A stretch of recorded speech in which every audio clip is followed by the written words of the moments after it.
Welcome to another edition of the RF Video Shoot interview series. Today we're joined by a true legend in the sport of professional wrestling, none other than Rowdy Roddy Piper. First, I'd like to thank you for being here with us today. It's an honor and privilege. Well, thank you very much. It should be fun. I haven't been to therapy for a long time, and I have no idea what you're going to ask. But if you're going to do it, brother, knock the wall down. All right, great. I guess my very first question would be, were you a wrestling fan growing up? No, sir. I lived in a place, one of them was called the Paw, Manitoba, spelled P-A-S. It was an Indian reservation, and they actually didn't have television there. And where I moved every year, and professional wrestling wasn't shown where I was until the last 2 years. I can remember watching Vern Gagne's wrestling in Winnipeg, catching it a couple times. So I had seen a couple of matches, and that was all. It was something that you wanted to do, basically? Oh, no. No, but I don't want to, I'm very proud of the sport. If it wasn't for wrestling, I'd be dead. So I'm certainly not dissing the sport. It's just, I wanted to be a psychologist. Right. I really did. And wrestling, I just accidentally fell into. And that's all it was. How'd you first get into the business? Well, I guess depending on who you talk to these days, I've heard 7 different versions. The best that I can remember is there was a guy named Al Tomko in Winnipeg, and there was a guy named Tony Condello who was a barber, a haircut and barber. And I was the 167 amateur wrestling champion of that year. And so one of my buddies says, go down to Tony Condello and see him. He wanted me to see what they were doing. And these guys were, I guess, in at that day, basic school to learn how to professional wrestle. And I looked at it, and the guy come up to me, and he's hustling, doing a razzle-dazzle, how you doing? And he says, hey, you'd make a great professional wrestler. It'll only cost you, yeah, all right. So, and he gives me the contract. So I signed the contract. I remember this.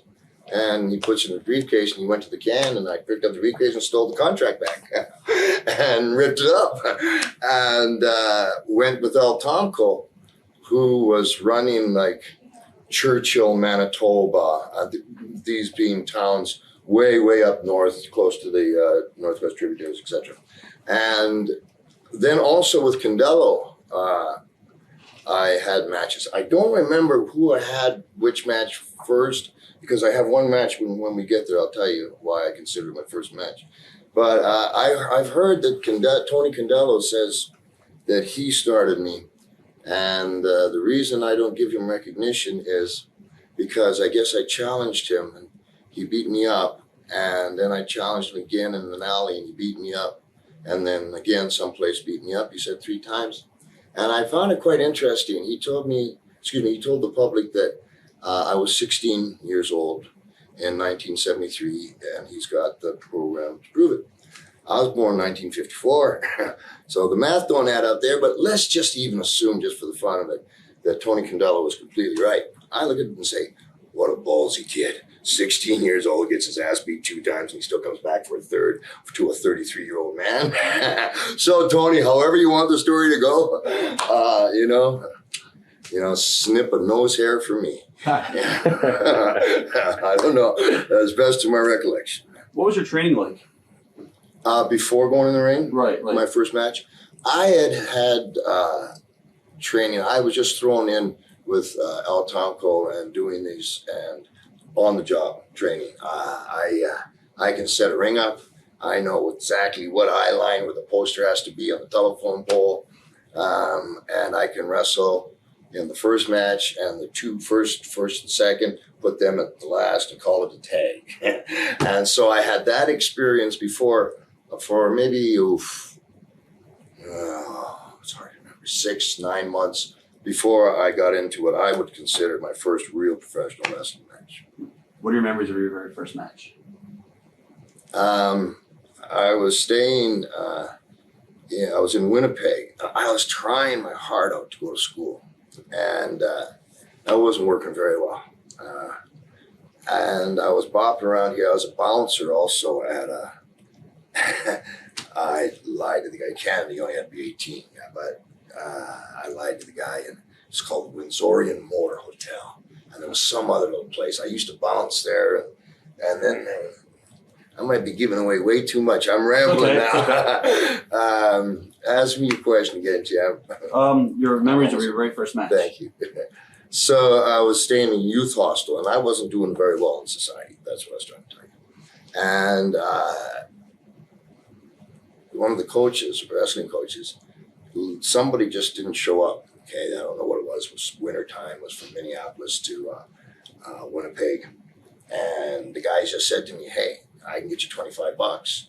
And oh, well, you betcha. You know, and this is the AWA. Right.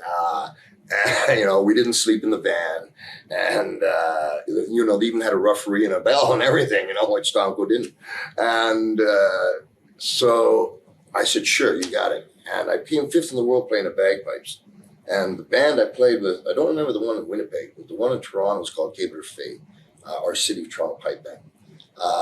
The one in Winnipeg, I can't remember the name of the band, but I remember telling these guys, hey, I want to wrestle. And so just out of kindness, they says, we'll play you into the ring. You know, I'd done the Rose Bowl parade one time. And I said, sure, that'd be a ball. And I had the kilt on, and there was 4 bagpipers, 2 snares, a big bass drum with a big furry hat, right there in the holes where they keep their whiskey. It's true. And so I remember I got a basket, and I stole it from the Marlboro Hotel. I wanted to put flowers in it because, you know, I had a concept here. And so, you know, God was knocking at my door. And so I got this car. I couldn't have flowers, dandelions, because I was getting short. And I took these dandelions and I put it in this wicker basket. So all of a sudden, Larry Henning's in the ring, and here comes this whole pipe band for, you know, and it's coming, and Larry Henning's looking, he's got that Viking red thing coming over him, you know, because, you know, back then you could have heard a pin drop going in the ring. And they all come off, and then here I am, and I'm throwing, and the people go, you know, I'm just like 15 years old with pimples, and they're going, isn't it nice? These are dandelions. What an asshole. I you know, just kind of trying to interpret it for you. By the time I got in the ring, before I had got to the ring, I got a message from Larry Hennig. And if this won't put the fear of God into you, it says, just be like a Greyhound bus and leave the drive-in to us. That's all on you going in. I was scared to dog. And I guess Larry, you know, with the entrance, Larry was 320, I was 167, and scared to death. And I remember coming up, I assumed I was going to lock up with him. And he asked me, but he hit me so hard, I made a mistake and went through the ropes. But he grabbed me, brought me back in, asked me, and just jokingly for years, I said, I think it's my first world record, shortest match in the history of the Winnipeg Arena. You know, it takes 3 seconds to get the pin, so that gives 7 for me. You know? And that's exactly how I got in. Memories of working in Canada early on in your career?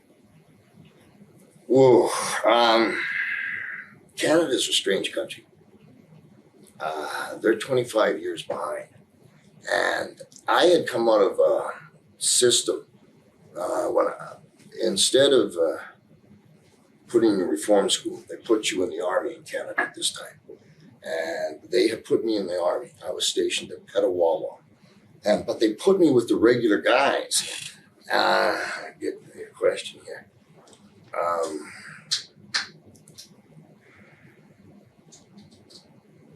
Tell me your question again. Any memories in particular stick out of working in the Canadian territory?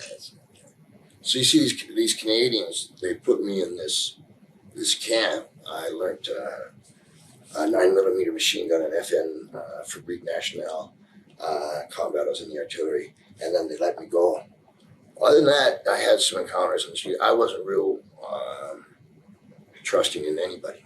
So when I came into wrestling, I was real reserved and really introverted by this time. And what attracted me was all these great men, and they had somewhat of a society that you didn't have to have any particular qualifications to fit in.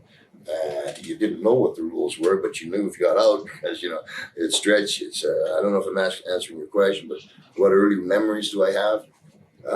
Was that the question that you're looking for? Your memories, meaning, so what I'm trying to say, sir, and I'll start chopping these down here for you, get to the point, is I found a home. So it was, the early memories are great. And once the old timers had taken me under the wing and accepted me, I was a pawn for everything, every joke. They do the old thing, you know, of you just go in there and get the salary. In Canada, I say Canada 25 years behind because back then I pulled a switchblade on his vice principal. I don't know how you guys found out about it. Unbelievable. But why? In the school, they had gym and they had a swimming pool in the school. And you had to swim naked. And the YMCA, you had to swim naked. You bunch of pedophiles. And so I enrolled me finally in getting into wrestling.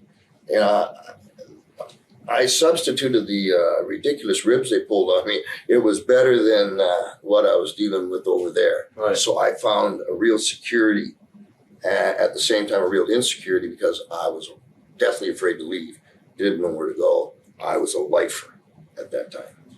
As far as the psychology of the business, who do you think taught you the psychology? Was it something that you learned while you were in the ring, or somebody sit down and you know? Who's your mentor? My mentor would be Leo Garibaldi. Psychology, I had a lot of really wonderful guys like the Beast from the Maritimes. I don't know if you know these guys. Don Neil Jonathan, they're taking under his wing. Mad Dog Vachon, and Mad Dog Vachon. He's got to wear Moncton here, and he's got construction boots. He's running down the water, and he's making me run. Yeah, I'll run so you don't kill me. And all of a sudden, he stops and he just squats down in the water, pulls his pants down, takes a poop. A log comes up and says, "Oh, Mad Dog, good name for me, huh?" "Yes, sir, you got, yes, sir. Could we run south of the North Log?" And these guys, they took me to places that, it scared you to death. I just, got to keep me in track here. Man. My brain is what it used to be. Who came up with the name Rowdy Roddy Piper?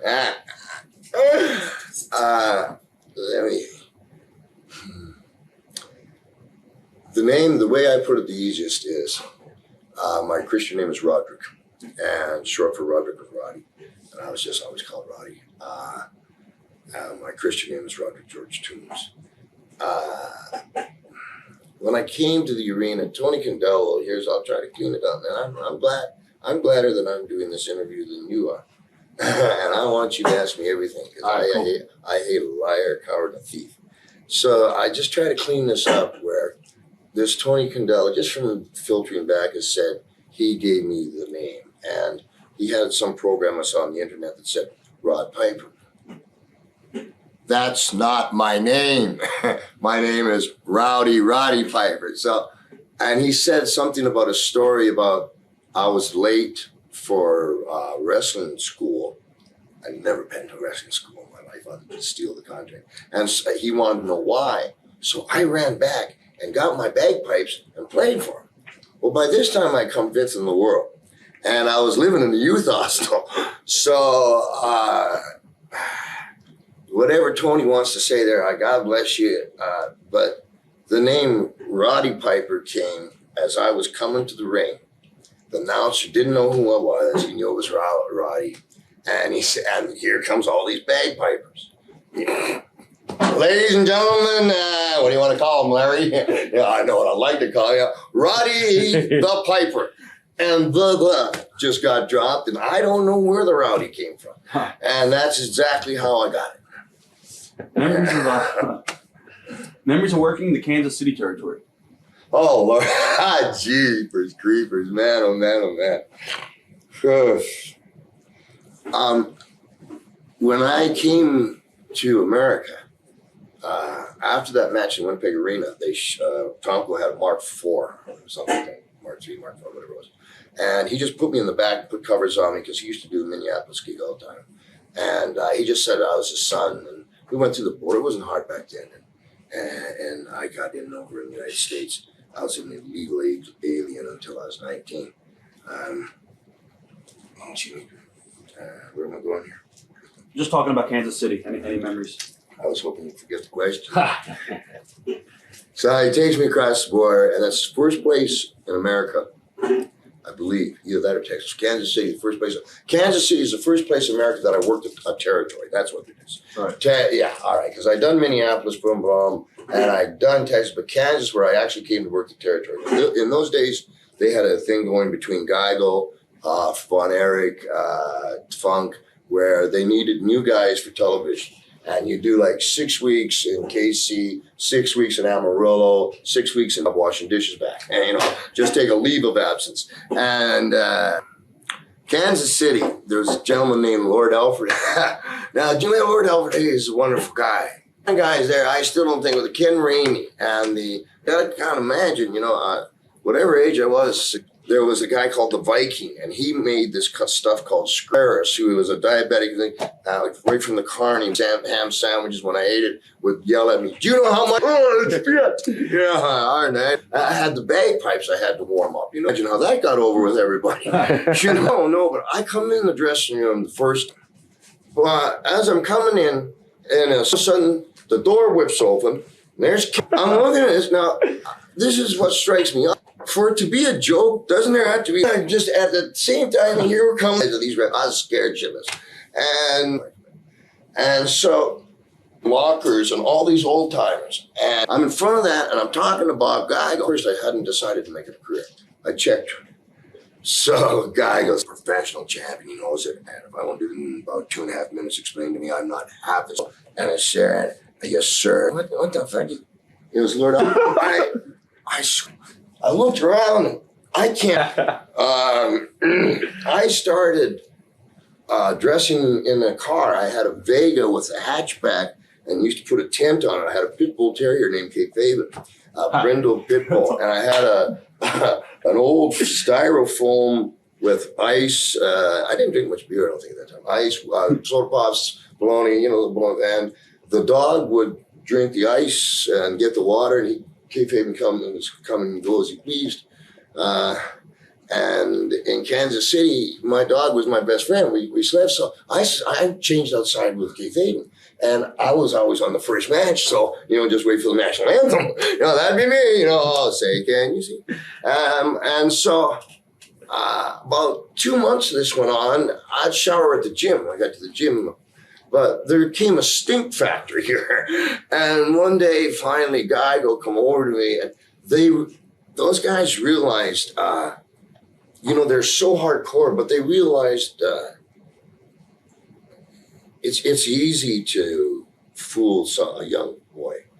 It's really easy to fool young boys, man. And this is a part of professional wrestlers I think that's been missed. Is all these guys, I could feel it, and I know it now, 30, 25, whatever it is years later. They seen how much they hurt me, if that makes any sense to you, and what a coward I was.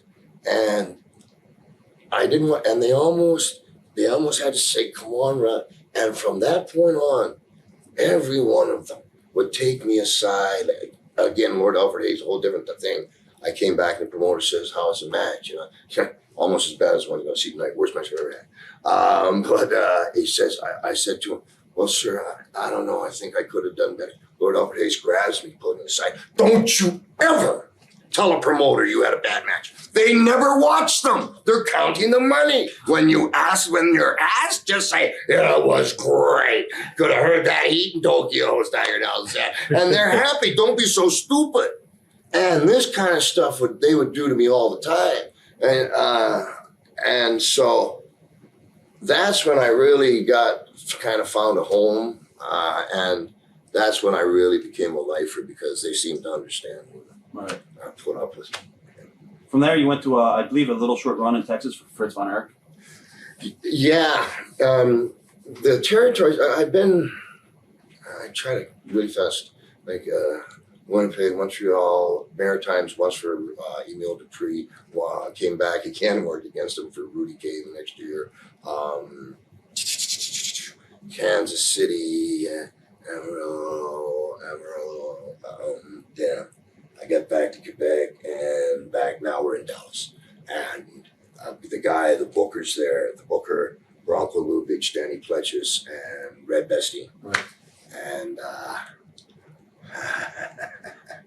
my job, I remember them kids, man, they're great. I love those kids, Gary and I. And the fire marshals there, the sports arena in Texas. And so my job was to make sure the fire marshal's daughter was in love with wrestling, so Fritz could get 400 more people in the room. Just kind of take it from there. I had designated responsibilities in life, and that's the way that I got treated. From there, you went to California. I believe it was like the early '70s, and you had some incredible matches over there with Chavo Guerrero and Moondog Mayne, I believe it was. I was there when he died. Lonnie Mayne, man. I'll tell you how I got Red Bastien sent me to Leo Garibaldi, and I got there, and Leo Garibaldi looked at me. I'm pretty young. I'm playing the bagpipes, and everybody in the building can beat me up, and he's looking at me like, what am I going to do with this? And so I go out the first time, and he watches me play the pipes down and have a match, and I come back and he looks, well, that was rather lackluster. Keep your day job. And, and so I was coming up to TV, and all of a sudden, Leo Garibaldi comes up to me and he says, kid, I'm going to give you your first break. Fuck it. Doggone it. Hey, is this for kids? No, you could say whatever you want. Okay. You can curse or whatever. Well, I tried to jump about fucking A. So he says, I said, okay, what are we going to do? He says, Roddy, they're going in against, guy's name was Johnny Rods, and he was wrestling this Jabba Rook. And and he couldn't die. He didn't do interviews. He says, I want you to go in the ring with this guy and let him beat the crap out of you. Don't hit him one time, no offensive move. And then once he's beat the crap out of you, I want you to let him pin you solid. 1, 2, 3. Where's the break? And he walked away. And so I'm sitting there, and it didn't take much thought because I didn't have an alternative other than, cook the dog. So I went and I did it. The next week, which would have been Wednesday, Leo Garibaldi had a T-shirt. It was from a cigarette commercial. And it said, the commercial used to be the guy had a black eye, and it'd say, I'd rather fight than switch. This said, I'd rather switch than fight. And he made me Java Rook's manager. So it was the second time I had done an interview, this would be. And and it was really ingenious. So what I did on Leo Garibaldi's part, what I did was as I turned, I'm not a coward, I'm just smart. And from there, they gave me the microphone and would go like, here, 3 minutes. Roll, action. You're finished, you're out. And there wasn't. So the the good thing that happened to me by accident was I never watched myself on TV. I hate myself. When they gave me the mic, they said, talk about get him over. And that released a whole world of pent up emotions to fucking A. You see, this guy on that bum, the rug on his face, and then I got right into, I'm on a donkey with a sombrero on, with a stick and a carrot, and the donkey's painted like a zebra, like they do in Tijuana, and I'm doing this interview, but it's for Java. And so it doesn't feel to me like, although I in hindsight, I was doing them for me, it gave me kind of a very relaxed way of, hey, like if I was to talk about you, I could, if I start by telling how great you are, that makes it very easy. And if you're intimidated or if you don't know anything about television and you were just handed this and, talk about him? I mean, he's fucking nuts. I thought you want to talk about me when you said, I don't have the $100 and you don't have the couch. And so, just God taking care of fools and babies, so I started going. And I don't want to go lapse into whatever question you have next, but I was on the donkey, and I can finish that, or you can ask me the next question. One of my questions was going to be how you developed your unique interview style. just staying with it because I was talking about him. But Jabba Rook left and went back to New York. And all of a sudden, I got to talk about me. But I guess I didn't have a problem with that anymore. I was very introverted, but because also it was Roddy Piper talking. It wasn't Robert George Toombs. Another thing was it was as far away from my backyard as possible. So really, I didn't have anything to lose. I could have embarrassed my one time at what are the names? Hollywood Blondes. I don't know why. Promoter asked me, he says, pick him up at the airport at Pontiac Caprice. And, I'm in LA, I'm in Santa Monica running the beach. So I drive up, I see him get out. I got shorts on. I have no idea. I had a tank. I took my shorts off, tank, buck naked, come out, grab it. How you doing? My name's Rod. I'll take this, go and drove away and put my pants on. I don't know why I even told you that. But there was a reason. Where was I, man? California, I guess? Yeah. Some of your memories were yeah. Well, we were talking about Lonnie, man. Leo Garibaldi gave me the break, and I was talking about the donkey, right? Just to keep you on. The Spanish television got so bent out of shape on that interview that they demanded that I apologize. And Mike LaBelle came down on me. This is my TV. It was a national TV. And this is the first time that, it was just an opportunity that God let me take care of here. And so I apologized to them. Leo Garibaldi says, can you learn the national anthem on the bagpipes? No, it's from Scotland, we don't drink tequila. And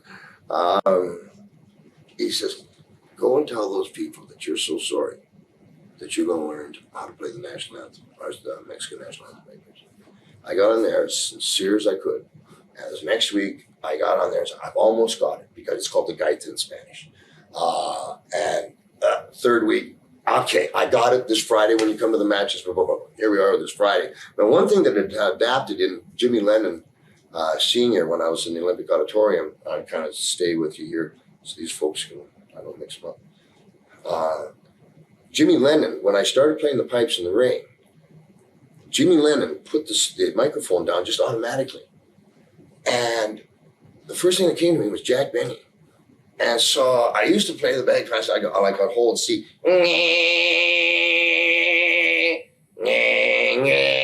And it was just mental torture, or vocal torture, because it was coming through the PA. And then as they were starting, they would boo again. And I was like, dee, dee, dee, dee, dum, ba, da, da, da, da. And then, dee, dee, dee, dee, but this time I'm going to play the Mexican national anthem. So I've told him for 3 weeks. So I told Jimmy Lennon, would you please ask them to stand for the Mexican national anthem? Yeah. And so everybody stands up. I figured I was dead there. Everybody stands up, and I mean, like, okay, Jimmy, from La Cucaracha, the dirty little bug, whatever it is. Right. Holy shit, man. And the night never got started. And those chairs were bolted down. How they got them up, I have no idea. That was the very first time that something that kind of like hit the RAP. Right. And it was the first time that I kind of got a confidence. So talking about LA, there's many stories there, but I think you're asking where I got my first break and how did it feel? It was kind of like that. And it was very much, very real from the standpoint of Leo Garibaldi looked. He saw this skinny little kid nobody would believe in, very smart, let him prove to the people that they're right, because they did beat him. And then everybody hates a coward. And then turn him around here, and he marketed it. So he made chicken salad. And that makes me. Yeah, exactly. So that was the very first actual big break I had. How'd you wind up in Portland? Got married. I was Portland. I had a tag partner from Waxahachie, Texas, Gilder Brooks, and we stayed this apartment, the Johnny Eagles. They had to gut the apartment, and One time I was with Killer anyway, had hair all over him, except the top of his head, and this little cigar, and we're at JoJo's, because JoJo's served prime rib at 2 in the morning or something. We're getting other matches. And this gal came, I don't know if she was 17, 18, 19. And I just simply said to Killer, I says, hey, Killer, you know, because she didn't have any makeup on, her hair was a little plunged, and, you know, hey, now that's the kind of guy, girl I'd like to marry. And Killer goes, hey, you, come on over here. And, you know, boom, she's both changes sections, and I came back every night for 6 weeks trying to get her number until I gave her mine, ended up marrying her. And she's been my wife for 23 years now. And why I live in Oregon is because my wife and her folks and her grandma all came through school there. And I didn't have a place for them when I was on the road that I felt was safe. So leaving them there, I knew they were safe somehow with the kids. They're okay, grandma and grandpa are there. And that means I can go out and do my business. How'd you meet Don Owens? Don Owens, man. Don Owens talked to me. Buddy Rose had come down to LA. He was working with Shires. Oh, by that time I got up working for Shires too. And Buddy Rose has asked me to come. And so Don Owens, you know, I talked to Don Owens, fine, okay, I'm coming in. And one of the hardest things I think for a wrestler to do, I know it killed Buddy's career, is when you get over in territory, give your notice when you're on top. The first time, that's really a hard thing to do. The general rule is if I used 1 to 10, 10 being a peak of feedback from an audience clapping, you know, when you get to a 9, get out of there. Don't get to 10, because where you're going to go. So same thing with the territory. 9, I'm gone. But to do that the very first time, because you've got that security in you, and you sit in the same place in the dressing room, is a real tough call to do. And so I went to Mike Bell, and good old Tiger Nelson. I went to Mike Bell and I says, hey, I'm going to leave. And he tried to talk to me, and Don Owens called me. He says, them damn promoters. Okay, yeah, you can't trick. I told you to come down. So I come on down. And this is my first night in the ring. So remember me talking about Jimmy Lennon? I'll tie this all in together for you now. I get in the fucking ring. And I'm a heel. And what am I trying to do? I'm playing the bagpipes. I wanted to boo, don't I? Everybody wants to boo. So I get the bagpipes. Don grabs the microphone, puts it down. I start playing. They start blowing. He stops everything. Stop me, Rod, stop. Everybody just shut. Hey, one thing. I can't play the bagpipes. Can anybody here play the bagpipes? Well, then let's just calm down and give them a chance. Don, just stay off my side, would you? Stay off my side. That was the first hello to Don Owens. And, you know, a little tough to get that tune out of there by then. But real good guy. Real good guy. Memories of a feud with Buddy Rose. You know, you talked about Lonnie Main. You know how he died? Oh, We were in San Bernardino. And Lonnie Main, he'd do stuff like this. I was doing this interview. He'd be behind the interview. He'd burn your shirt. You know, he's son of a gun. But the next day, you'd have a shirt twice as expensive. He was just a wonderful guy. And he had a soda pop can, and he drank Southern Comfort of it all the time. And he had this Trans Am. And we were at San Bernardino. He was my tag partner. We're coming out, and he's holding the car, and he's throwing up. And this is a real guilt thing for me here. He was throwing up, and I said, Lonnie, you okay? Yeah, I'm okay, don't worry. You know, yeah, I'm fine. You know, he goes, I go. Bottom line, Lonnie was in the far right lane. It was 4 lanes one way, 4 lanes the other way. He went across the lanes. He went down through the grass, and on the very last lane here, he hit a lady with a little boy or a little girl, and everybody died. They couldn't identify Lonnie. While this happened that night, Lonnie's wife called me, said, Lonnie's not home. And I just thought, because I knew he was going to have to do a shot with Shires. I said, oh, you know, he probably went up.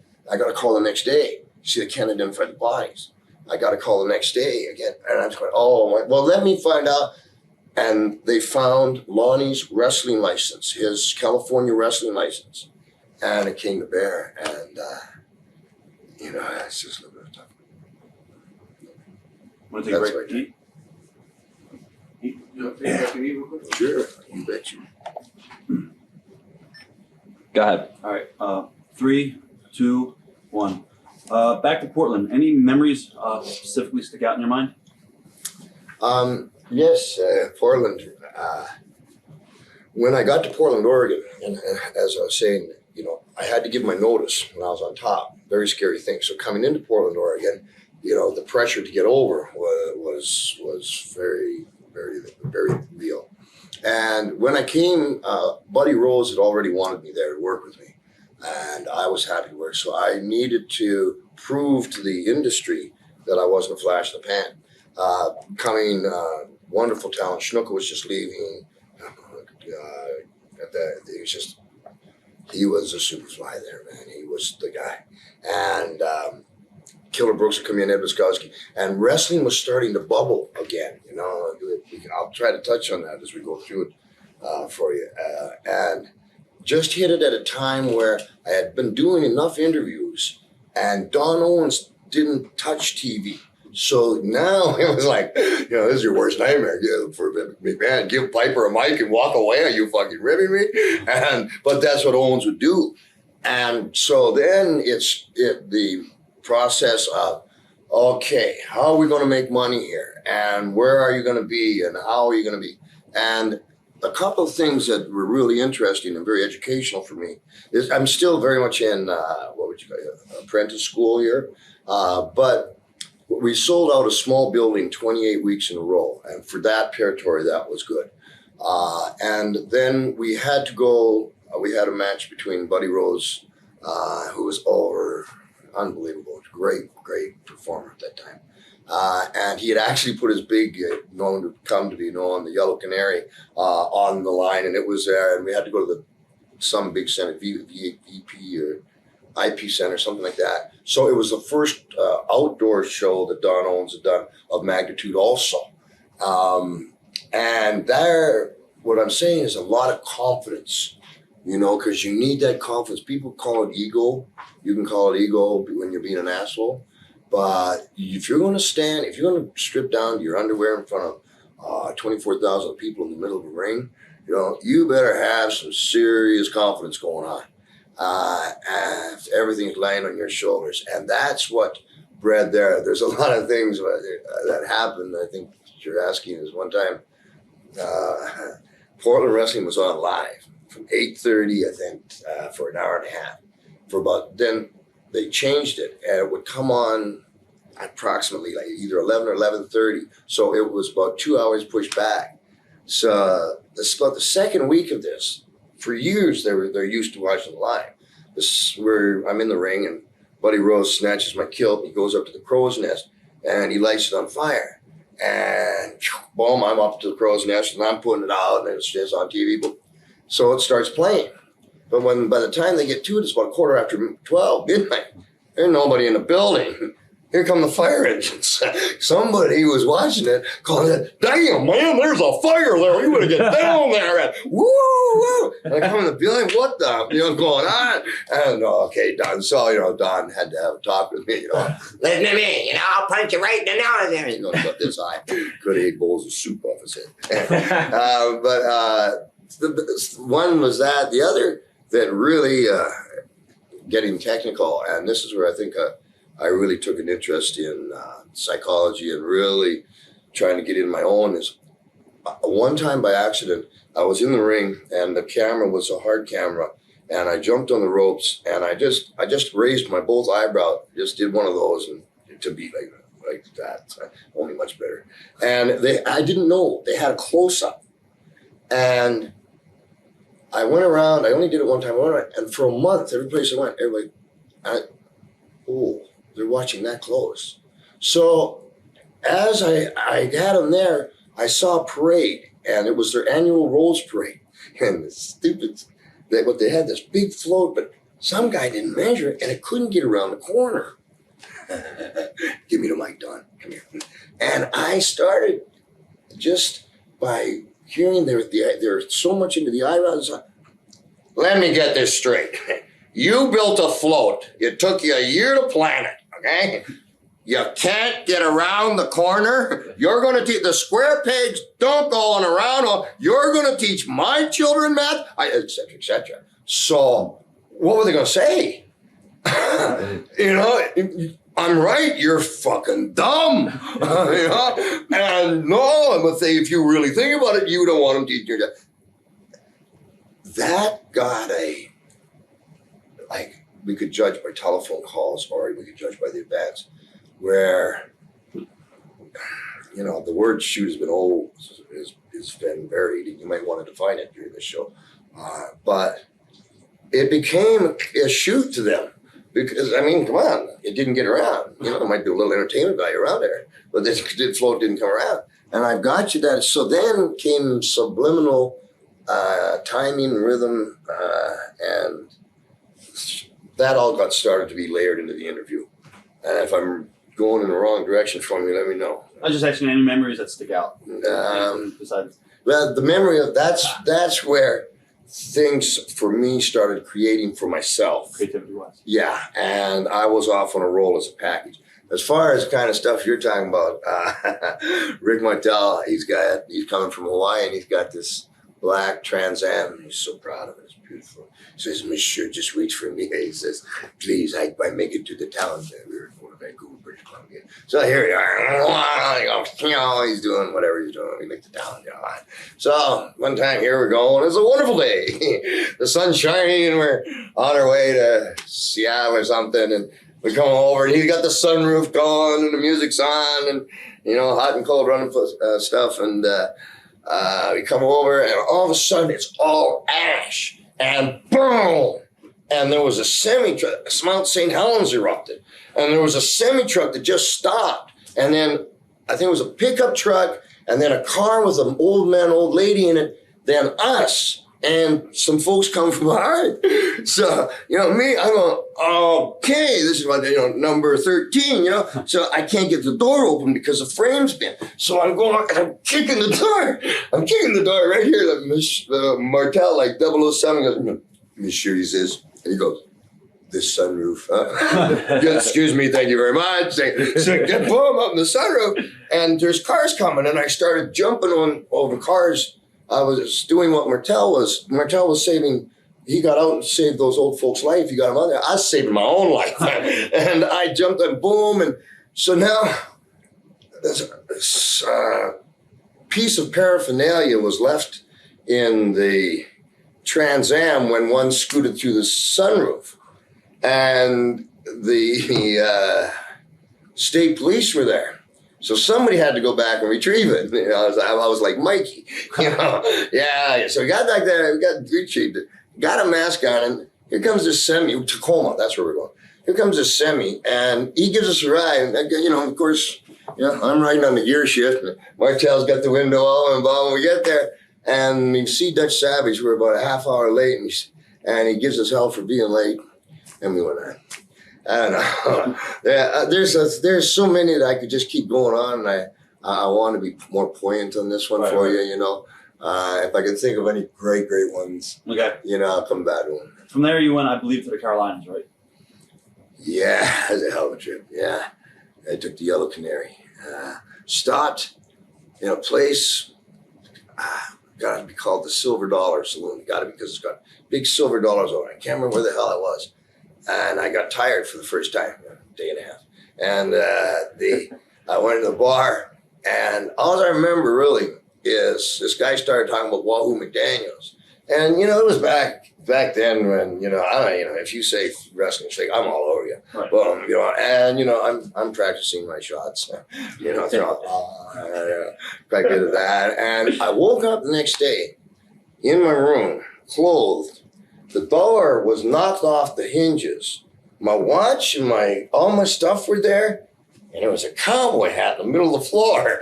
I don't know. I'm the same guy that said the Halloween Havoc, you know. And I had my way with Liberace. The fuck does that mean? Where did that come from? I'm filming, so anyway, there's a cowboy hat there. And so I did what an honorable wrestler would do. I creeped and then some bitch and got in the Yellow Canary, and I headed on and made Charlotte. So that's how I got there. What are your memories of that territory? Oh, man. man, that's when things really started getting nuts. Try to put this in order for you. For when I first came in, George Scott had brought me in via Ray Stevens, who had been plugging for me. You know, all great guys. And Ric Flair, George Scott wanted to put the U.S. title on. And Flair did not want to drop it to me at that time. He did. And as we went along, it's like Ric Flair's got blonde hair, and I don't. I wear a kilt. Ric Flair doesn't. You know, Ric Flair is a exhibitionist, and he's totally insane, and I'm not. And so finally, him and I became very closely bonded, where a lot of other people with Flair had a lot of heat. And he called me John Wesley Harding of wrestling, for some guy that shot the guy for snoring or something. I don't get it. And what he'd do is he'd kind of like pit me against everybody, you know, and boy, I gotta just take this. Okay, so the first thing he did with me is he took me to this place called Franco's in Richmond, because I've only wore a black leather jacket and jeans my whole life. And he makes me spend like, I don't know, $4,000 or $5,000 on these suits, and then I'm doing an interview, and one of the fans, you know, he's the worst well-dressed man I've ever. This clothes hang like Baghdad, or like I stole the sheets from the Days Inn, and they just, you know, and Flair's got me. He's got, no, we need you to, no, Rick, no, I don't want to be broke. I'm already broke. And at the same time, there, he had just finished a role with Mulligan, and we were doing interviews in Charlotte, and other than the Charlotte territory, and I remember this day, you know, because you do about 9 interviews on a Tuesday and then do Raleigh. And this one day, all of a sudden, I heard this big buzz. Jim Barnett was coming down. And everybody was scared to death of Jim Barnett. And I just said, oh my boy, you know, with the big pot-bellied pig gimmick going on there. I don't know, running backwards into doorknobs, I guess. And so, you know, so I want to check this people. And I know he's come to see me. And Ole Anderson is booking. He's got grandeur. He was a young Bischoff, only, he wasn't either. He was a good wrestler, and he's a hell of a man. Actually, he started working Atlanta, Charlotte, and was kind of taking over, making good money. And he brought Barnett down to see me. And so he says, "Come over, I want you to meet Jim Barnett." And, okay, you know, rubber glove.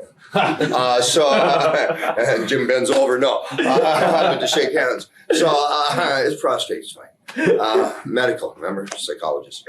So as I say, he goes, this is the first thing he says. Oh my boy, what a pretty smile. I lived on the street for 2 years with people like you. So, okay, so Ole says, no, this guy, you know, he's got a reputation on the mic. And at that time, Dusty Rhodes, you know, they probably all-time best. They're all so great. And so I go and I got my Baghdad clothes on that Flair put me in, you know, like, right. The $4,000 potato sack. And I'm on there and with Gordon Soley. And those days, we were running pretty hard, high test. And so the first week I was there, after the show was finished, Barnett wanted to fire me. Because he said, I thought you said he could talk. He was terrible, and who dresses him, you know? So Ole Anderson, I found this out later. Ole Anderson said, listen, and what he used was, the guy went down, bought new clothes, give him a try. So when I came back the next week, and I didn't have any idea this was going on, I guess the ratings had gone up a little bit, and there was a bit of a buzz. And so I'm doing the thing, and there'd be like a two-minute break in between matches, you know. Now, Gordon, I'm just going to go to the bathroom. He says, boy, you must have drank a lot last night, huh?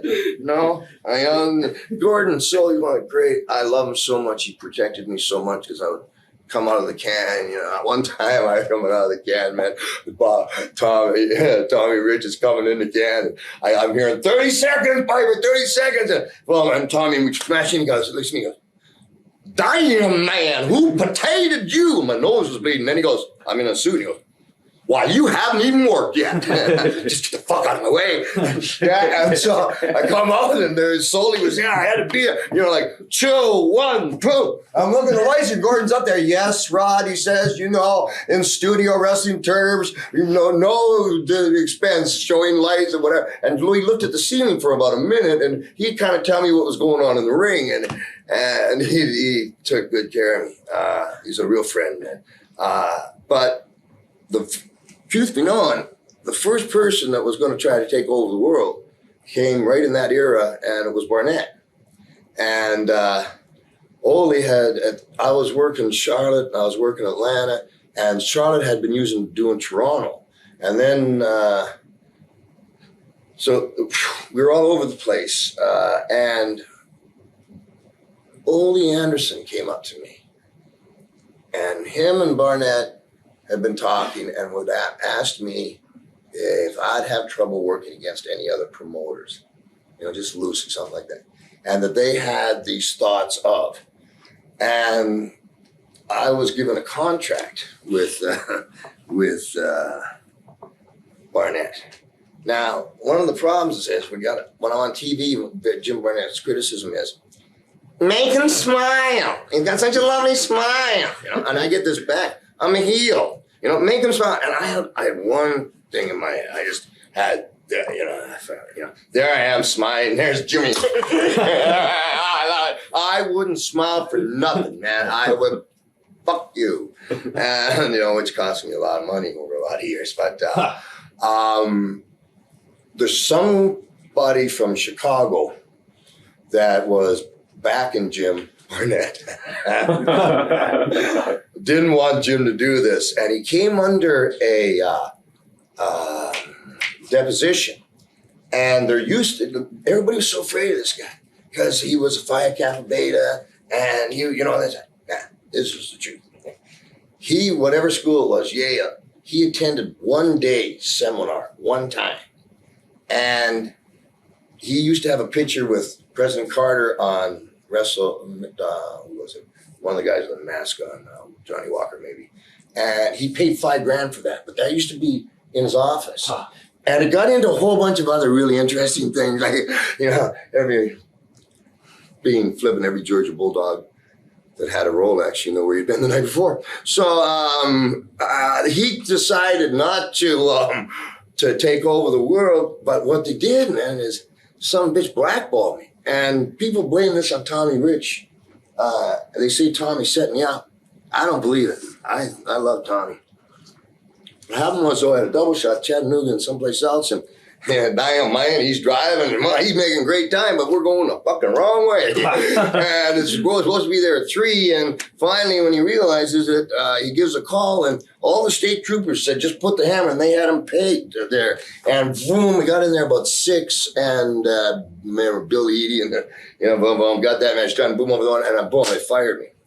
And I can't remember, 2-year contract, and they just fired me. I remember the next day, some referee kind of, knocking on my door and slipping it under my door and running away. And then somebody, let's just put it this way, somebody turned me into the IRS at the same time. Right. And it just, I guess we used to have a terminology called blackball. And that's when I started going over to Santo Domingo with Flair and San Juan with Flair. We got that all sorted out, but I think if I can capsulize here all this rambling I've been doing, that particular time there was the beginning of this whole sweep. And it came literally the North versus the South, because Larry Zbyszko had turned on Bruno, did $550,000 at Shea Stadium. Davy Crockett and Dusty Rhodes all got a hair up their ass. Oh, yeah? And they did Greensboro. First pay-per-view, if that's what you want to call it, that idea. With Flair against Race in the cage. 83. Thank you. Turn the camera on you. And that was their answer to Shea Stadium. And the Mason-Dixon line was right between Washington and Richmond. And if I just kind of this is starting the war, and I got to give Jimmy Crockett a lot of credit here. All of a sudden, Jimmy Crockett calls me in the office one day, and he says, Vince McMahon Sr. just called and wants to use you. Most promoters would have just drug you along and threw you the bone at the end. And I did the honorable wrestler thing. I get my notice now, thank you. And I went up. But what they were doing then is they were grabbing all the rebel, if you will, or whatever, wrestlers, because they had decided that they were going to take over the world. And, all of a sudden, the Schultz and the Norndorf and, these and so like, I'll get there whenever you want to. But the important part with Charlotte, if you want me to tell you any personal stories, I won't. But the important part with Charlotte is that between that Atlanta and Charlotte bubbling away, the talent that they had, young Ric Flair, Dusty Rhodes was great. I can't remember the Four Horsemen there. There's too. Pardon me, sir. Steamboat. Ricky Steamboat! What a treat, man! And they're all so talented at one time at getting this national by cable exposure, and even the media going, what? $550,000 for a wrestling match in Shea Stadium, Greensboro, and it was starting. And when they fired me, blackballed me, just grace of God, watching Beverly Hillbillies and Blondie's on. And they asked her a question, and she says, the worst thing TBS did was fire Roddy Piper from wrestling. And she came on the set of it for no reason. I'd never met the lady. Who's this? Blondie, Debbie Hanna. Okay. And Lucille Ball, same thing. So, work with me, Rob, work with me. And so that kind of thing, Blondie was quite hot back then. And for a rock and roll celebrity or to throw a wrestler's name was like, I remember sitting on the couch like, we never had that kind of attention. So I'm just trying to say, Rob, that, and I'll get off and let you ask me what, that era is really where WrestleMania started and started bubbling away.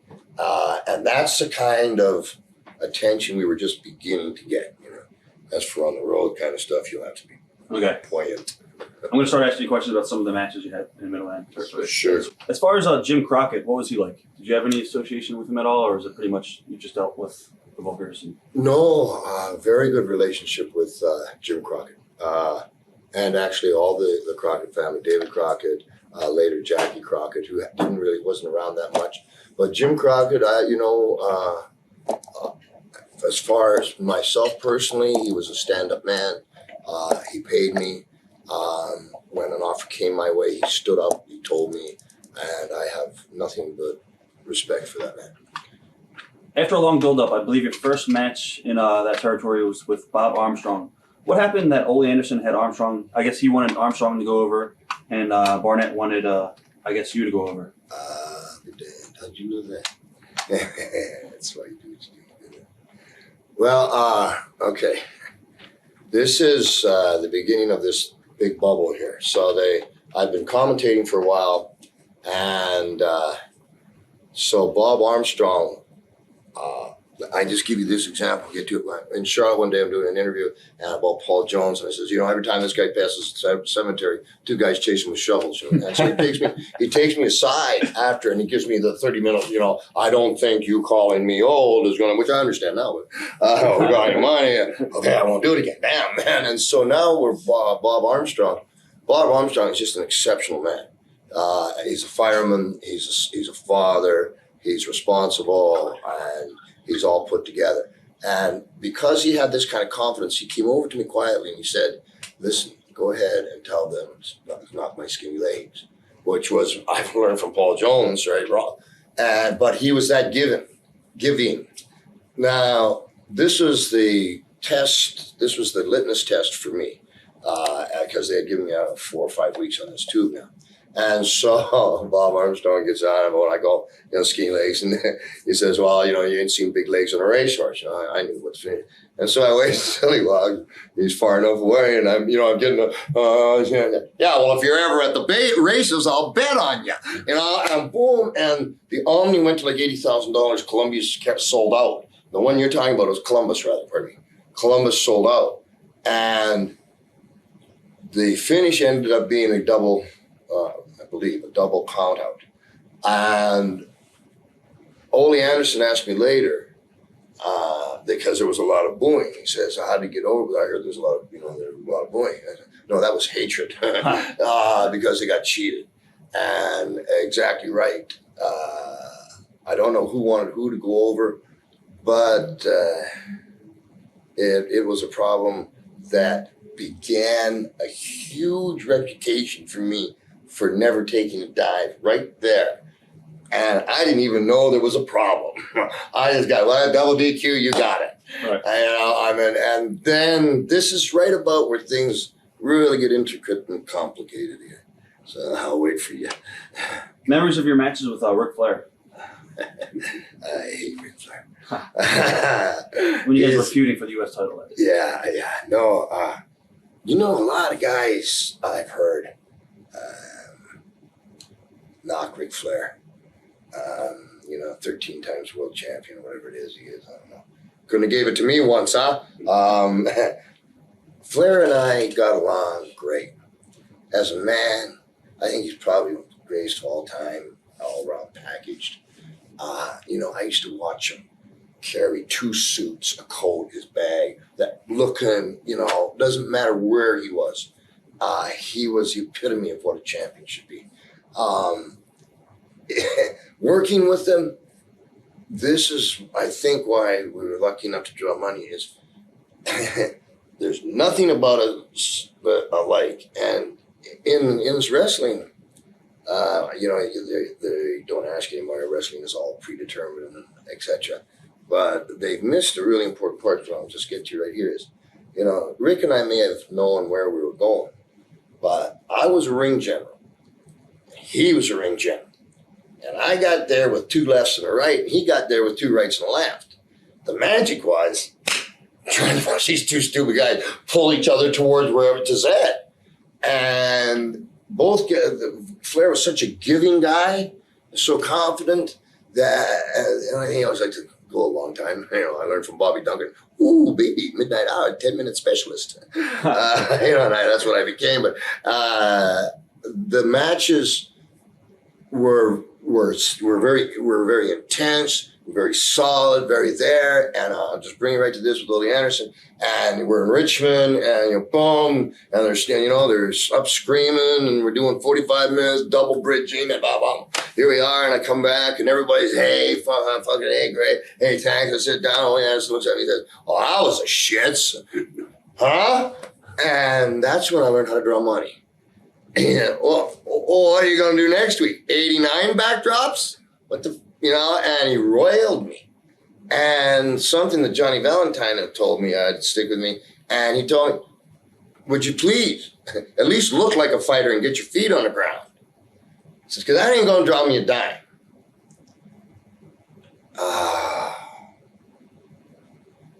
And that for me was, it's like, the rate in Spain, I got it. And once I caught on to that, I think a lot of guys, really good guys, are in that. They just didn't have someone to go, you stupid dickhead. What are we going to do? You can't. And that's when I started drawing money, big money consistently. And that's what I got out of that. For some people that don't know what you're talking about, what did you have to change, basically?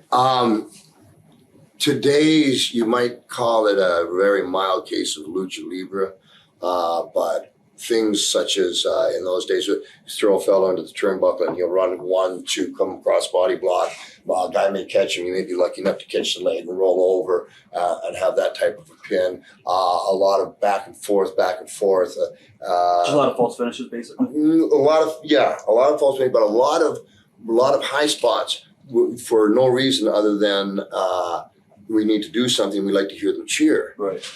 And so that's what it was, and that's completely ass backwards. Any memories of your matches with Ricky Steamboat at this time? Ricky Steamboat was just such a dream to work with.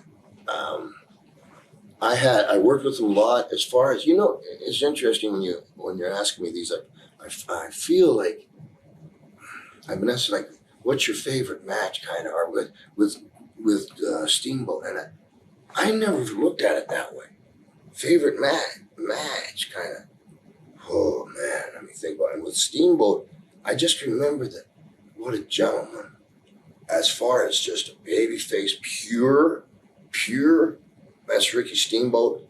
It was a privilege and honor as a businessman, right on the money. And when you did take a stand, it was for the right reasons. Great guy, man. So had some great matches with him. Now, one of your most notorious matches would be with Greg Valentine, the dog collar match in Starrcade '83. What are your memories of that program and that match and stuff? Oh, stupidities. Well, first memory I got, you know, in those days they used to let me eat without my helmet. Crockett, this is again, as we've said, the answer to Shea Stadium, $550,000. And so he says to me, we want you to come up with a match. Yeah, this is how stupid, how sick the guy can be. They're so brutal that people will just pay to come and see it again. Oh, okay. So I'm thinking, and then I heard something. I'd never worked for Bill Watts because I heard what he was. I heard that there was some big card, and he gave envelopes to the underneath guys just saying, you're lucky you're there. You know, eat shit and die, man. Oh, yeah. They had their very first big show, and he paid the main event, and the other one said, you should be honored to be on this show. Like, yeah, I'm fucking honored. Geez, I get off track, don't I? Valentine and thanks. Yeah, okay. So, you know what I mean? Here we go. It was the first vignette I think ever done in the wrestling business. I went and got a 12-foot trucking logging chain, real deal logging chain. And then I got these collars of leather that was double leather and spikes coming out that went around and this chain attached right here.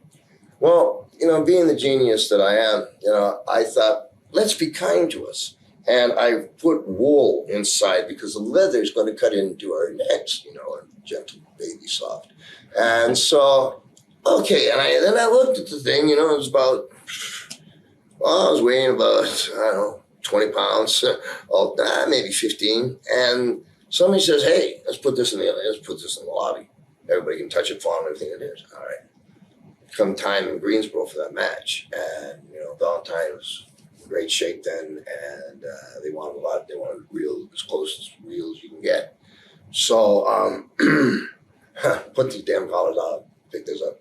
And, you know, how do you have a match now with these dog collars around on a card of the prestige that it was placed at that time, not compared to today, but at that time.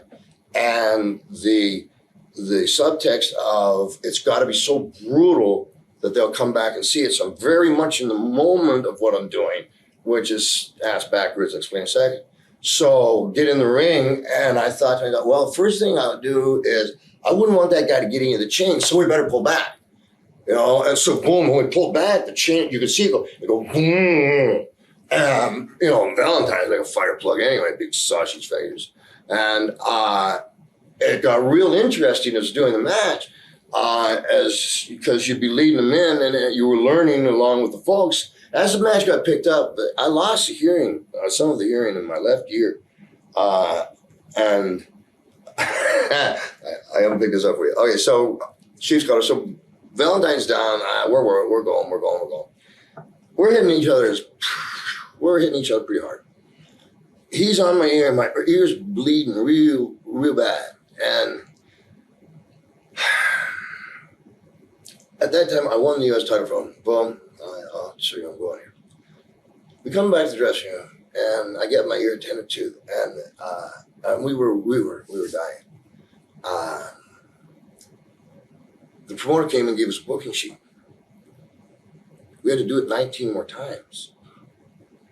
And then you went, the most brutal match. You want me to do it again? And whoa, where have I put myself here? You know, my ear's got to take. Yeah, all right, I'm there. And so he kept working, and obviously you just go for the ear. And about I gotta make this up. About the 10th, 12th, whatever time, there's this picture of Valentine. You can see, he's so hot, man. He's got the chain on, he's got my head, and he's on me, and he just goes, boom, boom, and he looks like he's swearing at me. What he's saying is, what a dumb fucking idea putting wool in these stupid collars. And we had a big, like, herpes zoster's 111 right across here from the sweat and the wool. And it got to the point, you know, towards the end where, other than the nose, teeth, just let her fly and never so glad to get out of something. That's exactly what came down. You also did some vignettes with Jerry Lawler, but the match never came about. I got fired 3 days before that match. Wow. And that's when I didn't make the town in time. And I got just totally turned into the IRS for somebody blackballed. And that's why I didn't have it with Lawler. There was someone else going to tell you. Bud Sawyer. I think you did a little. Yeah. The vignettes. That was the one. Right, with the dog outside in the all right, let me tell you how I got the dog, man. My wife. My wife's 4'11" and a half, 100 pounds. She's a poisonous dwarf. I love her. And she, you know, we're getting married, and in Atlanta, I'm staying at Jerry Briscoe's place. In Atlanta, there was this mall, and so she was walking, and she goes, "Oh, I'm by myself. What a cute little dog, you know." Yeah, it's a cute dog, you know, a little miniature pincer like this. Cute dog, sweetheart. Yeah. It's just a such a dog. Get the dog. Pet the dog in like a cake box. Bring the dog home. The dog like, I swear to you, we need food or a bowl or something for this dog. Yeah, I go back and the guy says, I just put the dog. Oh, the one the lady had me put in the window. She went there the day before. So, you know, just running around the house. God's true story. So back then it was the days of Dr. Zahorian, and we didn't have any furniture, and I just moved up there with my wife was pregnant with her first child, I think, and then Barnett, you know, did what he did. So my wife and I went out to a movie, and Dr. Zahorian used to give Valium 10 milligrams in little white boxes, and I don't know, the dog's name was Feather. It got into one of them little boxes. We come home, Feathers like that. It woke up the next morning for 14 years as the calmest dog in the world. Swear to you. And that's the dog in the vignette with Sawyer. Right. And that's how I got that dog. And the truck, I bought that truck there. And what I was trying to do was I was crawling through the woods. And I was just kind of creating as we went along. And so it's a dog collar, you know, this is what you'll be. I had that, but I had a problem. How am I going to hang myself? You know, I need to be well hung here. And so what happened was Ricky Steamboat was there. And I think I had a black hood over my head. And I said, you know, just pull the table away from me. And if you hear something really unusual, put it back. Right? Now, on the other side was Gene Anderson. He's like, you know, the only thing he was missing was a hood and sickle. You know, there's another, that's a whole other ballgame. So I know, all right. I'm hanging there. Gene, you know, his head used to twitch. He's got a smoke. Steamboat like 007 says, Gene, do you think we should put the table back? Yeah, let me get this out first. Yeah. Thanks a lot, Gene. That went on, and Crockett got that, and that revolved around a lot of offices. And it was the first, they allowed me to do it by myself, of that kind of a presentation. Right. And again, Rob, with your questions, they're good questions, because it helps me tell you where we were before 1984 WrestleMania. See, WrestleMania really started right in where you're talking. Right. There's the vignette, there's the, you know, and there's the internet, cable, national, TDI, etc. So now I'll go up to New York, and I'll let you ask me that. All right. Now, before you left, NWA, sorry, did Dusty Rhodes have anything to do with your decision to leave that company at all as booker? Or? Me as a booker? No. When Dusty was booking the territory, did you want to leave because of maybe Dusty was booking? No. I tell you what, Dusty, I didn't book anyone. I've done many. Terry Funk and Dusty Rhodes are in San Juan, and they're healing a room. And I guess I busted the door down, and I'm jumping on their bed and saying, "You motherfuckers, you keep blackballing, rather, you keep tying up the main event spot. You know, you keep blackballing me, and I blah blah blah. You know." They're staring back like this, going, "Yeah, you remember when you were 20? Yeah, you remember your first beer? Yeah, well, there it is. You know, you know, you can task Terry Funk any day about this. They get quite a kick out of it. But for Dusty, I never had a problem with Dusty. Other than the one time I wrestled him in the Omni, I think Dusty's great, but like, you know, he brings somebody to me, he goes, "Good elbow taker." "Oh, baby, you know, baby, good elbow taker. Son of a plumber, you know, good. Yeah, well, I don't take elbows, Dusty." And I was one time, I back suplexed him, and he came back and says, "You know, I'd never taken that before." Dusty time. But the fact of the matter is, Dusty Rhodes was at one time as hot as Andre the Giant as far as a performer, and I have so much respect for him, and I never got double duped by Dusty ever. What led you go into the World Wrestling Federation in '83? Well, the call, you see, they had called a bunch of guys and kind of did this gig here. "Hey, Rob, I'm calling you. You know, I think you're great. Well, you know, you're the chosen one. You know, hey, Paul, if I find you, I think you're the chosen one. Hey, what's the kid's name? Schultz, you're the chosen one." You know? So all of a sudden, the building in Harrisburg, PA was, you know, Andre and Fuji, and Morocco and Orndorff, and, you know, Bob Orton and Schultz knocking something around, trying to be a tough guy. It was fun. It's just shit ass nuts, man. I'll let you ask me a question unless I go there. You're probably interested in that. What was it like debuting? I believe it was December of '83, and you debuted as a manager for David Schultz in St. Louis. I was healing. The reason I was managing is my equilibrium. I was just coming off that. But what had happened, Schultz was doing this thing where he was trying to intimidate folks. Bad building to pick, you know. There's Andre drinking some wine and rock. Just go ahead and intimidate your little ass off. And so this was going on, and there would be, I remember in one particular time that I had Orndorff and Schultz, and we had 2 minutes and 54 seconds. And so it was becoming such a struggle. Everybody was supposed to split the time, but what they did is they closed up on me. So I saw 5 seconds, and I just grabbed the shoulders, boom, and because of the kilt, the way I landed, like almost parachute, and I just went, you know, "Roddy Piper, giant killer." And I had that in a t-shirt. And the boys, the old timers kind of snickered, and that really even heightened the tension to what was going on. So because of what you asked me with getting with Schultz, you know, Schultz, he's just a bully, you know, in my personal opinion. And one time we're in Poughkeepsie. It's a lovely place to be, to go to the bathroom about 7 o'clock at night at a wrestling match, not just after Earthquake or Tugboat. And he was messing with Hogan, and he had Hogan down in the hallway. You got to imagine, Will, this way, this is the hallway, and he's on top of Hogan. But the truth of the matter is, Hogan's so damn wide, for Hogan to get up, the walls are stopping him from, and he's got him down like he's riding them, and now he catches the opportunity in his mind to get over with Vince. And "What are you going to do now, champion? Hey, champion?" And he really, and you know, he's gone a little after I was for 10 feet when he slapped Stossel. But that was the kind of atmosphere that was there. And that's the kind of fella that he was. I try to keep the questions. What's your opinion on the fact that Vince originally, I guess, brought you in as a manager because he didn't think you were big enough to be the top heel? Or was it basically that, or did he say, "All right, we're going to put you in the ring as well"? Or no, it's really interesting how things go, man.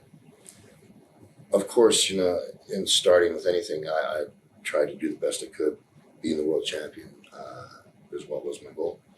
I had won, I think, either from Fujinami or Guerrero, the light heavyweight championship of the world, which was a world title. And I really started to see that belts.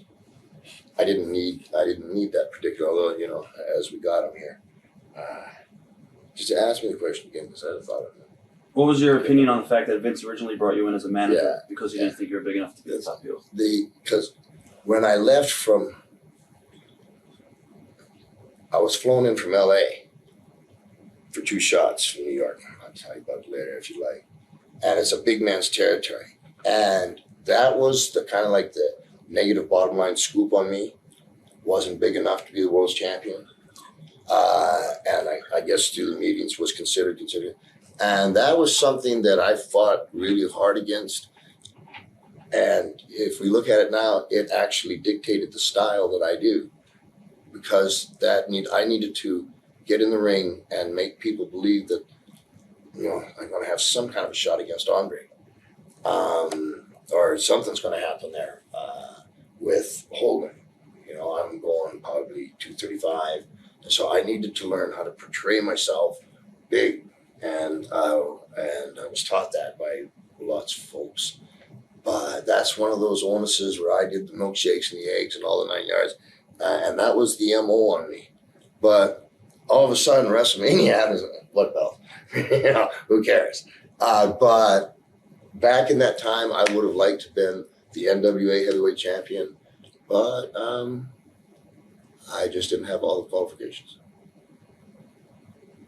What was your first impressions of Vince McMahon? Senior or junior? This would be junior. I saw an old tape where he was a commentator. Boy, it was bad, man. Oh, man, it was bad.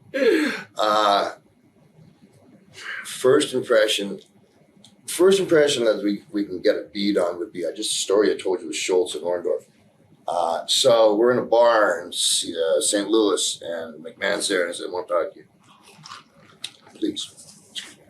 Please don't, you know, I talk, I was raised in a dressing room, so I don't mean to say that I said, hey, Vince, what the fuck are you doing? I wasn't that ignorant or that brave. I just simply said, Vince, there's so many guys, man, and everybody is going on TV, and the way they're trying to get over, they're killing each other. Boom, boom. Yeah, they got to pay for that. I said, you give me a bow tie and a mic stand 5 weeks. If I don't get the job done, I'll get up. And the next TV, there was a Piper's Pit, the one that we know. And so that was the first kind of one-to-one business with Vince McMahon Jr. And he was very much a Roddy Piper fan at that time. And the chemistry is good between those two guys on a working level. Both their guys' ego are just out of this world. Both Piper's and McMahon's ego at that time was just, you know, ridiculous. But at the same time, as he was taking care of me, it's WrestleMania, and I refused to take a dive.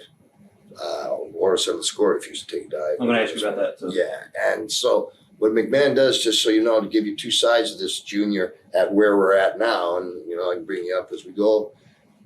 As he's my buddy and doing all this, all of a sudden I'm in a warehouse, and I got to make it up 4 weeks before WrestleMania. And I'm the whole last guy that hasn't signed a contract.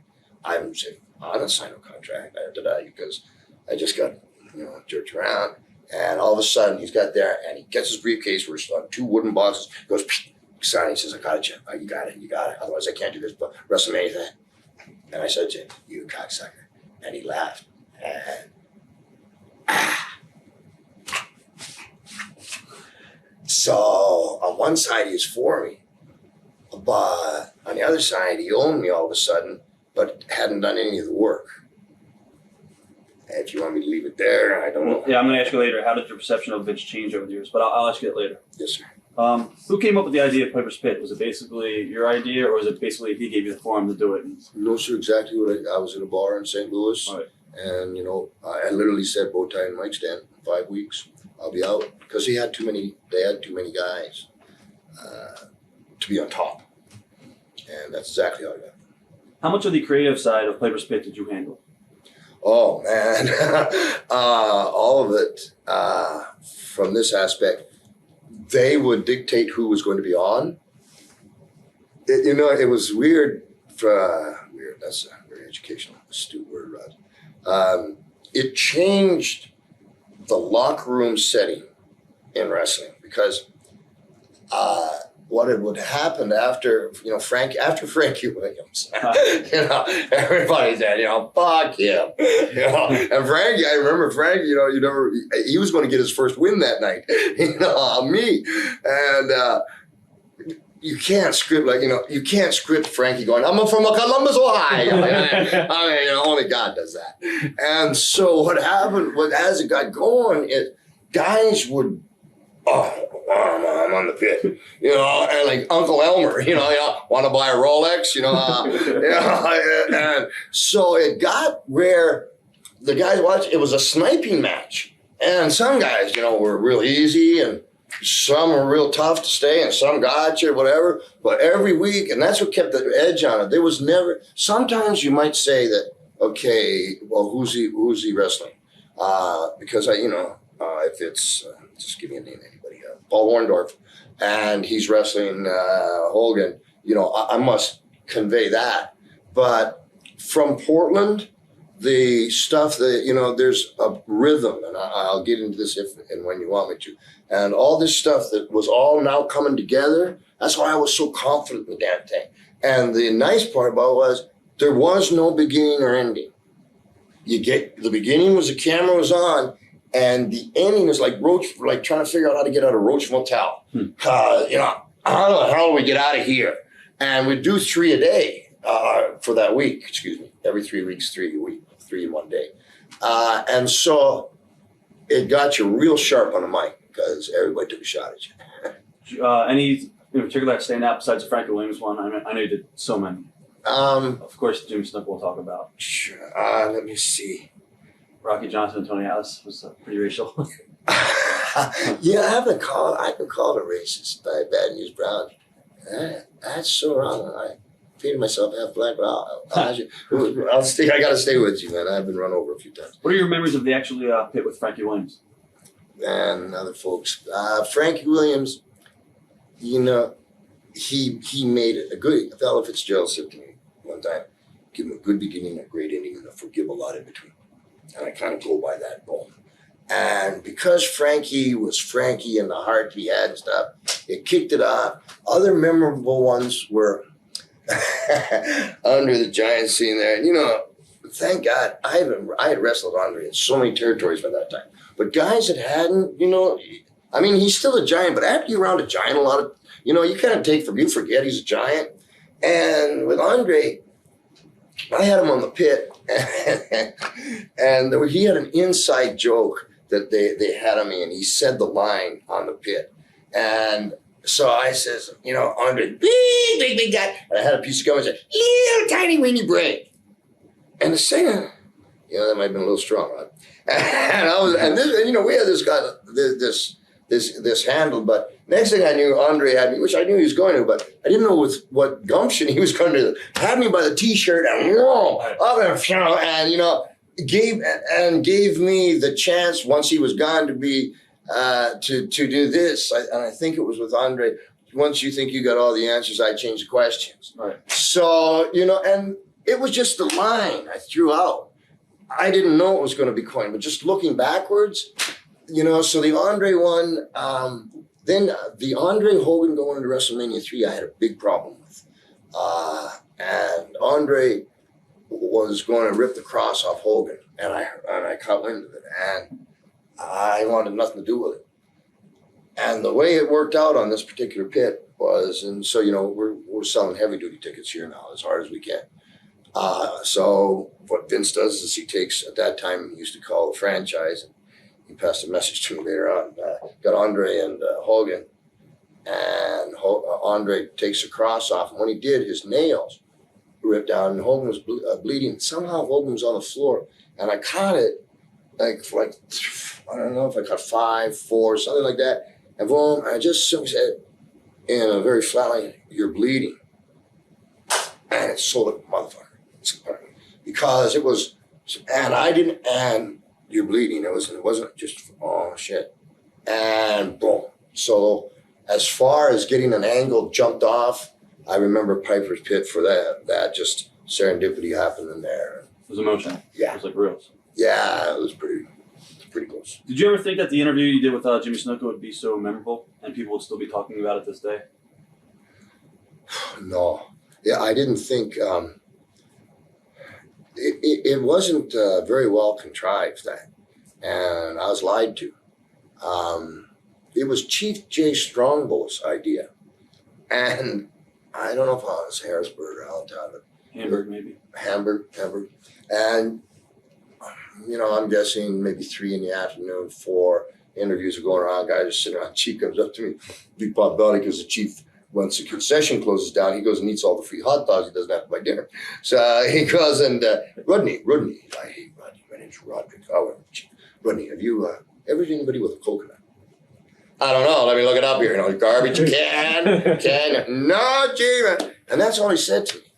And obviously equating it, because I knew I had Snuka on the pit that night. So I understood the equation, but I was just like, no, I haven't. And that was it. About a half hour before Jimmy was to be on, a guy walks in with a brown grocery bag with like these pineapples and bananas and coconuts in it. And I get the high sign that says, Jimmy said, just lay a coconut in.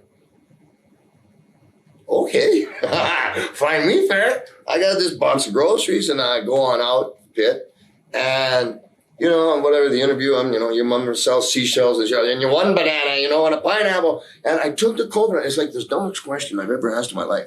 I think I said Chief Strongbow was the one who told me Jimmy said it was okay. And I had the coconut. I said, does Jimmy know how heavy a coconut is? He's from Fiji, Rod. I got mine from Hanks. And Chief just 2 coconut. And I'm looking at Jimmy and I'm, hello, hi, coconut, And I only got 2 coconuts left. And here's, I wish I could remember who that guy was. He was frantic behind the camera, because I always went over. And I just laid back and went for it. And they told me when Jimmy got to the dressing room that Jimmy just kind of sat for 10 minutes or so. And guys would say, you all right? What's going on? And Jimmy didn't say Wayland with a coconut. Not the way that I was told. And although he understood, what they used to do that I was so sad was with somebody like Jimmy. Jimmy's such a wonderful man, a beautiful heart, and the white promoter,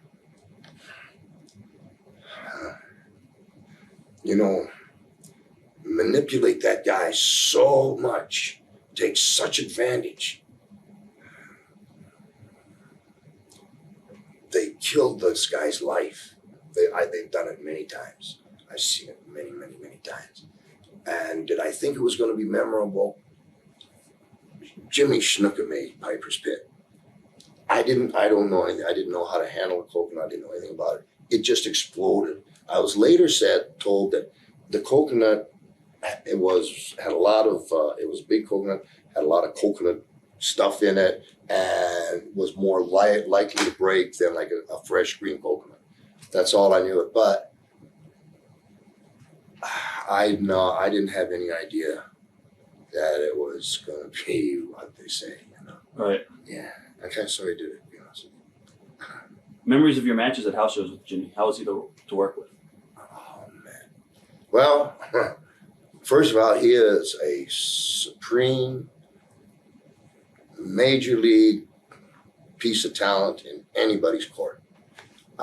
He's so talented that on his interviews, he just has to look at you.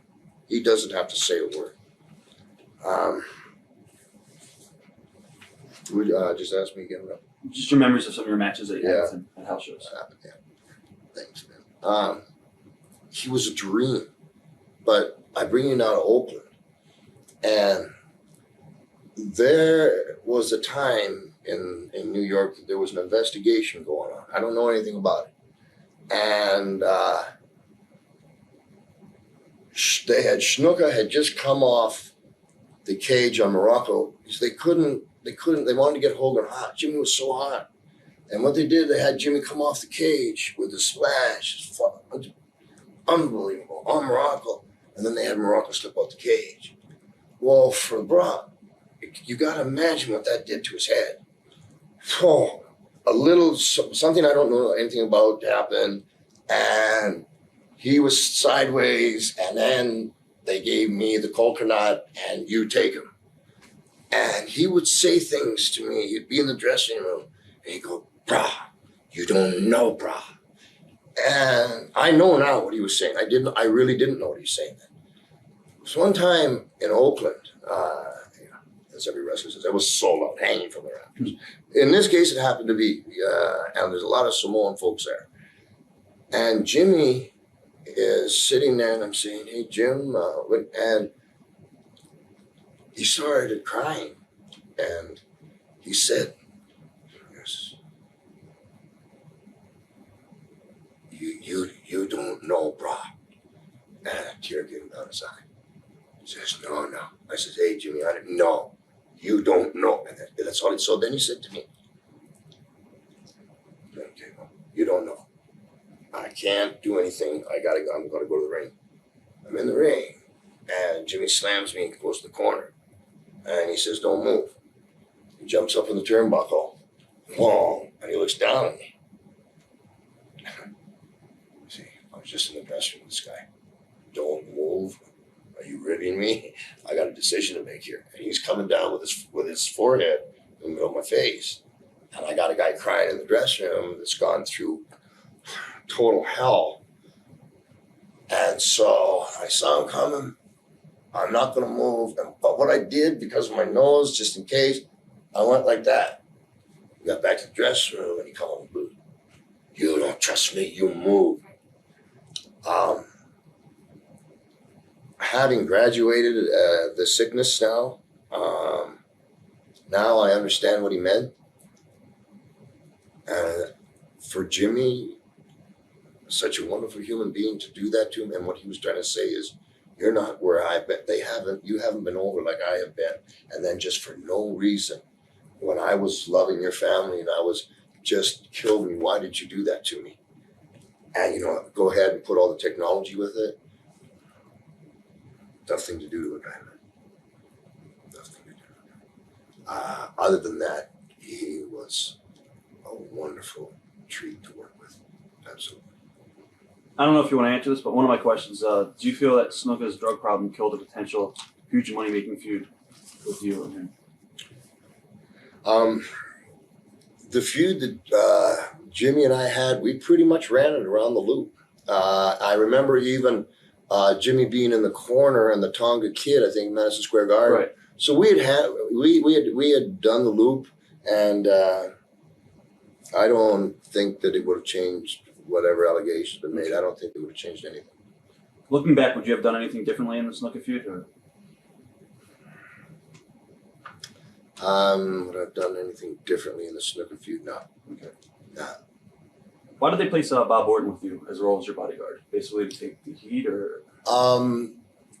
Well, by that time I'd been stabbed 3 times. I kind of took that into consideration. But Bob, he was only a bodyguard till midnight. Then the roles changed here. But also, I adapted a style after watching the matches from Los Angeles into, I said, doing 60-minute Broadway or something, I'm not going to do that anymore. And I changed to a brawling style, bringing that up to what you're saying here, which you can't remember.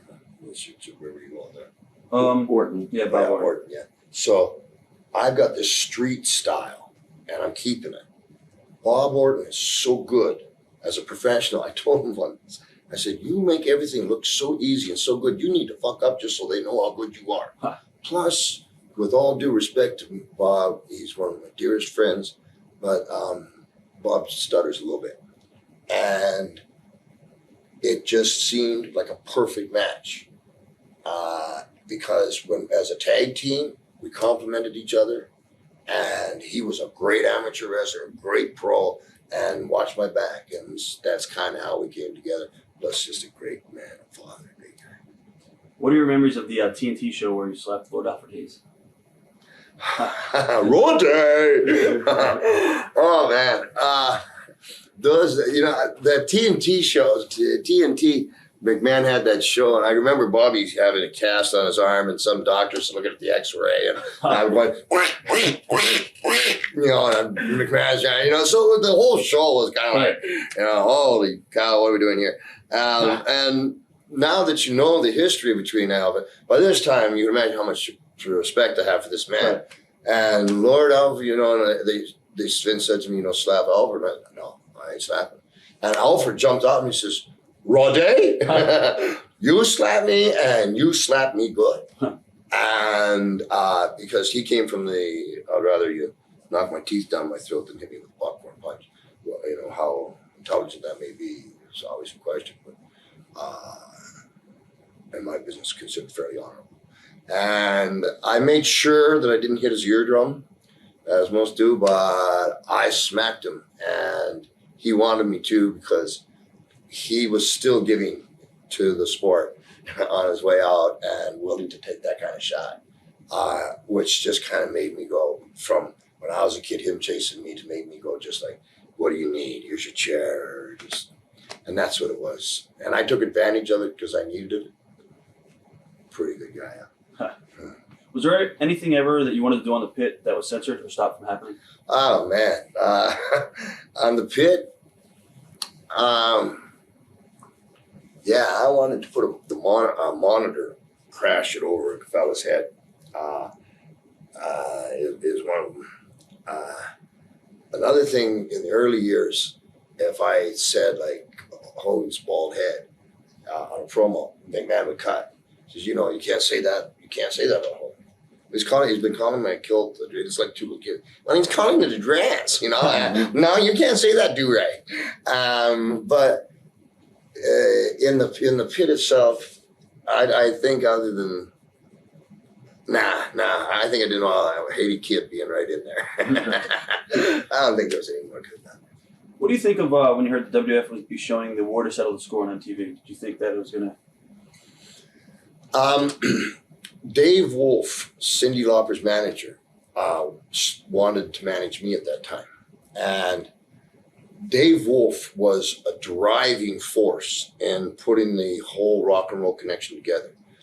Put me in a video called The Goonies that Cyndi was doing the video for, I'm not sure. And, actually got to this point here where Dave Wolf comes up to me and asks, he says, hey, grab this one. He says, can you kick Cyndi in the head and not hurt her? This is the female vocalist of the year in the world. And you're giving this kind of,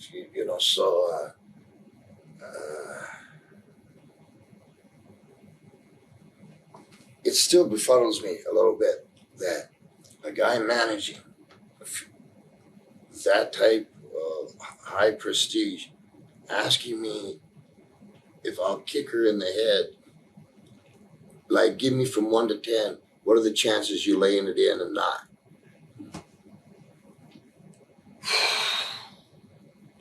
I'm off subject a little bit here, but in the WrestleManias, as we're coming up to it, I didn't make my mind up until I was in the ring. And I had said this on many a show that about 20 minutes before I was going into war to settle the score, a guy with authority comes up to me and he says, the end of her career could be the beginning of yours, and walked away. So I had a decision to make there. I didn't even answer your question, did I? That's good though. Basically, the question was, what did you think about when you heard the WF would be going like national on MTV? I think it was a good step. I guess that's where. I'm sorry, thank you, sir. That's where. Yeah, that was a turning point. Basically. That was a turning point, and also, it would be like Geraldine Ferrara, who was running for vice president. Roddy Piper's not worth or not fit to wear a dress. Dr. Ruth Westheimer, don't pay any attention to her. Get her, somebody go take her out to dinner and get her laid. A Twisted Sister, Little Richard. All these people, and MTV being new, and all these kids, and it was like, I would walk down the street and like people in a car next door, they go, turn up, girls just want to have fun. And it was like, it was unbelievable. And then the last thing Cyndi Lauper says, and when she wins her award is, and Roddy Piper, you're going to get yours. So just kind of put all those she's running for Vice President of the United States of America. And she's saying this about me. What does the regular folk think when they see that?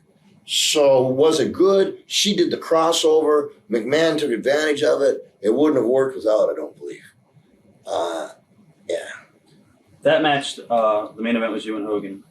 Why did you actually refuse to do a job to Hogan? I saw Hogan put in a magazine or something, Roddy Piper, and says, a lot of take, not much give. I guess you're damn right. Isn't that the idea? I had been around by that time, I'm not sure how many years, and I had got over in Los Angeles. I went to Portland, then I went to Carolinas, then Atlanta, etc. So I had a track record. Now, when what they wanted, Hogan was a champion. Snuka had just got beat by Morocco. And okay, going for the gusto here. It's MTV. Everybody's going to see it. We're still very much in that one-off mentality. Nobody's going WrestleMania I. Nobody's doing that just yet. They're going, whoa, and the Greensboro show just happened, and okay, now the North comes back with the, all this attention, and boom, it hit, and it took us to a place that nobody has ever been before, the sport, and kicked it off. What was your decision to make you not want to do a job, though? You just didn't want to? With all that I just told you, I walk in and Vince McMahon and there's Hogan. I'd never wrestled Hogan, never touched him. You got ice cream bars, I got ice cream bars. MTV, why? Wait a second. Aren't you the heavyweight champion? Yeah. Is this for the title? No. Why? Why do you want to beat me, your hottest heel, who's got Piper's Pit? Now, Lou Albano had told me a long time before that, just because we go back to my size. Because of my size. If I let somebody, they can beat me up, but beat me, I'm dead meat from there. But especially at this time, I had gotten much bigger, but I should take it down. Oh, yeah. New York, that's right. Bruno goes to, you get a 6 month, and then you're gone. And Bruno goes to you. That's the go-through one you want. No, I'm standing my ground. You ain't going through. Because it wasn't like we were going to come back and do some business that would make up for the loss of real estate value. And I didn't, nor did anybody else know, with such a broad audience. It wasn't like I could change territories. What's going to come down here? And with all these unknowns going on, and McMahon putting every cent he had in it, McMahon wasn't thinking straight. I grabbed him. No, that's another story. It doesn't matter. And so I just says, no, man. What did Vince say when you told him you wanted to do a job? What was his reaction? I don't think anybody had ever said that to him before. He got quite mad. And I just said, we need to look at the logics and the math of this. Are you just looking to get one out of it? Because if that's what you're looking for, who you going to get as hot as me? Straight out like that. And he kind of looked at it and I said, listen, I can't afford to do this.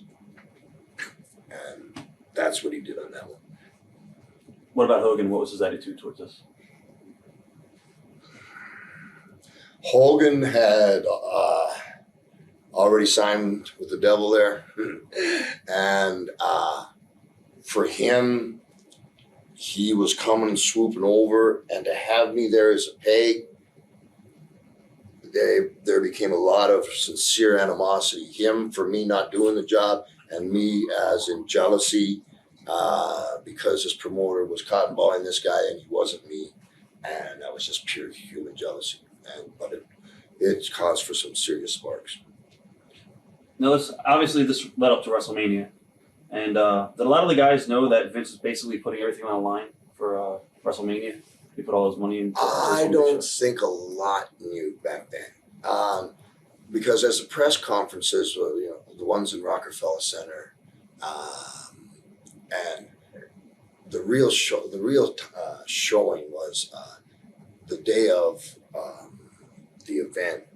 Vince was going up and down the halls, trying to boom, boom, boom, and I think a reporter came. This is when it became evident. A reporter came and said something like, "Is wrestling real or fake?" And Vince goes, "I don't know."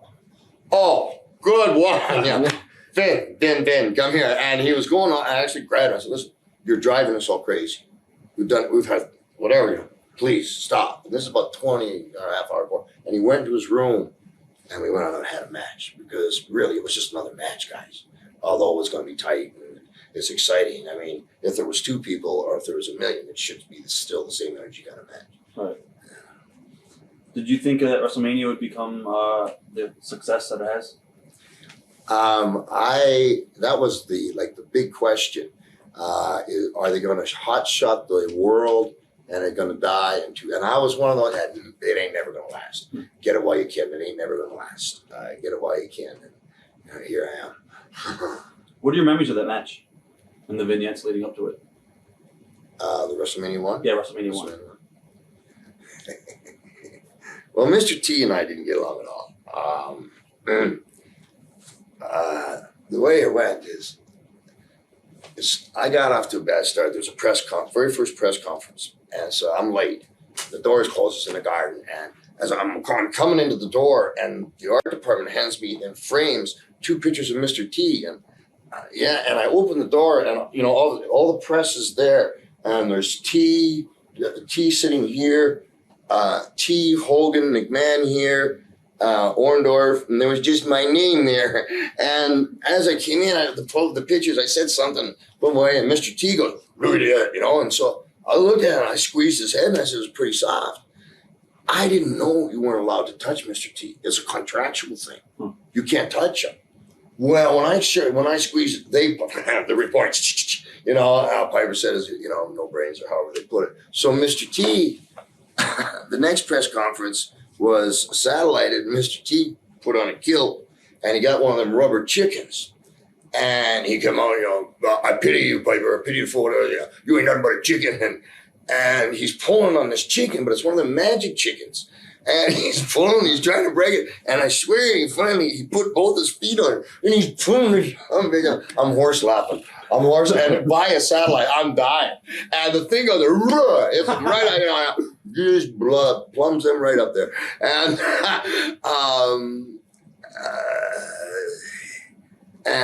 in WrestleMania I wouldn't take a dive either.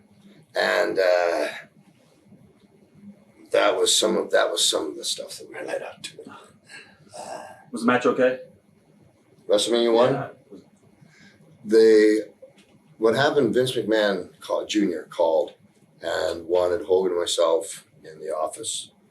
And I said, "Hey, Vince, there's only one right way to do this." And Hot Rod, there's many right ways to do it. No, there's only one right way to do this. And so I get to the office, and we got to work with him. So Hogan was pretty professional here. And I said, you can't throw any punches, and you got to keep it tight. And you got to keep it amateur. And what he wanted the hot tag from Hogan, because Mr. T, okay, no, sure, for Hogan's going to be here. He's whatever. I think of him, I'll still take a bullet for the guy. But for Mr. T, he's back on the set. Not a chance. He was quite a piece of work one time. We're in the Palm, and Mr. T has got a Crown Royal velvet bag, and he pulls a gold goblet up with at the Palm in Los Angeles with jewels on it. He puts it on the table. He says, "Well, if you're good enough for the Pope, it's good enough for Mr. T." Then he goes, orders Cristal champagne, and pours orange juice in it. Ha! That's what I'm working with here. He is a piece of work. How did you like working with Andre? A lot of people said that Andre was able to sell. I think we did a shoot with Bobby Heenan, and he said that Andre actually liked you a lot because he was selling for you a lot. So. I guess, I guess everybody should get down on their knees and pray to God for thanks if Andre liked him. Everybody made a mistake with Andre. I don't know if they've ever caught on yet. With Andre, the way I figured it out was because he'd always come into territory where I was. First thing he'd do, I'd take my T-shirt off. He'd put it on. There was Baby Huey, and he loved to work with. But with Andre, guys would get in there. He's, I think, pretty much a legitimate giant in our day and age. And Andre would hit him in the way they'd fly. Well, for Andre, that was the worst thing you could do because he couldn't feel comfortable selling. You didn't do anything where his heart felt. So I get up to his hair and in his eyes, and when he punched me, I go down, but I'm back on him. And him feeling me on him, gave him that, okay. And then, of course, when it was time to go, it was time to go. But everybody was so afraid of him, they wouldn't jump out. He would have killed me. I'm just saying, though, right. Being aggressive, and I get up in his hair, and then, later on, he tried to stick his thumb in my ass. It wasn't so much fun, because he got to know me. But hey, try that in a battle royal. I think it was Kurt Hennig that had that happen to him. I'm not sure. Got caught in a battle royal with him. I believe after WrestleMania, did you and Vince have a falling out a little bit at all? Because I know you went and you worked a show for Don Owens in Portland, which was pretty much the unthinkable for guys to jump in. After WrestleMania I, my relationship with Vince Jr. was still fairly solid. I felt quite a loyalty to Don Owens, and I think McMahon just kind of took that shot because I was drawing money at the time. But there came a very distinct time when we had a falling out. And that was after WrestleMania III. I had been electrocuted, and my lawyer was doing what she was doing, and they needed to talk. And Vince sent a message back to her. You tell Piper that Hogan and McMahon are the only true blue WWFers. And at the beginning, Hogan and Piper were the franchise, McMahon the drive. And, he really meant it because I went and did They Live, and he didn't want me to do that at all. But at the same time, he was trying to kill me off. So, do you think he played you and Hogan against each other?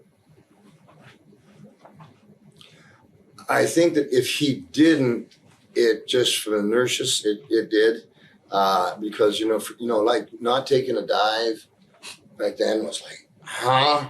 And Rod, if you look at it from Hogan, wait a second, I'm twice your size, look at it always from a point of view. They're going with me on the hot command, so I can see it, and I can see him and McMahon going, what the hell? Oh, well, listen, and so them kind of feeding each other, the Hate Roddy Piper Club. I think that more than Vince. At that time, he wasn't that calculated. He learned that a little later. Memories of the very first Saturday Night's Main Event. Jeez, man. Paul Orndorff, I think, was on that fit. You got a guy who's got to put his hand up when it's his fault. So I just keep my hand up the rest of this interview. That particular, there was a Saturday Night Main Event where I whipped Mr. T. This is just the way it came down. 3 days before it was in Phoenix. 3 days before it, we'd been going really hard on the road. And one of my brothers I was taking water-based testosterone. And he was the administrator. Bottom line, between the whole bunch, I don't think I got a lot of sleep for about 3 days. And I came into this big room, and there were people I'd never seen. Some looked like boxing representatives, some different. And I was just plain ass ignorant, egotistical, big-headed, everything else you'd like to throw in, all of yous that like to throw. And, I said, just stopped the room. I said, how you going to get some heat on? And I said, I'm just going to whip the nigger. I'll take my belt off. And everyone just kind of stopped. This is Saturday Night's Main Event. I think this is the very first main event. And so when I got on the air, I was whipping them with my belt, and I got them in a lot of trouble here. And so I was doing an interview about Mr. T, and they asked me about Mr. T. And I said, well, you go figure this. I figured that slavery was a terrible thing. And I was so happy it was abolished. And Abraham Lincoln and all the history you have. And as soon as they make the slaves free, what does Mr. T do? Put chains around his neck. I just can't figure, holy cow, here comes NBC. And so that was like, and then that same evening when I was completing my fall, George Scott was there, and Vince and Jim Troy, and I was doing whatever I was doing. And George Scott tried to hook my mouth, and I bit his finger, walked around the lobby, and then there were McMahon and Scott, and they were in this elevator. I could see it, Kevin Dunn, I think. And I had my halberd here, whatever my purpose was, and I wouldn't let him go up. And one finally, I think it was Kevin Dunn, grabbed my halberd and put it in the elevator on the other side. And they whipped him and got up and got away from me. Huh. And that was the first one that I think, my fault. How necessary was it to use drugs to keep up the schedule back in the 80s? What kind of drugs? Painkillers, cocaine, anything, no. Somas. Boy. Okay. In the very beginning of WrestleMania, after WrestleMania I was finished, and they're running like 3 towns a night, at the Hojo's in Pittsburgh, you'd be out. They just come to your door, haul you out. They just had a billboard, or rather, backdrop in a room, and you just do and they just pull you out. I remember doing like 90 days in a row, and the equation that comes into this from the athlete or the talent is, okay, boom, I just wrestled. This is my biological clock. And it's 10:30, 11 o'clock. I'm getting out of the building. Maybe call mama. I'm going to eat. And it's going to be 12:30, 1 o'clock. What time does my plane leave? Oh, you got a queue fare. It leaves at 5:50 because you can save $7. So how am I going to wake up? I got to make that because I'm by myself. How am I going to get there? So a guy might take a hit of coke. A lot of cocaine around that time. And boom, and you're there. You can make that next town. What do you got to do? You got to train. Boom, boom. Mom, I need a couple hours sleep just before I get to the matches. I can't go down. Whether it's a testosterone kicking in or what it is, because it's what is New York? A big man's territory. What's the thing they said about Roddy Piper? He's too small to be a bomb. So I got to go. I got a little sleep here. Got a little sleep. What time? Ring 6:30. I got to go. Boom. Okay, I'm off to the arena. Mix that in with all of a sudden an injury. Okay, listen, hey doc, bomb for the injury, bomb, I'm up for the match. What time's the play leave? Yeah, boom, I'm that, and bring in the occasional glass of whiskey, and the array of from Placidils, 2-0, Seconals, Tylenol 4, Valium, B complex with C, Jactable, test deck, and a shopping bag with your name on it. And the thing that McMahon was doing that only a couple of us was catching on to was McMahon took, if it was Hogan versus Piper on the marquee, he just quietly put the WWF. And of course, those people at that time came to see Hogan Piper. But as they trained him, it was the WWF coming to town. And what that enabled him to do was, he wanted to get rid of the guys that cost that much money or the ones that would buck back and get a control. And eventually he just got the WWF is coming, no particular one name. And now he pays them what he pays them. It's a promoter's business. Wrestling Classic. It was the very first pay-per-view they ever really did before WrestleMania. I think it was you and Hogan again. Or was that after WrestleMania? It was after. Okay, it was after WrestleMania. It was a Wrestling Classic. And I guess you refused to do a job again to Hogan. It was in Chicago. That's when they did that tournament, I think. You might not remember. I don't... What happened was, after I refused to do the first 2 jobs, they never asked me again. Like, I became king of the DQs. Right. I don't remember I don't remember me refusing to do a job for Hogan after that. I may have, but I can't think of why I would refuse. So I don't know the answer to that question. Okay. How frustrating? How frustrating? How Now you're starting thinking, I ramble and you're tongue-tied. Man, oh my God. How mad do you get when people say that Vince and Hogan are responsible for getting wrestling to where it was in the 80s and they don't say Roddy Piper's name? I used to get really angry. I used to get really mad. And as we said earlier in the shoot interview, if you go back and you look at it, everything is Roddy Piper, you're going to get your ass kicked. It's pretty simple. But as with Snuka, their main thrust was to get Hogan over. So anybody else that was staying up there was a threat.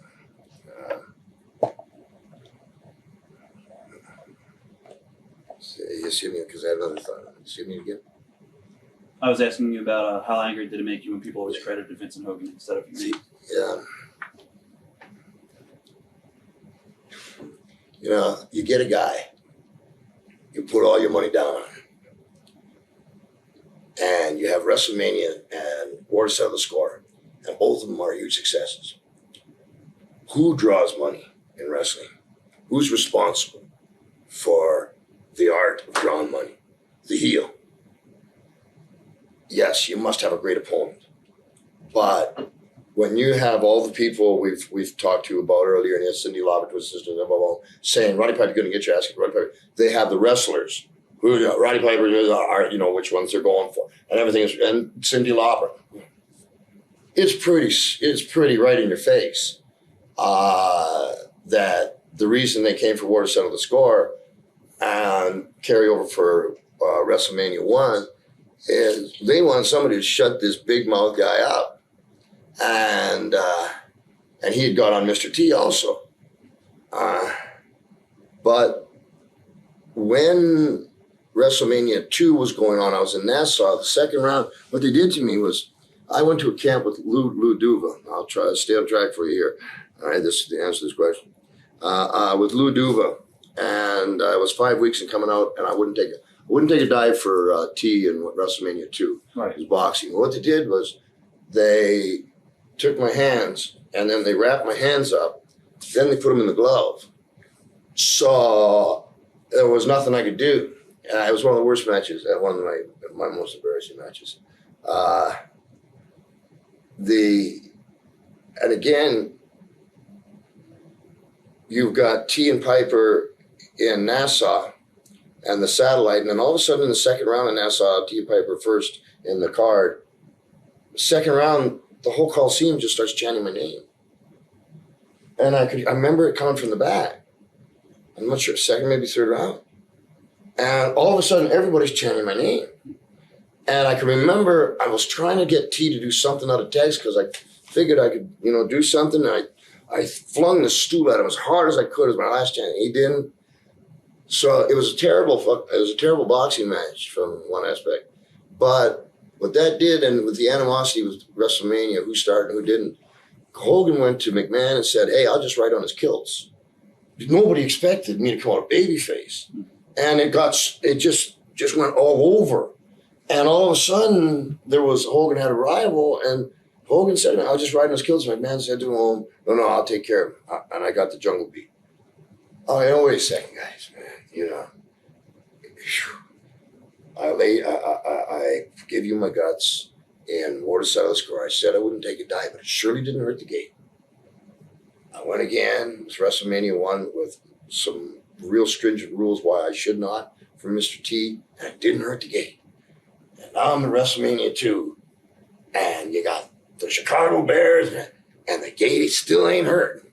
What's the problem?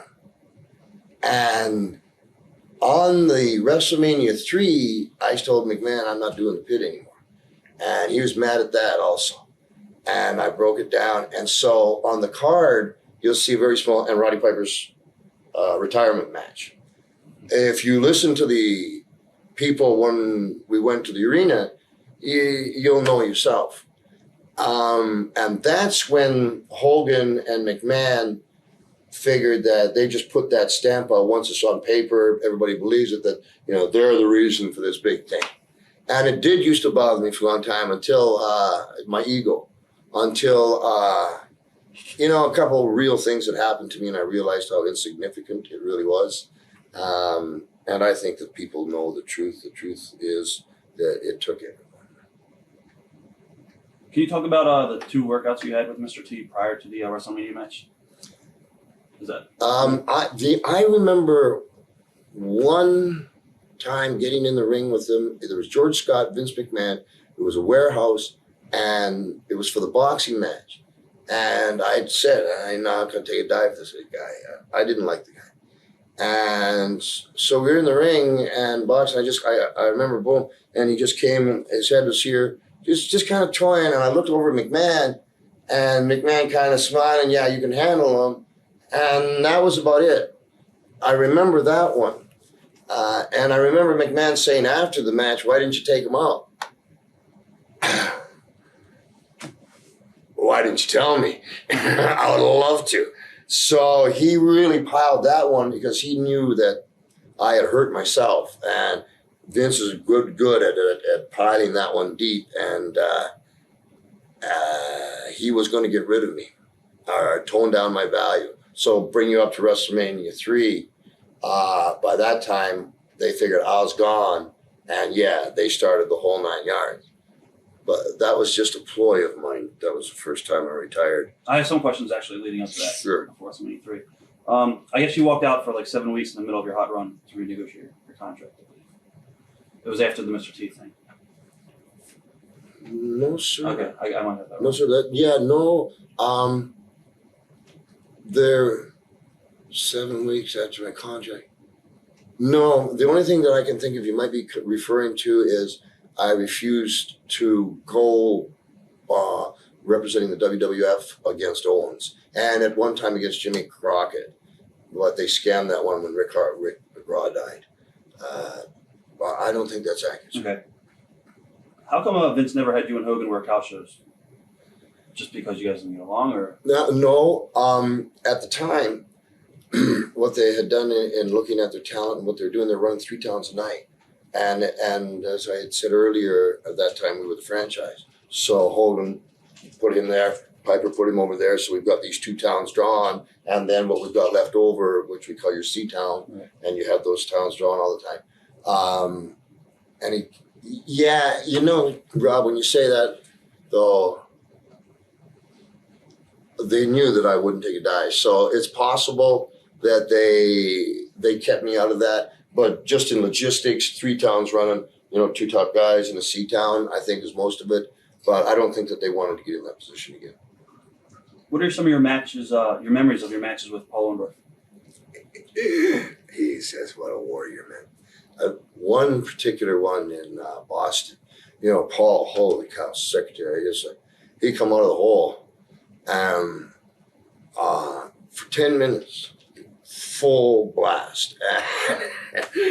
And Paul was one of them kind of, stud kind of guy, good amateur, good everything, wasn't. And so the matches that we had, because of the street style, they just went boom, and they were hard hitting. They were short. They'd go 10 and 12. But I remember in Boston fans saying that they've never seen such an intense match because Paul, you just come out of his skin, and I just shed 3. So they were great matches from the standpoint of view. If you just want to see 2 guys devil may care and just kind of half-ass go at it, that was the match there. Memories of your matches with Bruno Sammartino? Wow. I have a tremendous amount of respect for Bruno. I know McMahons don't get along with him, but me myself, when I was asked if I would work with Bruno, first of all, it was an honor. I have been taught. I remember Bruno saying this. Orton and I were tagged, I think, against Bruno and somebody or something like that. And we come back. Thank you, Mr. Sammartino. And I remember Bruno being told that Bruno went to somebody and said, "Hey, those kids, they don't gotta say thank you." And he's just a man's man. in the ring. He was great. That's very interesting, Rob. If you look at it like this, you say to me, that McMahon and Hogan claim WrestleMania. If you just want to jump back a generation, Bruno feels the same thing about Senior. Maybe just a little different circumstances, but did Senior make Bruno? I think Bruno made Bruno. And it's kind of, it's really interesting because they're a 3-generation family of promoters, but each one repeats. It shows you they teach each other because they repeat. There's a couple of really clever stories there that the old man used to do. All right. You want to get into that, any of that? Sure. Okay. There was a guy named Jack Pfeffer years ago. He was a promoter, a little Jewish fella, nasty, had a big long nail on him. And he used to go through his hair and he'd stab pickles, eat pickles. And he was like the promoter's nightmare because what he would do is he would come into, and now this is back when, oh my goodness, I couldn't even put a date on it, but probably late 50s, early 60s. And what he would do is he would come into Jersey here, let's say, and he would put up a card, Hulk Hogan, and he would just make one mistake in the letter, and the letter of his name. And then all these people would come to matches, and it wouldn't be, they're all imposters. And then boom, and he'd take the money, and he'd be gone, and the guy that owned the territory would be stuck, and the territory would die. So that's why he was feared. Well, as the story goes, when he got to New York, he did it in Madison Square Garden, the old garden. And it's been said that the old man, Senior, that afternoon went to all the ushers, gave all the ushers $100 bills, said, seat everybody in the wrong seat. They did. The place went into a riot and the matches never got started. And that's how he fought Jack Pfeffer. They also fought Eddie Einhorn in a different way. Nice. I'll stick with that one. Memories of Adrian Adonis in the famous battle over the flower shop. First Player's Pit segment. Oh, man. Adrian Adonis, he'd work out for like 4 hours and, I don't know what did he look like. I don't know. He just, how do I look, Pipes? How do I look? Okay. Adrian, you look great, man. Really great. When we were 22 years old, we were a tag team. And they called us our 22s in LA. And I knew Adrian, and Adrian helped me with my life at one time so much. Here's an example of sometimes a guy doesn't appreciate a friendship. Adrian, I was in Poughkeepsie one time. He says, Adrian says to me, what's wrong, Pipes? You got to go buy a house for your family. Get settled down. And I went and did it, and it worked. And I love this guy. And we're real close. And when I'd call him and say, hey, I love you, man, I'll tell you. His wife said to him, what is this fucking I love you bullshit? I did the eulogy at his funeral. Last funeral I went to, whatever. And he had told me before that, he said, man, Pipes, he says, when I die, he says, I don't want people weeping and crying, throw a party, And I got there and the curtain was black and the family was a closed casket. And I had said that and a moan came out of his wife. I couldn't do for you. I don't know how to do it.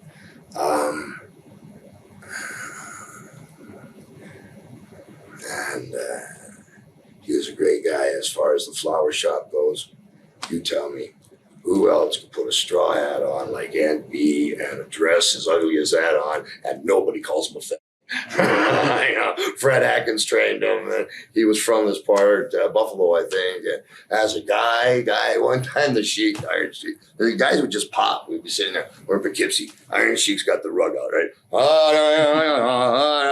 Some guy over there, he's tying off. Some guy, Little Richard's handing out Bibles. I learned that Adam should be with Eve, not Steve. And all this stuff's going on. So Adrian, just oblivious, he just walks across the stage and accidentally stepped on just this much of the sheets. Go, well, boom, man, it was on. And the carpet was flying. It would be like that. You would, Morocco, like, he's going to snap. And boom. And guys would just snap. And everybody just kind of, okay, he's okay. And you just let that's down to that. That's how the locker room was back at the time. Yeah, man. Bob Orton, when they broke you guys up, we did an interview with him. He said he didn't think it was a good idea to split you guys up. What is your opinion? I think I know what the era that he's talking about. Bob and I had a match, and it was a tag team match against Mike Rotundo and Barry Windham. And at that time, with the swoop from 84, this might have been 86 or something, in the match with these people, we body slammed Windham, our Bob body slammed Windham and covered him. And people thought that was a finish. It was so, they knew these guys were athletes, and they were so into it that it was so tight, and the referee was counting. You just almost didn't have to do anything. And like that's your perfect case scenario is where you want to be. And the office didn't recognize that. And Bob, being from where, I wrestled his dad, and he knew what that was and how much power that took. And when you got it to seize it, that's when they took Bob out of the equation. But if you could have been there that night and just slammed someone, and the crowd go, 1, 2, holy cow. Right. So that's, I think, where Bob's coming from there, and I believe he's right, that they could have got more mileage off him. Bob just made a few mistakes. The matches between you guys, he said that they didn't click with when you guys would work each other. What is your opinion on that? Myself against Bob Orton? Yeah, he said that the matches didn't click very well. Gee, I don't remember wrestling him, but I couldn't tell you by the two styles that they don't work. Yeah. Don Morocco, what are your memories of wrestling Don? Oh, my word. Don Morocco. Prince of Darkness, baby. Don Morocco, for me, was he was a good reality check. We hung around a lot together. What are you asking me about Don again? Any of your memories working with him after the... Well, I have one memory. Don was... he looked like he smuggled coconuts in his shoulders, ball. Nicest guy, but after a few beers, you had to talk Hawaiian, to understand. And so this one night, Bob Orton and Morocco and I were in Fresno, I think it was, someplace. And, we went to this restaurant. They bought us food, drinks, all this kind of stuff. And there was a rent-a-car. And somehow the restaurant closed down, and we all got in the car, and we stopped to get more beer. And then Bob and Don went in the can, and some construction guy said something, and I must have accidentally tapped him, and he went on the floor, and I said, let's get out of here. Boom. So we got in the car, and there was these sets of tracks. Like, I got to make it up, maybe eight double tracks, train tracks. I don't know how this happened, but we were taking a corner, and somehow the car slid off the pavement onto the train track. So Don Morocco and myself got out and said to Bob Orton, we'll lift it up, hit the gas. Well, around the train track is these like rocks about this big, right? The wheels are off the grip. So there's our, and the rocks were hitting us like 22 bullets. And, it wasn't going nowhere. And just show you how we weren't thinking. All of a sudden, hey, come here, this should be interesting. Naughty session, baby. And here was this train coming, and there was that car. And we were just going and the train was not on the track of the car. So obviously the car was stolen. And we went back to the hotel where Morocco and Orton were checked in, and I was not. I was late. I went straight to the arena. Now, I don't know how Bob got away. However, Morocco and I come into the hotel lobby, and there's cops all over the place.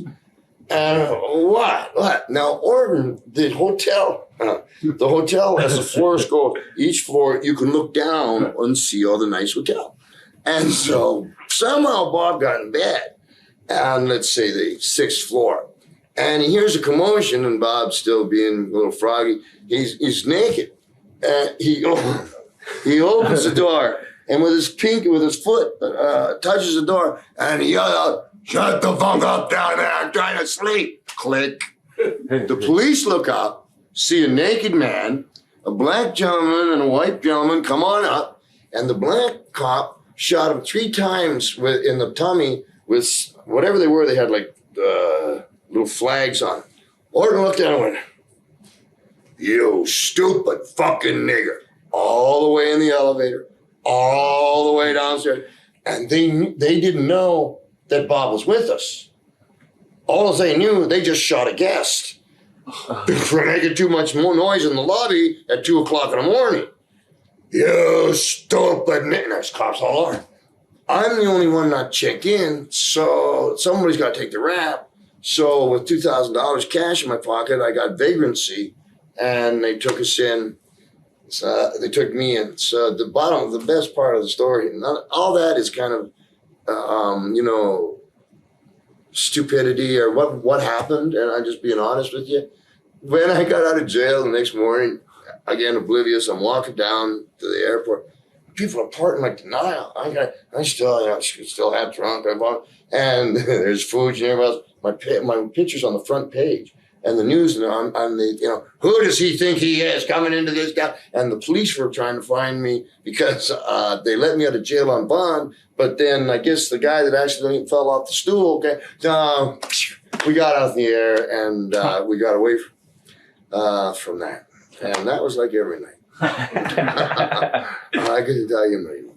WrestleMania III, your match with Adonis. What are your memories of that? I was honored to be with Adrian and Jimmy Hart. It turned out real interesting. The WrestleMania III, two things. They had a cart that looked like a ring that brought you down to the ring. Well, when my match came up, the cart came back and McMahon was here and behind the curtain. Something was wrong. There was a technical thing. I don't know what it was. And I just says, "I'm going." And I just went through the curtain and I started running. My philosophy here being, if I can't run to the ring, I'm going to wrestle. I don't know if it's because everybody came on a cart or something, but when I ran down there and got it, you couldn't hear yourself. And I remember watching the tape and Gorilla Monsoon and Bobby Heenan next to each other saying, "I can't hear what you're saying." That one moment there, I'd never looked at fans while I wrestled. I never did it as individual people. And that was the first time in my career where I stopped and actually looked around. And it was a moment of honesty, kind of like, thanks for saving my life. And you're welcome because I put my heart into it, if that makes any sense. And in a business as strange as the one that we're in, it was all of a sudden a real moment of truth there. And then Adrian, being the great professional he was, it was his idea to have a hair match, just because he was that good a guy. And so as we're going along, I brought the mirror on these hedges, and there was Beefcake. So I just know this: you ever tried to cut somebody's hair when it's wet? Doesn't work. So I wasn't being that nice. I said, "Beefcake, you shave it." He got a knee on, but that's how Brutus Barber came about. And on it went. I guess those would be a couple ones. You took off some time now. This is when you had your falling out with Vince after that. Yeah, did they live? Okay. When you came back, they did something with you and I believe Morton Downey Jr. I had was talking. I think it was at Trump Plaza, and I had heard from a stewardess, Morton Downey Jr.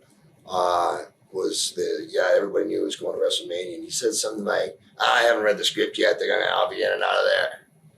Oh, really? I see. And so I had just got back. I tell you the first thing, that some people come up to me and they had some dogs there smelling around, So these young guys come running. What were you supposed to do? Well, put it up high. It's hard for them to jump and sniff, okay? Jeez, that was a first statement coming into Trump Plaza. Then there was Donald Trump in the elevator. So what do you think is going to happen tomorrow? I don't know, Donald. We're just going to. And so now Morton, he's in the ring, and there's a fire extinguisher, but it was bled except for this one. It was bled except for this one button, so it wouldn't shoot too far.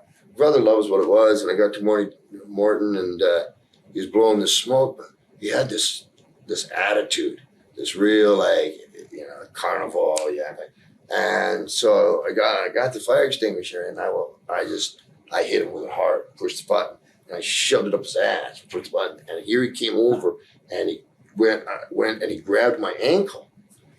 This handy. And I got this about 50-pound fire extinguisher, and I'm just about to come down his head, and I hear Gorilla Monsoon go, Piper! Yeah? Nothing, just feeding. And, but Morton Downey had a whole new respect for the business, yeah.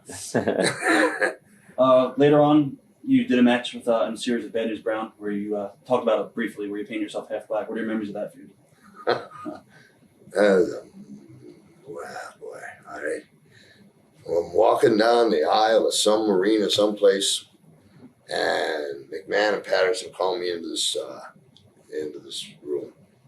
Bad News Brown's there, Vince McMahon's there, Patterson's there. I'm sitting here. You could have cut the air with a knife. I don't know what's going on. He says, hey, Hot Rod, would you wrestle or work with Alan on whatever it was? Sure. What's going on? Silence. In my ignorance is bliss. In my mind, let's see, Nelson Mandela was getting out, Cyndi Lauper, True Colors, all this wonderful stuff. That's where I was thinking. I just went, you know what? I'm going to paint myself half black for this one. I swear to you, beat one, beat two. Vince looked over at me and said, I love you. Okay, is that it? Left the room. Bad News Brown did not say a word. And the last interview I went into it I did the True Colors thing. I'm not a racist. Now, Vince McMahon speeded up. Right? Vince McMahon had a special solution made that would not come off with the sweat. So I'm down there, and they right down the center. Right there, no respect for the jewels. Right down, black, half black on one side. All right, and it ain't gonna come off if they got the special solution. Here I go with Bad News Brown. And I don't know what I was thinking. I was doing Michael Jackson. I don't know what they thought I was doing. And I get in the ring with Bad News, and I said to him, man, it's probably best you grab the hold or something. And he still never said a thing. Never said a thing to me about this black piece of business. And the match was the match. Nothing just right home about. I get back, and the solution was clear. Makeup lady undoes it. It's going to take it off. She's rubbing. Finally, my cheeks bleeding. Under the Giant and Arnold Skolnick had taken the solution, dumped it out, put water in it. So I'm in Toronto. I'm in Toronto, Canada. And I bought a 5-foot Mickey Mouse to bring home to my corn muffin. Now, I'm half black. I can't get it off. And I got Mickey under this arm and a Halliburton under this arm, and I'm sweating. And I can remember coming into Toronto to the customs, and they were just going like, and I finally sat down on the flight, and they all kind of looked, and the stewardess come up and said, you'll have to check Mickey, buy him a first-class ticket. Clinked him in. Chicago to Portland. It took me 2 weeks to get it off by going in the sauna and rubbing it out. But what was I going to do? Beat Andre up? I was back into Kansas City again. Rowdy. Damn, that traffic jam. Memories of your match with Bret Hart at WrestleMania VIII for the IC title. Man. Bret, I love Bret. He's, I guess the way the story goes, he's related to me. Is there truth to that, or is it? Yeah, well, I'll just tell you exactly what I know is I was born in a place called Saskatoon, Saskatchewan, and I just moved a lot as a kid. And Stu Hart used to run Saskatoon, and they used to take the train. And one day Bret Hart came to me and said, do you know there's nobody in the world that could have known that person was my uncle, because I kept my stuff to myself. And Stu was a cousin to whoever that person was, my uncle. So a cousin to my uncle. So, whatever it was, it turned out because Bret is such a wonderful guy, we just cuz became, so whatever that may be. And I remember Bret coming in Toronto. I'll get to that match in Toronto, the very first appearance. I think it was against a guy named the Spoiler, a real jerk off, man. And Bret was just white, and trunks and, Maple Leaf Garden. And the Spoiler did this thing to him. He locks up with him, and Spoiler goes back to the ropes. He hooks Bret's foot before the rough goes, pushes him. Bret lands on his ass again. I'm watching poor Bret comes back from the thing. He's going to say like this. Come on, right. Next time this asshole does that to you. And Bret and I just hit it off. And then when that story came around, it came time for me to move on. And if you're going to pass the torch, I can't think of anybody better than Bret Hart. As far as the match, we said hello for about 10 minutes, and that was it. The one thing that has always just been out there that people want to know, as the match went along, he started bleeding, Bret. And I can tell you, I didn't lose that match, but I'll tell you. And that got a lot of heat with the office. And the office actually, after the match, came up to Bret Hart and said, did Piper pressure you into bleeding? Did you see anything? No. That wasn't how you done it. So because they were deaths on that at that time. But they had a shot. I bulldogged him. They had a high camera. And when Bret hit, there's a huge puddle of blood there. And on the finish, I put the sleeper on him, and he kicks back and boom. The reason I did that was just in case. But technically, you should have raised his hands before you counted my shoulders. However, we never went into an angle, so I didn't need to use it. On the other hand, the match itself was a match for two guys that have wrestled a lot, and there wasn't a lot of talking to be done. And if I was ever supposed to pass the torch, I felt that was there. And he's a hell of a man. You beat him. Now, in 1991, Vince had you do commentating, I believe, for Superstars. Was that your choice, or was that? Nah, I hated it. I didn't want to do it. I was there when Jesse said, McMahon, you don't scare me. I've been under fire. And Jesse says to me, as he's going out the door, he says, Pipes, I'm throwing my boots off the river, off the bridge. And what happened was Jesse had this falling out with McMahon, and Jesse had a very big following as a color commentator. And they realized now Jesse's not coming back, and McMahon phones me. He always phoned me with it's a shit-ass job. And he says, I says, I'm not going to be come and do color commentating. That's for somebody that's, over the hill. Or, no, you need bag, argues back and forth. Well, John Studd, God bless him, filled me in on Jesse's contract. So I talked to Dick Glover, got the same thing for 3 years plus wrestling. Now we're talking. I'll do it for that. And when we went and did 3 weeks of it, and then I go home to Portland, I don't hear anything. And I guess I come back and Randy Savage comes up and the ratings went up. But in that booth, the first time with McMahon, and his ego, the first interview we did was side by each for the live-ons. And, I kind of, boom!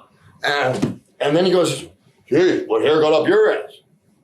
What are you talking about? That's the way y'all are. Oh, you don't know.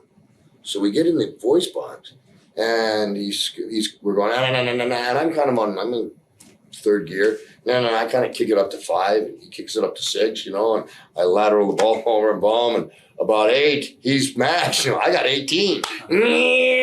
At the end of it, he slips out fast, man. I don't know what's going on. Bruce Pritchard comes down and says, boy, that Vince, what a hell of a guy. What's what he means? He's upstairs throwing up. All this time he must have been sick. Bullshit, he blew up. And so then he fired me and Savage at the same time. Yeah, brought Hennig. Yeah, the way that happened. We had come in, stayed at the hotel, Sheridan, walked in, Savage and I were there. We saw Kurt. Hey, how you doing, man? What's going on? Hey, we thought Vince was going. And Kurt was there. All of a sudden, Vince says to Savage and I, he says, I got all my money in my box here. I need them all in the house shows. Really, paying too much money. So he put Kurt in there for whatever. And Savage really came down hard on Kurt because he thought Kurt had come around. Kurt didn't. And Kurt went to McMahon and said, "Why did you center me out like that?" And McMahon says, "I never tell anybody anything they need to know until they need to know." And bottom line is, yeah, we could have sued, but there was so much more money to be made. And that's a good example of, a wrong decision made because of tyranny. Members of the Angle were Flair came into WWF and he went to hit Vince with the belt. I think he hit you instead, which led to your program with Flair. Ric Flair, for some reason, he went to New York, and like they did to me the first time, "Don't call us, we'll call you." And that bothered Flair for years, as great as he is. And as time went on, Flair went back and forth with should he or shouldn't he, should he or shouldn't he. And finally he called me at home and he said to me, "Hey, I'm thinking that." He says, "Will you help?" "You betcha I'll help you." So for me, the idea of Rowdy never tastes to die, not a problem. Here's a guy that can beat me and he deserves it. And it was more an honor for me to do that for Rick, because when I got blackballed, he took me places that he didn't have to keep me going. And he probably would beat me anyway.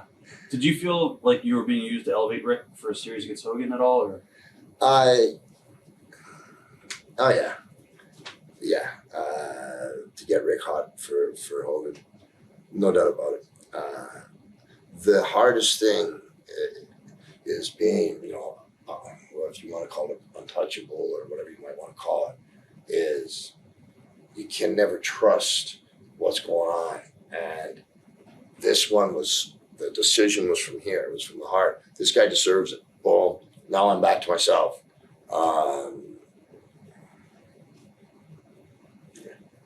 Memories of the tag matches. It was pretty much a dream tag team match. It was you and Hogan against Sid and Flair. They did that around the horn. Did we do more than one of those? I know you did with Philly and maybe MSG. I remember the one in MSG. Damnedest thing. We were in the ring, and the biggest pops we get is when Hogan and I tagged. Huh. And God, because I don't trust you. I don't trust me. And when we're boom, they didn't care. And then when we tagged again, it was, I think, if we did it twice, maybe. Right. But it was kind of cool because the wrestling fan was into it so much that they're following it and they know these two guys, and the fact that they would tag from a wrestling standpoint of view, it's almost like shaking it. So, hey, and that's real emotion. And so I thought that was pretty cool from that aspect. WrestleMania 12, your match with Goldust. What injuries did you have going into that match? And I guess you let the car run you over in that match. What made you decide to do that?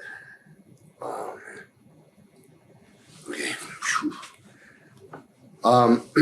I was doing a series, Daytona Beach, and I had to do a shot where I jumped off a lifeguard, bare feet, lifeguard stand. The cameraman was really close. If this is a lifeguard stand, the cameraman was here. As I jumped, I was going to jump on top of him. He didn't leave me any room. I had to back up, and I landed flat-footed, broke my right foot in 5 places, and my left foot in 3 places. The backyard brawl was, I don't know, a week, 2 weeks after that. So I had a doctor. I still got the little things I made for him. He shot both my feet full of Novocaine. And the beginning of that Hollywood backyard brawl was actually at Disney. And so there they are. And there's a lot of Disney people out there. And this kid's a good kid, Dustin Rhodes. And something kind of good one. So I got a baseball bat. He's got a Cadillac in gold. And he comes around, and kid had come up to me and says, he was very respectful, Mr. Piper. He says, you go ahead and let's do it. Yeah, okay, let's get it done. And we went out there, and he was bronchial. I busted this knuckle. It just flattened it on his head. When I hit him, it just flattened that knuckle. And went after him with a bat. There was that kind of a performance that was being put on. Very, very rugged one. So what had happened to me was wherever, he jumped and he got in the car. And he was supposed to hit it hard enough because when he went around the corner, it was going to slide out of shot. It would have been a nice shot. And I was supposed to get out of the way. Getting into the mind of Rod here, it's going to be scary. That afternoon, I told McMahon I want the Bronco. So he gave it to me. That afternoon, before we had done this, I saw Vince taking care of my kid, Colt. And I just saw him holding his hand. There's nothing, just, you know. When this Cadillac came at me, that picture went in my mind. I can't explain it to you. I can just tell you what happened. The picture came in my mind, and I looked at the Cadillac, and as it was coming at me, and I saw Dustin's eyes were just wild, boom, because he had hit it. And I looked at it, and what if you go under? Nah, fuck it. If I slap the hood, it's gone, and boom, slap the hood, and I was gone. And that poor kid, he was sure I was getting out of the way when I slapped the hood. He went around that corner, right? He hit the brake. The car went out of view and just spooked out of view, but he thought he killed me. And in the air, and then, but he saw me get up and run to the Bronco, and he came in, and etc. And then as people's opinion of me were changing at the time when the internet started to survive, I noticed that there was a Wrestling Observer, and it had said they were 99.9% sure that it was a stuntman. Well, you're 99.9% wrong. And coming out of that, a lot of emotions came out of that into an area that if you want to go into, I will. Staying with the Backyard Brawl, for me, it was kind of saying, hey, this is how to get it on. Because they were doing they were doing stuff, more entertainment. Right. And I was trying to say, watch, this will draw money, boom. And that's just exactly how that went. I am going to ask you about the internet later on. I'm going to ask you about that and how it changed wrestling. Did you think that your career was over after you had the hip replacement surgery? I knew about 11 years before I got it that I was destined for it because of I never learned how to take a bump. Nobody showed me. I just kind of went with it. And the doctors had told me, and my limited education, I didn't have anything else, and I had calculated that sometime you're going to need a hip replacement, but by that time you'll have a family and it'll be worth it. I think it's spending your health to get your wealth, wealth to get your health. So I knew that it was going to happen. I just walked in, said, prep me, and the next day they had it out, and 2 days later I was out of the hospital. Yeah, it took something out of me, you know. I had a movie 9 weeks later. In 3 days I had to run 22 miles. It's called Mark Man. And my leg from the toe to the hip was just solid black. But I just thought, I'm either going to make it or I'm not going to make it. It was I didn't know what was going to happen at that time. And at that time, I think, is when people say that I might have been, whatever they say about me. At that time, it was setting in, replaced hip and the politics and the road hard and all the things I had learned. And I was getting to be a pretty not nice fellow. You were bitter towards the business? I was, no, sir, not towards the business. I was bitter towards the people that were prostituting the business that had a negative effect on me. You know, there was a strong cold and a real cold. Here's how hard the cold is. Sonny King, I'm in Charlotte, North Carolina. Somebody's coming in with a knife. Sonny takes it, left shoulder blade, and I'm holding it. It's a pumper. And he was a hell of a boxer, and we got into the hospital. Literally took a knife from me, literally. And to come up and have somebody form a company and all of a sudden throw your name, your real name out, throw this and this, and hey, whoa, who the fuck are you? I'm an independent contractor. Who the fuck are you? And Then, and who are you? And what do you do? Hold the fucking phone. And then come up the equation. Does TV make the wrestler? Does wrestler make the TV? In my opinion, you can get a couple guys, go over there on the grass, wrestle long enough, you'll get some people to watch it. You can put a camera on an empty ring forever. I don't know what kind of crowd you're going to get. These things here used as tools against you, that's what made me bitter towards the people in my business. I'm very honored and proud, and it saved my life, the fact that I get into the business. No doubt in my mind about that. So I love the business. It was what the people were doing with it. Now, before you left WF, they replaced Jack Tunney with you as the president. And how did you feel about that? I mean, just something to keep you on TV. One of the things at the WWF at that time is, I'd always want to open up, meaning, pour on the coals. And they were really getting into the sports entertainment side of it. I think at the time, paycheck, and you want me to be the president or the commissioner, whatever it was, it's a puppet position. It's not going to do a thing for my career. I don't think it's going to harm me. So I'll take the money, but, we better get on something better than this. It's just kind of a time and a phase. And there was no place for Rod as far as a component at that time. So sometimes you go with the flow. What led you to leave the WWF? And also, how did Vince change from when you got there until your departure? Oh, man. That's a good question. You do good. You know that? You do real good, man. I'm proud to be on your shoot thing.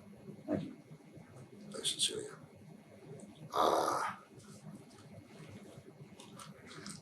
Okay, let me break this down. You want to know how Vince changed as we went over it? And what was the first part? What led you to leave? Okay. The first time that I left the WWF, which is probably the time, we'll say, because the rest were just ploys.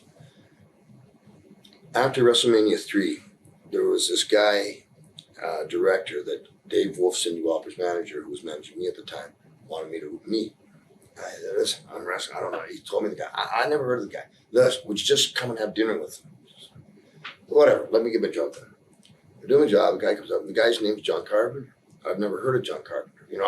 I've been in time capsule so long. The Sound of Music is still playing in the airplane. I don't know what's going on. I don't know John Carpenter. So it went very much like this to get the role of They Live, and I'll tell you why I did it. This is the first time leaving. I'm sitting with Carpenter, and it was just kind of like this, making it up.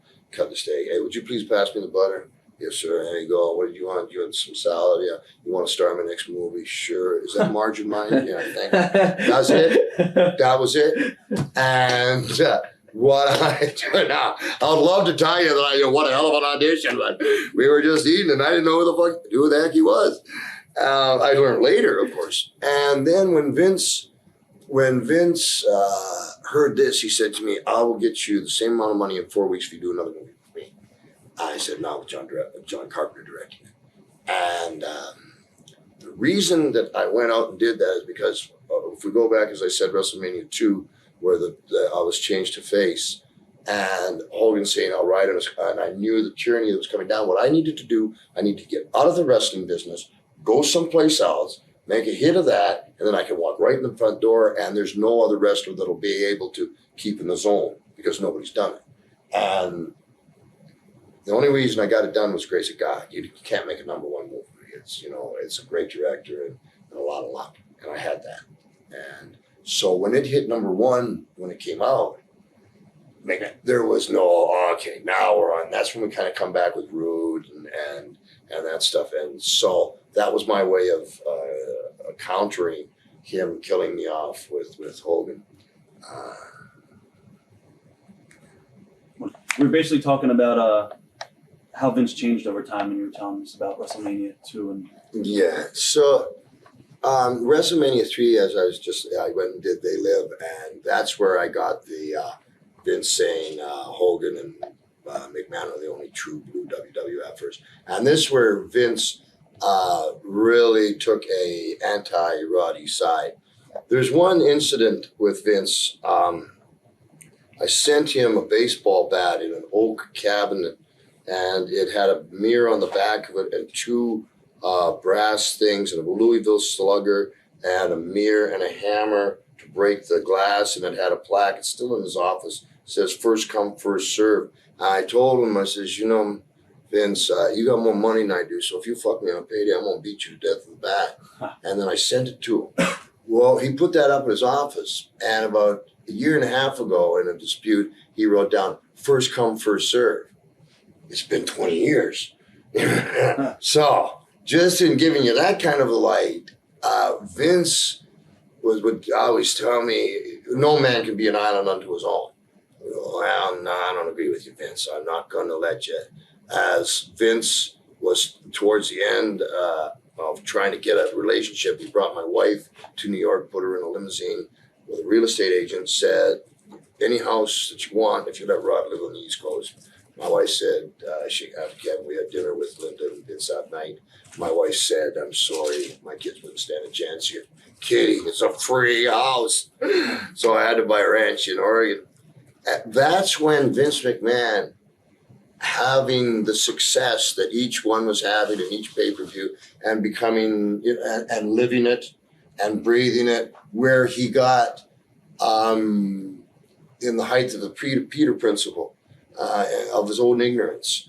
But smart. What everybody didn't know, Vince didn't know nothing about wrestling. It was Pat doing the wrestling.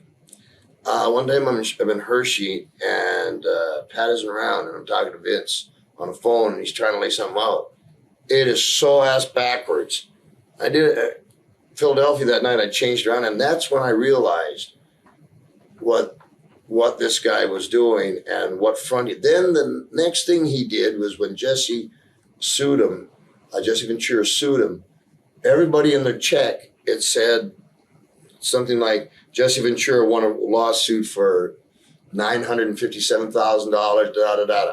What that meant was, yeah, he won it. Why don't you try, asshole? Because I'll eat. Yeah, what of it? We're not going to. So we're not going to guard it as a secret because then you're thinking you got power. So they're psychology-wise, they're playing this game now. Vince is starting to get a little more on the evil side in controlling people, get his jollies on controlling people. I'll give you an example of myself where Patterson hates me.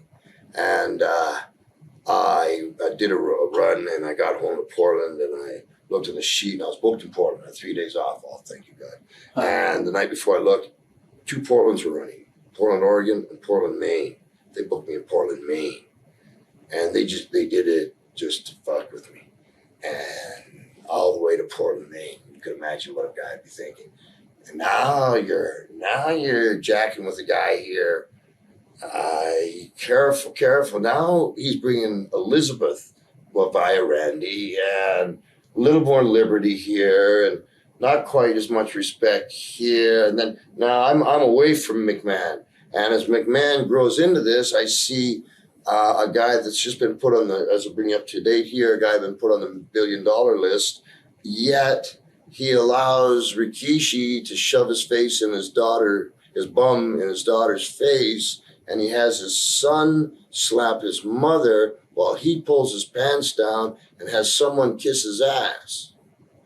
Wait a second now, Rod, if your family needed something, there's nothing I wouldn't do to give my family.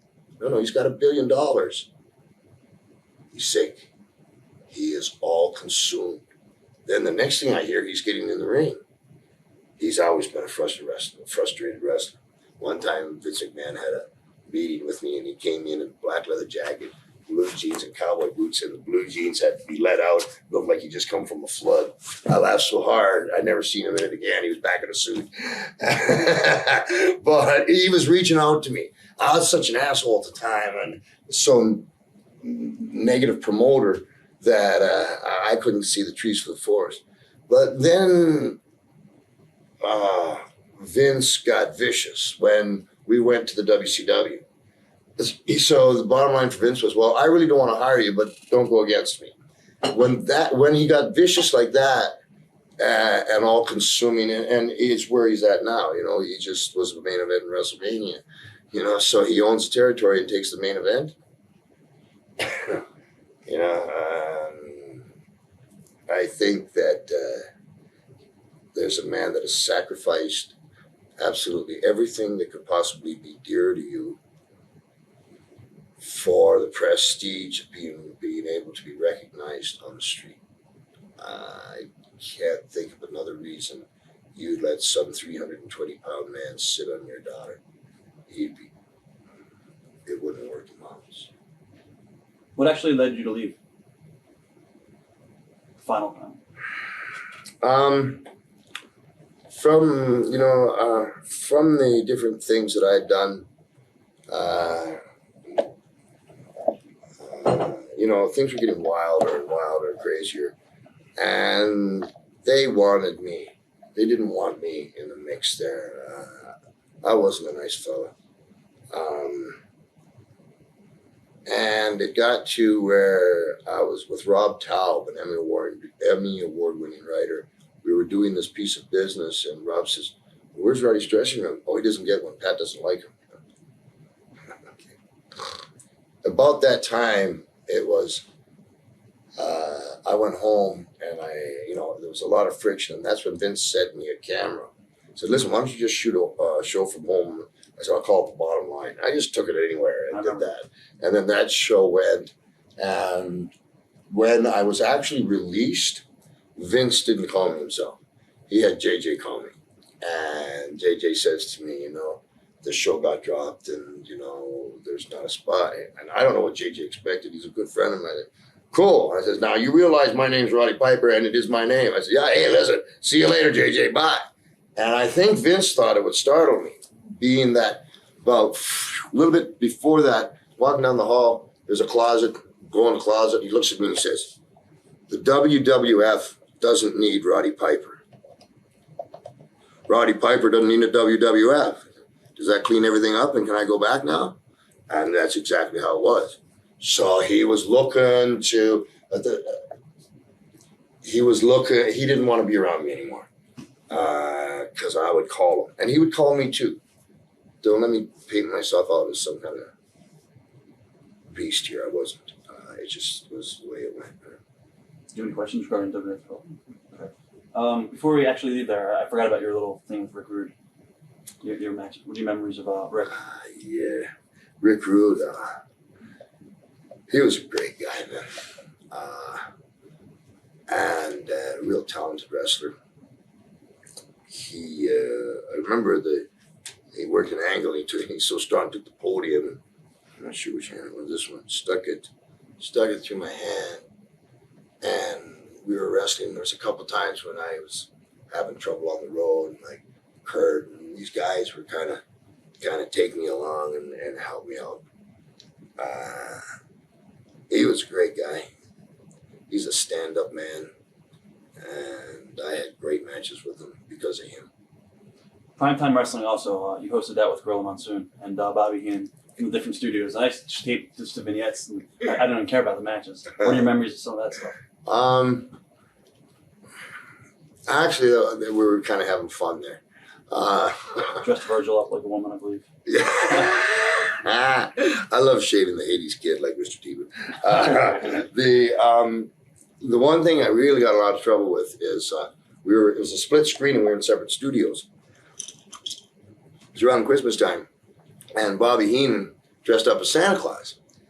And this is on USA Network. And so, one thing to the other, I got in the other studio, and there I'm beating up Santa Claus. Well, if you didn't hear any of the other and you just turned it on as a kid, you just saw Roddy Piper beating up Santa Claus. Well, I can't remember what the president was at that time of the network, but and there was another come down with, another ruffling of the feathers. But that with Gorilla Monsoon and Bobby Heenan being as talented as Bobby is and splitting the screen, that was Vince's way of starting to on camera split his talent to make it more productive. instead of honing in on one like you would. And he was just practicing that kind of stuff, or maybe experimenting would be a better word with that kind of stuff. All right. How'd you wind up in WCW in '96 at Halloween Havoc? Who contacted who? About sometime before Halloween Havoc, I was contacted by, I don't think it was Eric Bischoff. I was contacted by somebody, you'll understand in a second. And I said to them, the only way that I'll do this is if absolutely nobody knows I'm coming. I said, if it gets out, I won't come. And it got out. I didn't come.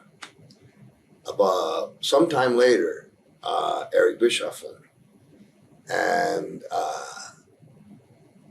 he was a spontaneous kind of guy. And I said, well, what do you want to do? He says, I'll be in Portland tomorrow. And he was talking to me in Atlanta. So I set a limousine for him and the guys. They came and we structured the deal in the Benson Hotel in Oregon. And absolutely nobody knew that we were coming. And that in itself gave it a good wave. Hogan being in there and what he had been doing, he knew that there was some money to be made, and as a real pro, boom. And then there was Sprout, Paul White, and we could feel the tide, and we all had feelings negative from the other ones, and we were all going to make this one work. I was the last defector. I think the silence is golden. Is the secret to that one. Were there any problems behind the scenes between you and Hogan going into your match at Starrcade from past experiences? Yeah, that's probably, this WCW era is probably the most unorthodox, distasteful part of in my personal career anyway. Behind the first time Hogan and I went head on head from the Halloween Havoc, I said, listen, you got to put me over. Dang, I mean, come on, what's going on here? Boom, so he does. Second one, and we set a pay-per-view record. The second one, I think, was in the Cow Palace. I think it was in the Cow Palace. Oh yeah, and I stayed at Alcatraz, and I brought my son. Okay, so I had my son in there, which first time I've ever brought anybody in my family. I thought for him, just years later, whatever he becomes, it would be cool. Hogan, great man with kids, real concern. I had no problem there. When it came time to the match, now in the second pay-per-view here, I come from Alcatraz to the Cow Palace, we broke another record. We broke it the first time, another record. Now, I'm defending my son's honor, and you want to beat me in the middle of the ring. But you can't break a record with anybody else. Why do you want to do that? So I said, whoa, hang on. And so instead of beating me clean, we worked out something. On the plane, on the way home in the plane, I guess with Hogan and Nash and Hall, I don't know what was said. They didn't want to tell me what was said. But all of a sudden, Roddy Piper became the Antichrist of the NWO. What was really interesting here was Nash and Hall were like really down, Piper, tag with Piper, he's too old, but the whole thing, nothing had anything to do with him. The program was between me and Hogan. There's no Nash Hall. So wait a second, you guys. What the fuck are you guys talking about? And so Nash was playing the part of the policeman. Not a good building to play that part at either. And I had an occasion where, serious hatred. Right up open on the mic, they're saying, to me and Flair, you're a couple of dinosaurs. Yeah, okay, well, I'm a fucking Tyrannosaurus Rex, okay? Come on down kind of idea. And Nash had been pushing some people around, and I don't know what it happened to, but it was Boston, came to Boston, and I could feel the crowd. It's a rough crowd in Boston. I just jump-started. Well, they had the Fred Astaire dancing course, I guess. I just jump-started and away we go. Well, they couldn't follow. Boom, finished the match. I come back to the dressing room. If I'm here in the dressing room, it's about 10 feet to the door. Bischoff's right there, Flair's here, and Malley's over there. All of a sudden, my door gets kicked in, and there's Nash in his bare feet, and he says, "What the fuck? You think you're running things around here?" And I look, and there's Bishop. You gotta be fucking running through the fuck out of my dressing room. Got boom, bang. Here come these folks, they're right on us. Bang, fuck on my dressing room. So Kurt Hennig told Brad Reagan, because he hit the EP, boom. And when they had Kevin Nash, and Kevin Nash was yelling, Moline! Fuck, I'm here now. Moline! So Brad Reagan's heard this. He said, "What did Nash say?" He says, "Nash didn't want to fight." Coming from Brad Reagan, that hit the AP, and that was the beginning of the end of the NWO and the WCW. But that's one of the ones you might have been looking for. And they were asking to be the main event. It's our turn to be. I've never heard of that. I just took it by hard work. I didn't say, "Could I have the main event this week?" It doesn't work like that. And the proof is going from $67 million to the good to 82 to the bad to selling it for $5 million. Yeah. How bad were the backstage politics in WCW? Oh, man. I'm not sure that you could even call it politics. They did not have a central control. Here's one, this give you an example. Holy cow, talk about a dead end. Eric Bischoff, we're going to have a battle royal. So he puts everybody in a room, closes it. He goes on the outside, figure out the battle royal.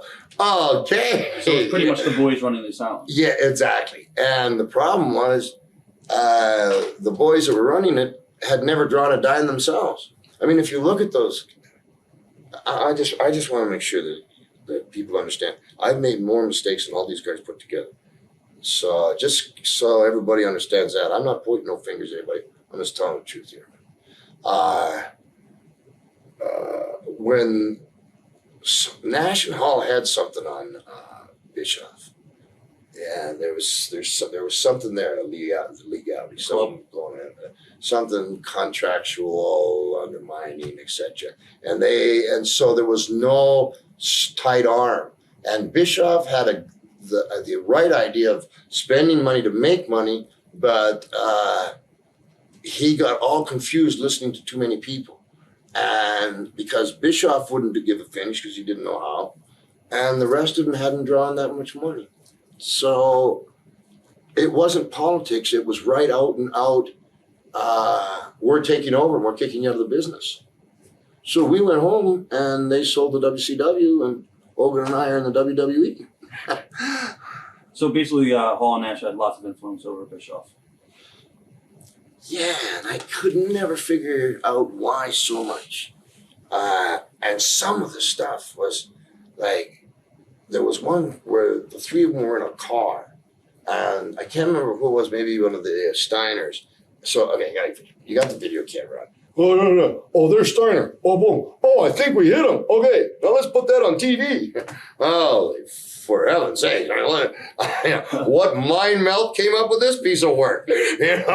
And stuff like that. And there was one where I had a limo, Humvee limo red. I don't know how much it cost to drive me 12 feet into a shot to get out. What the fuck you talking about? Excuse me, what the heck you talking about? So, politics wasn't the word, because at least in politics, you have an opinion and something, something is being debated. It was a conundrum. That's what it was. What was your opinion on not Vince Russo yet? We'll go there in a second. Eric Bischoff, what was your opinion on there? I think that Eric Bischoff, he kept his word to me. He treated me first class.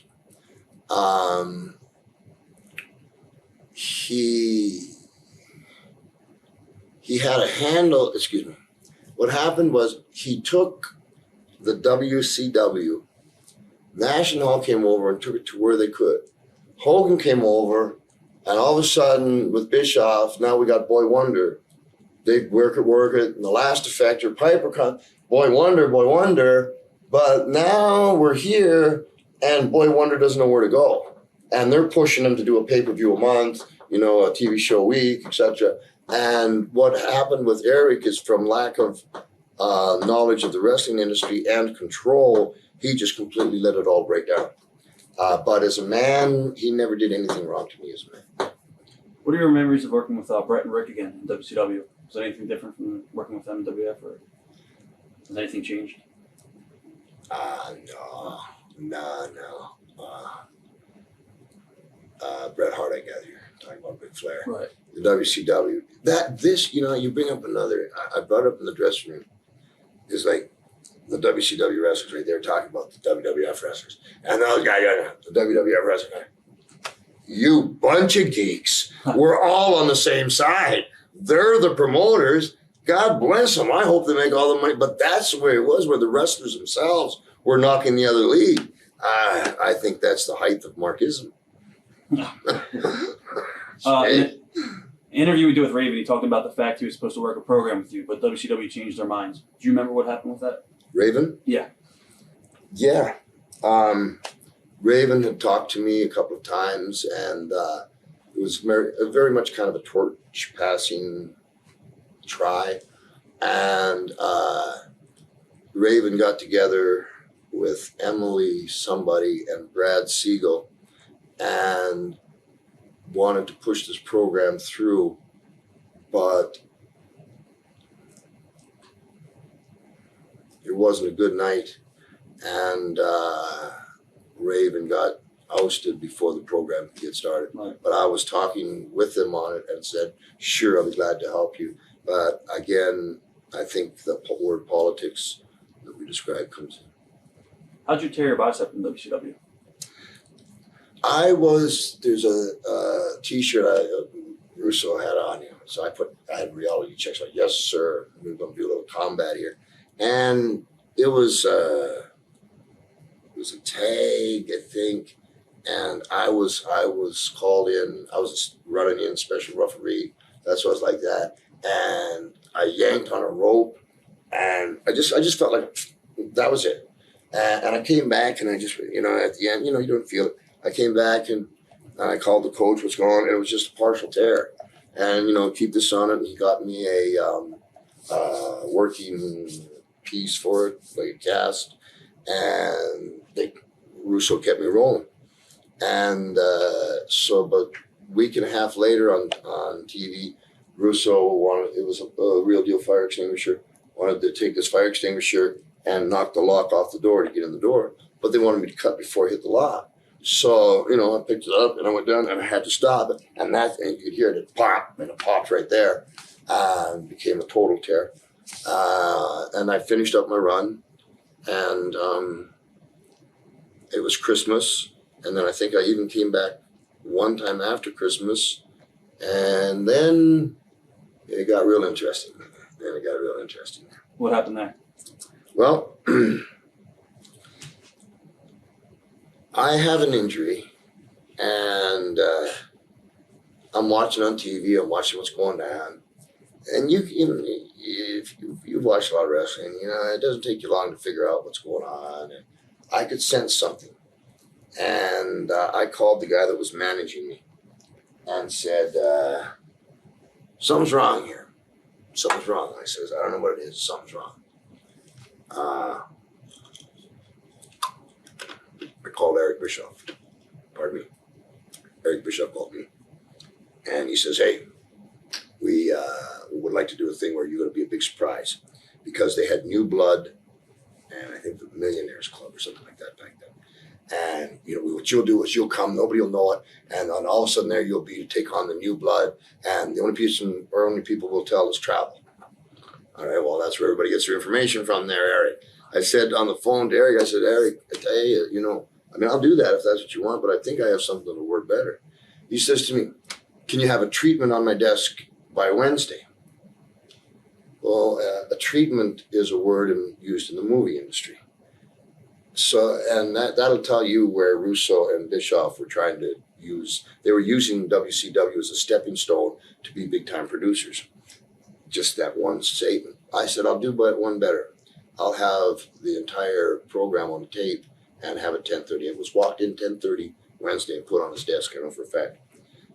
That day, all of a sudden they threw back 3 PAs. I think it was like Toronto, Denver, and Buffalo maybe.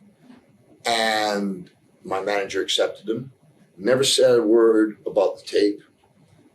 And about a week after they threw these dates at me, they just canceled them.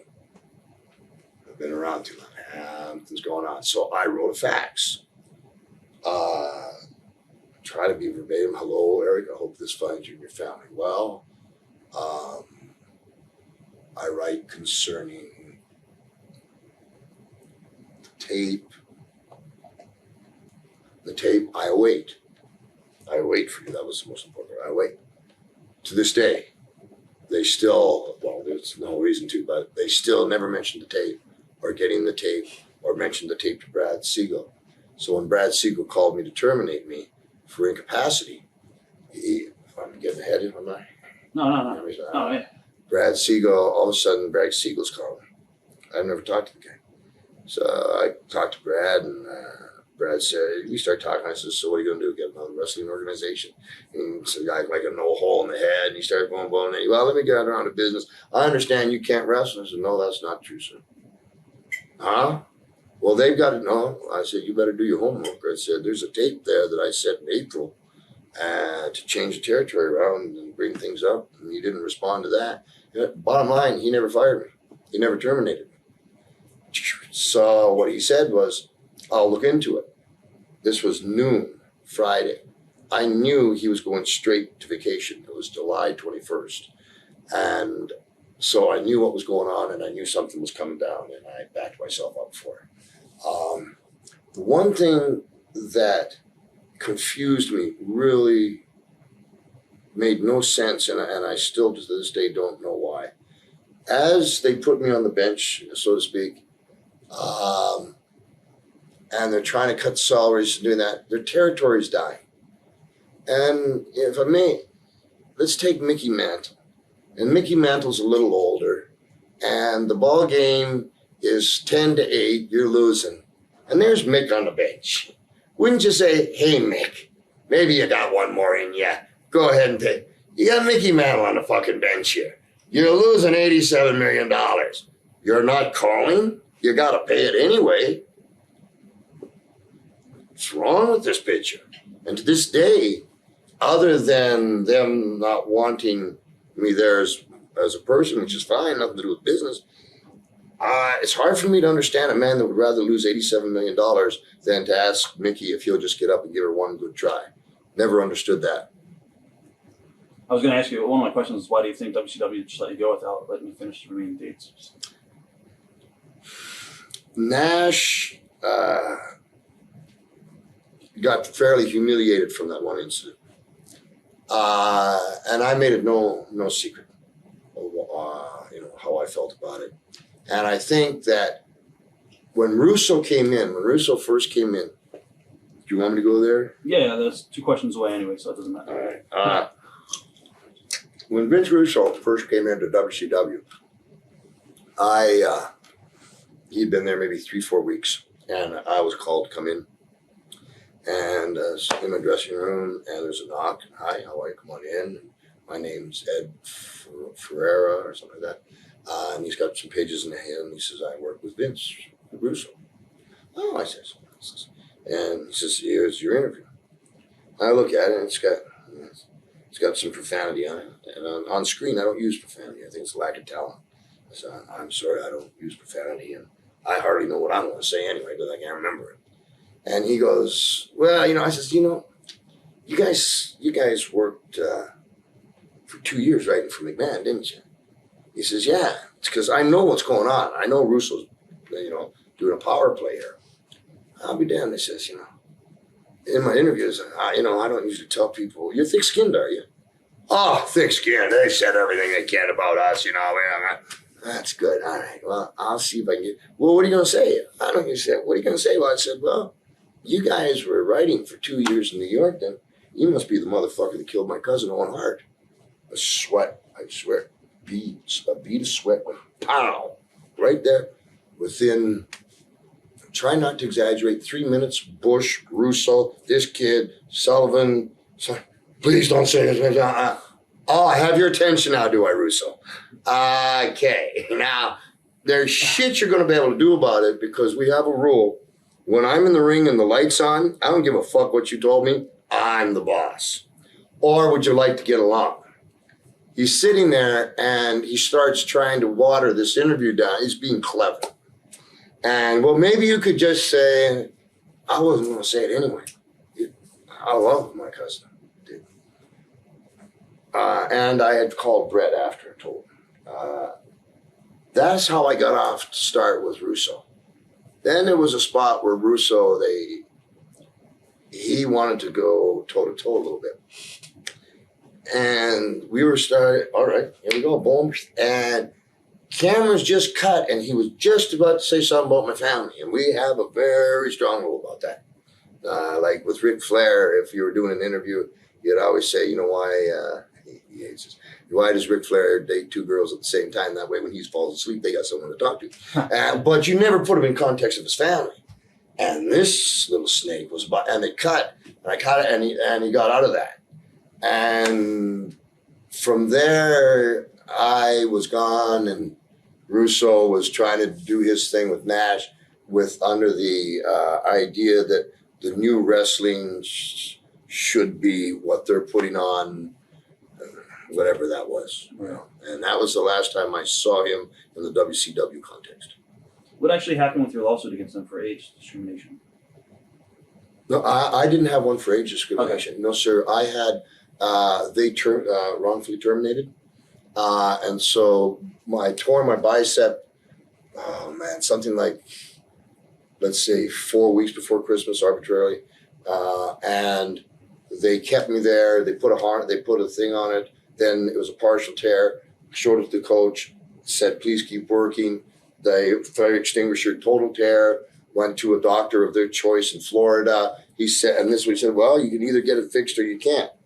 Well, it's like having a flat tire. Well, thanks a lot, doc. How many years did you go to school for that one? You know, it's a flat tire. You know, we can fix it or we can't. So that was them. And so what I did is I went home. It's Christmas. I went down to LA because I wasn't going to fly out of the country. I wanted to be with my wife and got her fixed.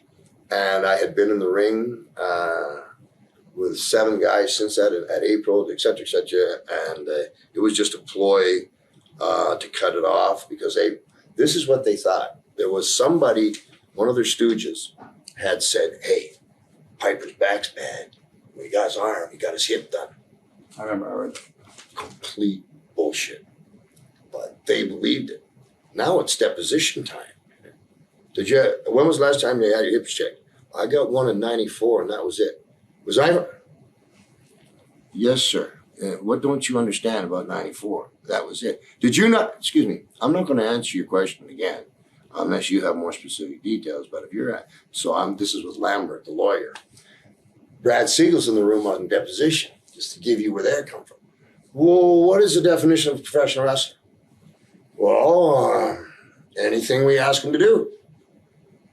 So I'm writing down for my lawyer. Really? I wrote it down, my lawyer. So if you wanted a professional wrestler to take like a 400-pound man and throw him in the second row, Brad Siegel says, yes, if that's what I want him to do, that's what he has to do.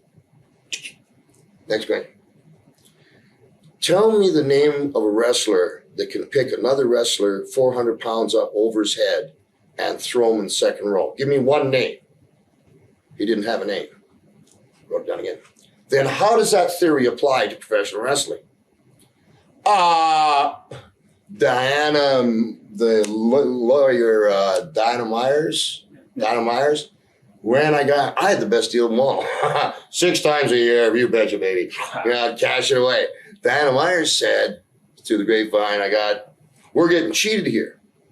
Deposition time again. Did you? And she admitted to it.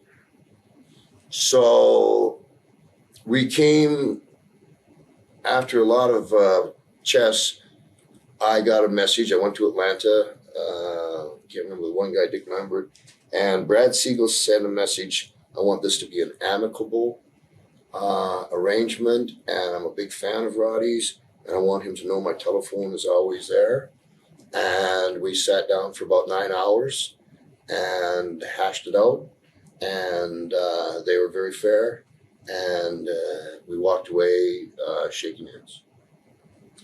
The video that you actually sent to WCW offices, what was on it? Excuse me. The first, I called it the ghost tape, for lack of a better word. The first part was I wanted to, because of the state of wrestling and with the internet getting the way they were, I had got some kind of an internet thing. I'm not too good on the internet, but, it said something about my family. So the interview I did, I thought we need to get some reality here. We need to have a base of reality.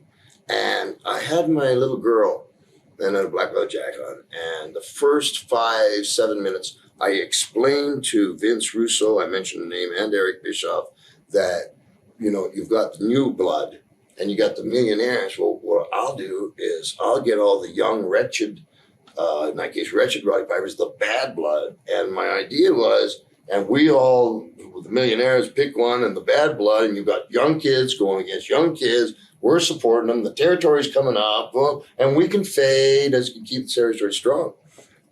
So I actually, after the 5 or 6 minutes, then cut about a 17-minute promo, which in the middle of it, the phone rang, so it was a little longer than I wanted. So I just went with bells, and it had bells in it, and it had my daughter, who, as I was giving the statements, my daughter was so comfortable. There was a little subtext here. Was so comfortable in my lap, you could tell that my daughter wasn't afraid of me at all.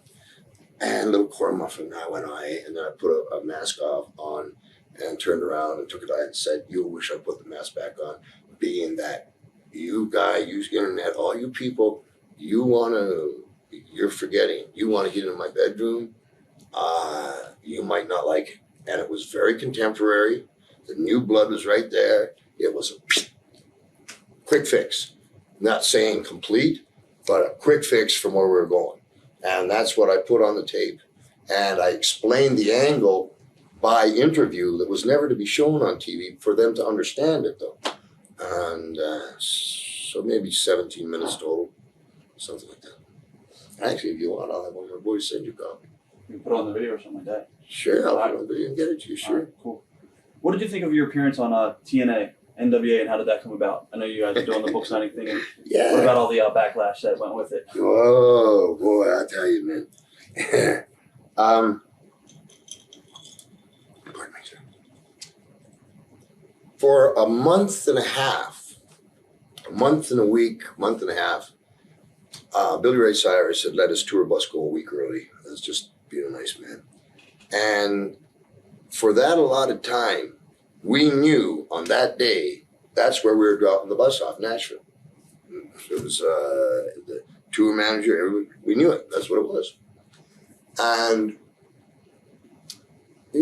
Russo had come down on Hogan and a lot of other people, and I didn't like the guy.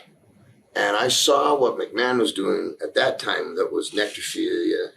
I'm going, guys, you're dying. And then I seen Russo. I'm in Nashville. This was. I was in Nashville. I had the TV on, and some guy's got like a woolly lamb sheep thing on. Takes it off, and it's Russo. And a guy brought me a tape. That was it.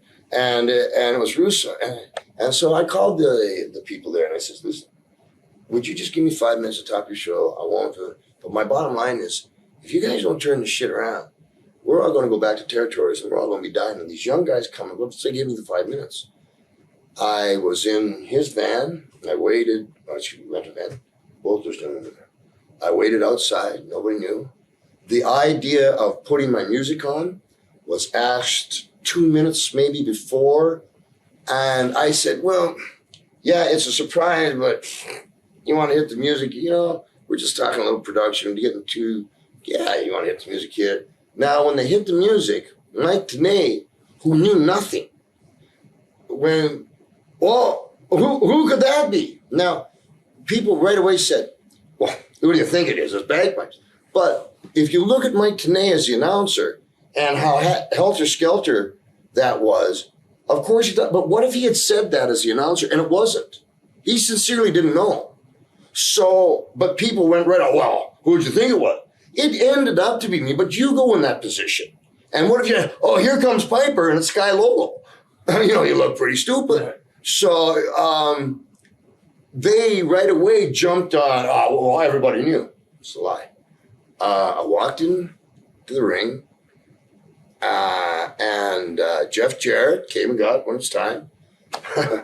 And I started cutting this interview mostly for my frat brothers, mostly for the guys who scoot around. And I think the statement needed to be made. I'm cutting it, and you're in with me. You're in there with me. And, you know, wherever the camera's hard, I think card camera was here. And I don't know, I just turn around.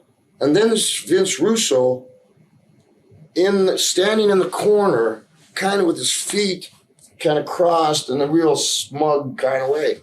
I just, well, you know, hi, I was just talking about you, funny gears are ringing. And I came right up to him. I'm that far from his nose. He's against the turnbuckle. And I'm going, all right, I'm not going to let you get away with this. So this is a total shoot at the time. I swear to God, this is a complete shoot. Let me say this. Completely unscripted. Well, the definition of shoot can vary. If I swear to God, did you know he was going to come into the ring? Not one iota. Not one iota.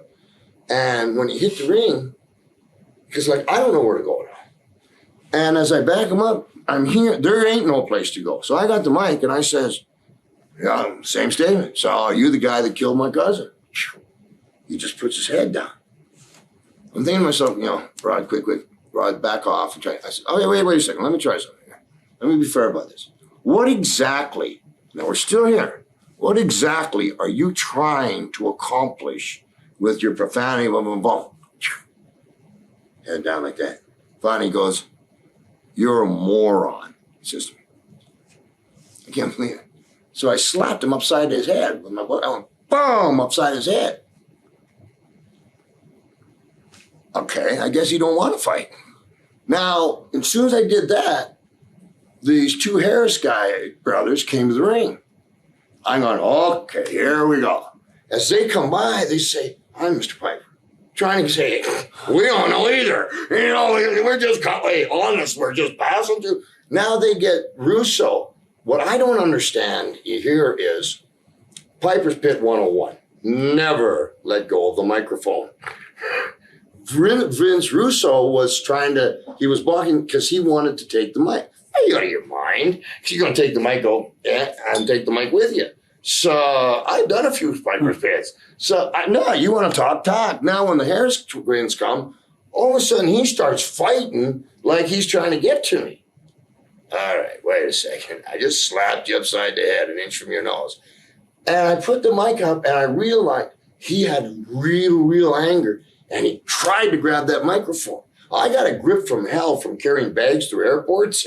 And so I got into a kind of, how do you like to be fucked with? And now here you go. And you know what? You're really not that good because in 5 minutes, I've taken everything you got and just turned it around and you're dead. See you later. Boom. And it became almost sticking up for all the guys you jacked around. And you think you're good? Let's find out. And it just happened the way it happened. They asked me to come back and work an angle. And I said, no. Biggest reason being, number one, I can't trust Vince Russo. Number two, if I come back to wrestle Russo or something, I'm going to have to take him out. I mean, I can't work a program. I've got my Jimmy Hart, a good friend of mine. He said, I can't believe it. Nobody would believe me that I was just passing through. I couldn't do the angle, and I never did it. What did they want you to do? They wanted me to come and work the pay-per-view with Russo, whether it would be wrestling Russo, bring in Mr. T, Russo in his corner, Russo, that kind of stuff. But the bottom line is, the reason I came there was for that cancer Russo to get him out. There's, in that purist kind of thing that the guy has it. And it turned into that, and nobody would believe it, and only time can tell that kind of thing. It was a shoot. Do you feel that NWA, TNA can make it? Or do you think they... I think that they'd have a hell of a chance of making it if they could just get. I don't understand. I understand that Russo's behind the scenes now. What I can't understand is the language used to a lady at ringside. Just a little respect, but to get the point across, you're nothing but a whore. I don't see what are you doing? What are you selling? Are you shot? Are you going to make it? You're small and you're doing this kind of, and I'm a dad and I got my, what are you doing? And I talked to Jeff and I talked to Jerry and I says, it can only go, I got to fuck them up for my rep or I can't do it. And they came back, said, I hope you'll be professional about it. And I says, gentlemen, and I shot another interview in there from WB32, right. Just trying to get some kids in there. And that was just to establish them. And I just says, I can't do it. Reason being that he messed around too many of my friends and they're more important. How did you come to terms about going back to WWE at the last WrestleMania in Seattle? Come to terms? Yeah, I mean, how did that come about? I was on the Best Damn Sports Show and out of material. And I had heard that McMahon was going to go against Hogan. I just stood up and said, they've been living next door to each other their whole life. Put me in there as a special referee and I'll have them kill each other. Just threw it in there. And next thing you know, the guy gets a call and another call on what's going on. And I'm looking at the show and because I made some pretty strong statements in the press. But I don't see no necrophilia going on. I don't see, the worst thing I saw was two girls kiss each other, Unfortunately, I only did it once. And fairly cleaned up. When I came to WrestleMania, again, same premise as a Halloween Havoc, complete total surprise. Then McMahon wants me to nail Hogan. They want to turn me heel. They want to split the shows. And now that I've done a couple, I realize that I either have to change gears real quick here or get out because they'll kill you because they've lost the concept of believability. It's okay to entertain, but if you're a golfer and you're entertaining, you probably should know how to golf. And coming back, I didn't feel like I was backing off anything that I had said. First interview, I actually said, I hate Hogan and I fucking hate you too, McMahon. Now, obviously that was a piece of business. I'm not going to pretend. Although I didn't give him the verbiage, he rehearses. So we're sitting there in the chair and nice gray hair. And he's kind of looking at me, these lame. You're saving the ones for the boys, are you? Of course, Vince. And then I know he went broke out of every business except the one his daddy gave him. That's the truth. And did that pit. Then the next pit with the coconut, with the coconut. And then without telling me, they said that I was going to wrestle Rikishi next week, which I shot. It's terrible. One of the worst things I've ever done, I think. And I realized that and coming back to the WWE, you guys got to be very careful because he can kill you off real quick. And I looked at Kurt coming back, God bless him, and the first thing he had was a stink face. Hogan, stink face. And I've been, you don't have that kind of money.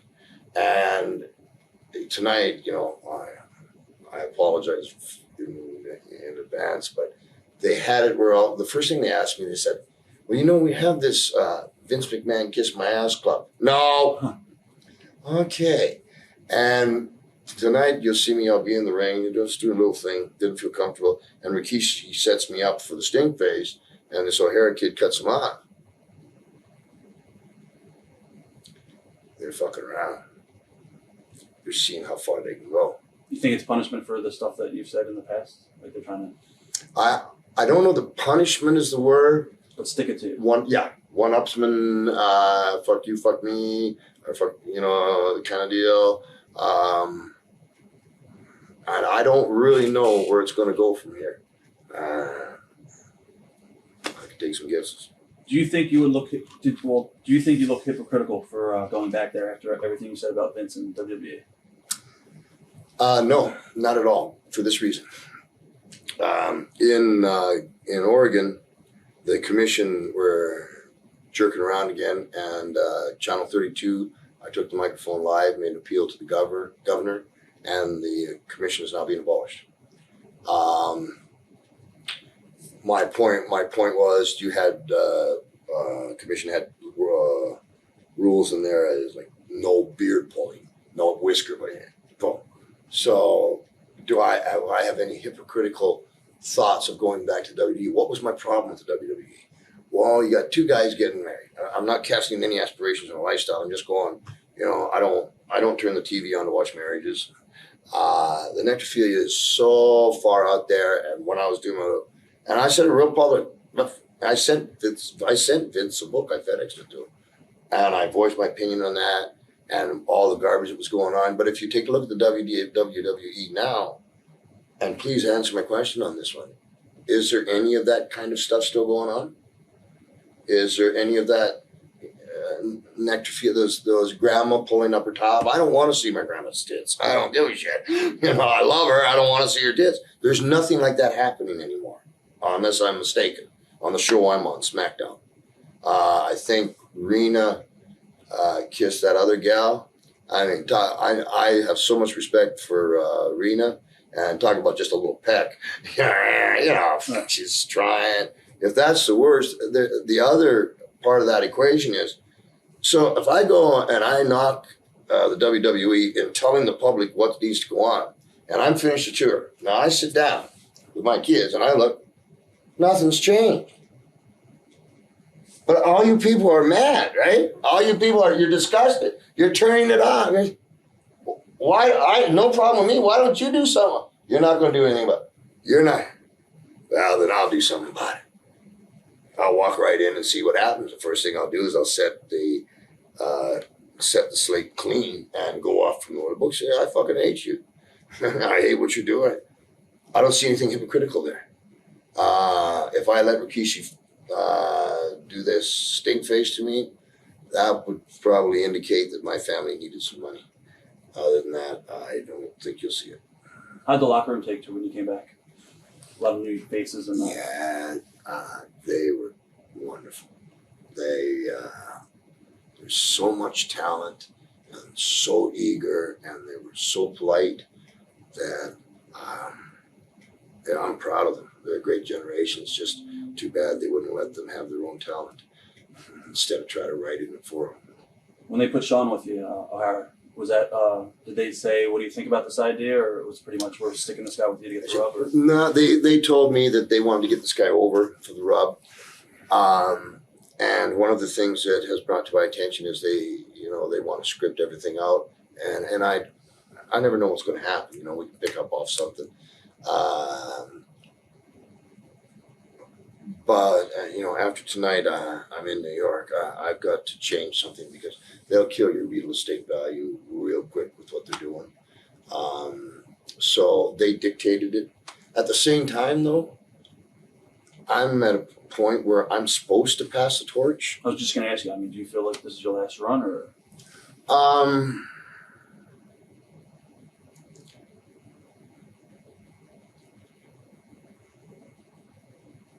Yeah.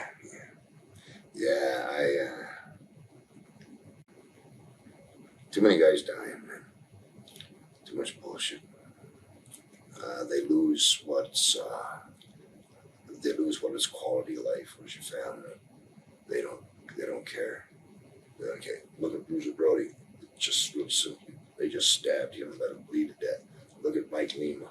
They drove him into poverty till he had a heart attack. I can name it. I got him on the back of his shirt. And I did it on the Howard Stern show one time. One of the guys on the back of his shirt is Andre. Well, Andre didn't commit suicide. No shit. But I don't think the 26 beers a night helped either.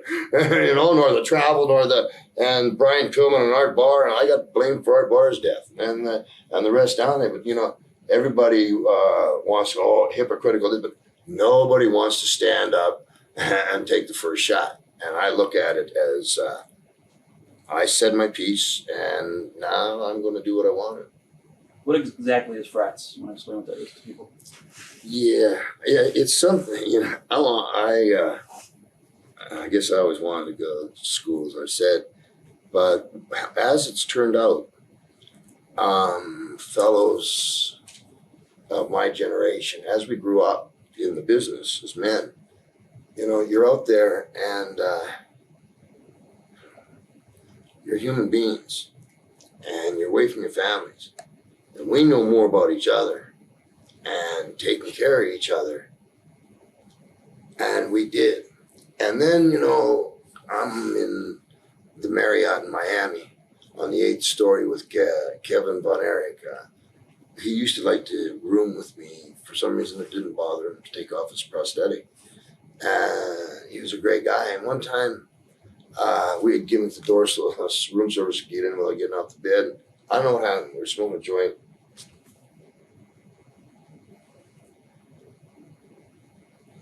And opened the window, and Carrie and I got out there. It was a pretty hard wind blowing, but I think we're on the 8th floor, and the window closed, and neither one of us even registered the window closing. I don't know why I was there. And Big Boss Man and Kurt Hennig were coming down to have a beer. What are you doing? And we almost lost Carrie on it. His ledge was maybe like that.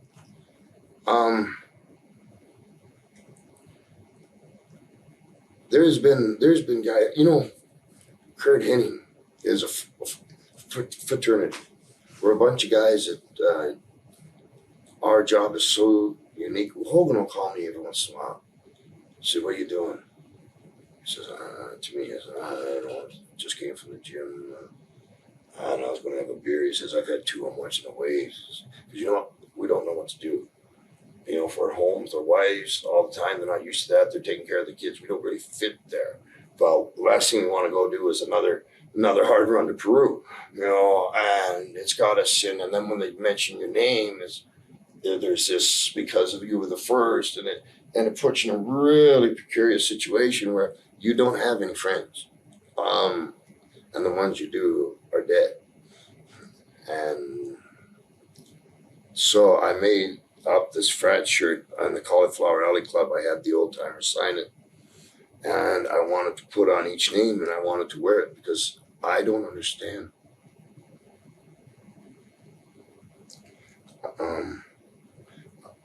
Owen, I loved Owen. I loved his family. I do love his family. I know Owen walked out in the intermission. I just don't understand this. I don't understand how you can let a man fall and die in front of his family, scrape him off and keep on going. I have myself. I've walked over Big John in Bakersfield that had a knife stick in his belly. I ain't any better. And there was only one way to get to the ring. But, I don't know if you want this in here, but there's this guy, Wayne Ferris, honky tonk guy. I guess he's going to beat me up. And I'm looking at it, and I made an apology for even getting into it. And apparently he's going, "Wait a second. You're playing wrestling. You're playing wrestling to the point where you were 6 times Intercontinental Champion. I only took it because I had to pass it to Brett. And what?"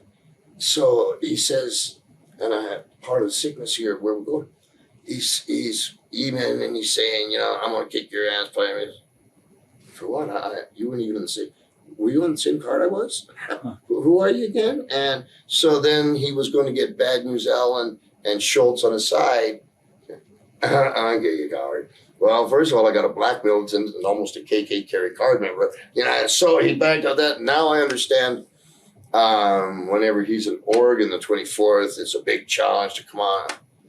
These guys, how do you say that? They're all consumed. They're sick. What are you talking about? I'm not hard to find, man. And I don't think you'll have a good day.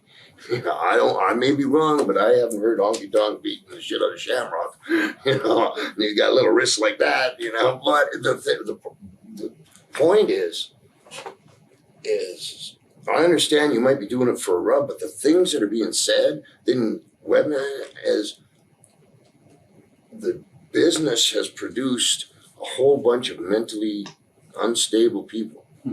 And the less money they have, the more dangerous they become. You know, i.e., if I hit Russo upside the head, if he just kind of would have done that, that's an offensive move. He stands there, honky tonk man. You know, he called me out, going, well, he's trying to draw a crowd there. Why are you doing that to me? I don't know you from Adam. So the scruples, the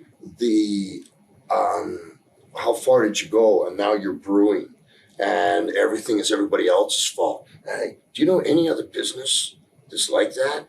That would, can you imagine like Bill Gates calling whoever owns Intel or whatever it is, and, you know, and then saying, well, I'm going to kick your ass on Monday. Huh? What are you talking about? You know? And, so things got silly. So talking a little bit about the frats and all, and do you think there should be a union in wrestling? I know you're strong for that. Yeah, I was with the Cauliflower Alley Club a couple of years ago, and I approached them to see if they wanted to become the SAG of professional wrestling. Mentioning the name union, I wrote a union newspaper years ago. Got blackballed for a damn thing. They caught me delivering it. But I changed the word from union to players association. And the fear from the promoter of us unionizing, if I could just get the Cauliflower Alley Club as a SAG where they pay into they get their hospitalization from there. It's their own little hub. Has nothing to do with Vince or any other promoter. If a promoter, as they do in the movies, would, you know, 10% rather of the house. And I talked with Jerry Jarrett, who I have a lot of respect for, and wants wrestling changed around.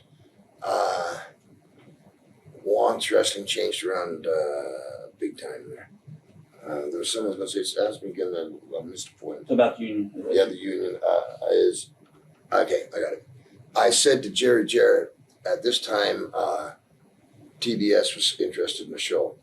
And the XWF had really botched that up. And I talked with Jarrett, and Jarrett was willing to do this. Ted wanted 51%. I said, I'll give me 5%, I'll go home. You take everything else but 10% out of every show, you put that 10% into a fund for the guys that have been working 15 years or longer. And he was willing to do it. I'm very pro. I'm not pro union from the fact that the guy that's been on the first match for 10 years and has never tried should get that, you know, respect and that. But there's so many wonderful guys that have put their heart into it, and if we just put the right slant on it and the right text to it, it wouldn't be hard to get an insurance company, which we already did have, to supply insurance. The trouble is, I was on Larry King with Foley and Hogan, and I said, we need a union. Hogan, well, and Foley, who was it Hogan or was it Bruno? No, it was Hogan. We were on Larry King. Okay. And he beamed in from Florida, and I was in LA, and Foley was there. And I got to know Foley. He seemed like a pretty nice guy. I hadn't met him before this. But he's going, well, gee, the conditions aren't so bad. He says, I don't find them bad. How long have you been wrestling? 16 years. Well, they're on WrestleMania 17. You know why they're not so bad?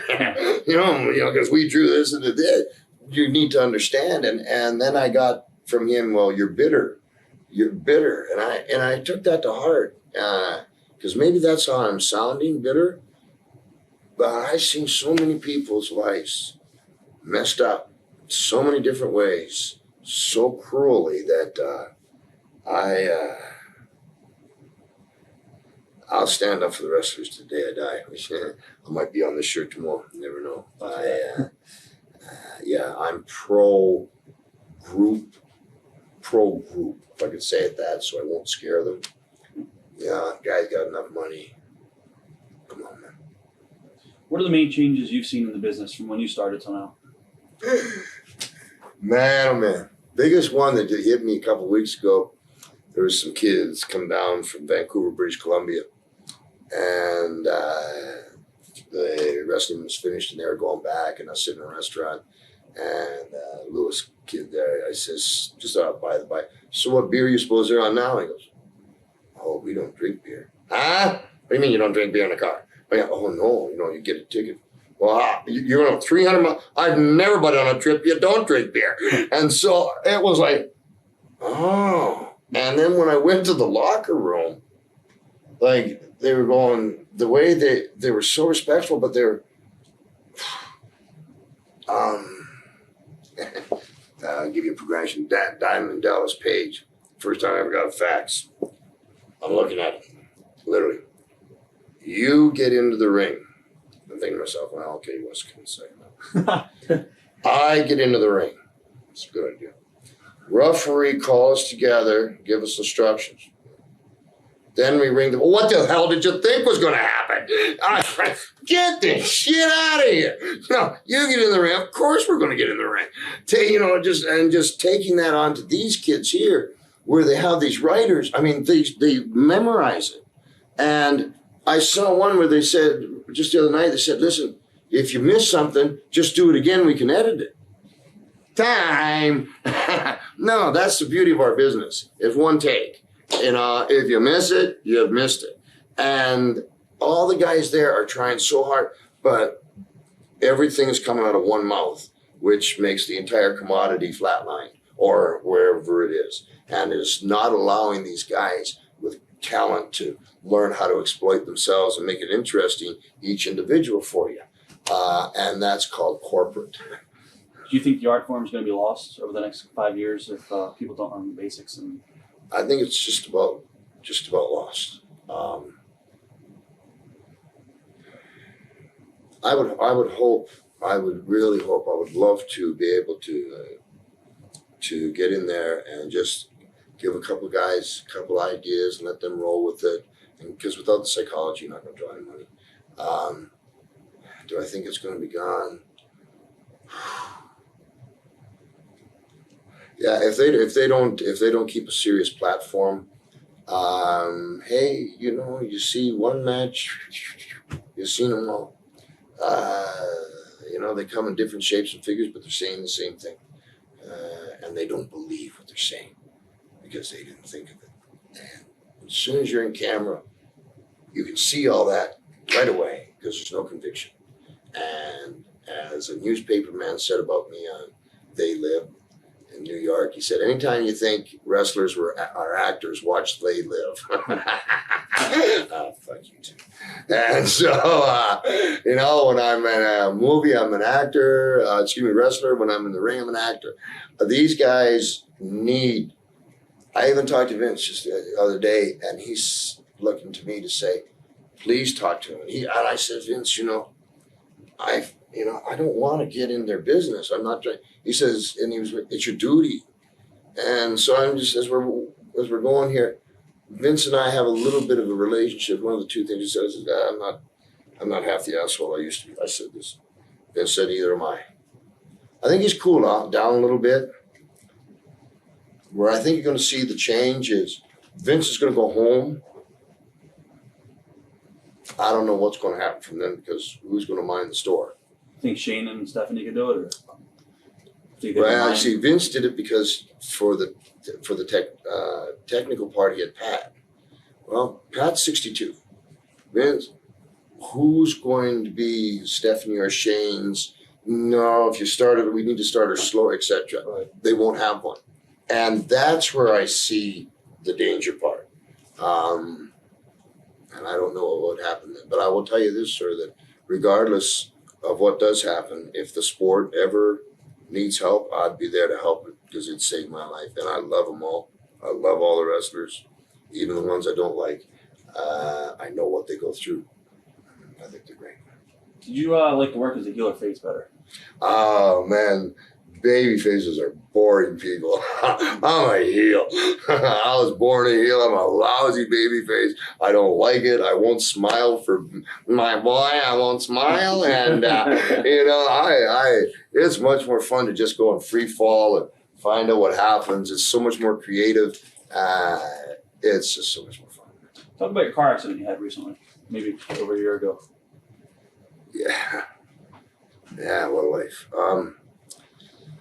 I was in Los Angeles, and there was this guy. I just come back from an acting class, and I had my pajamas on. He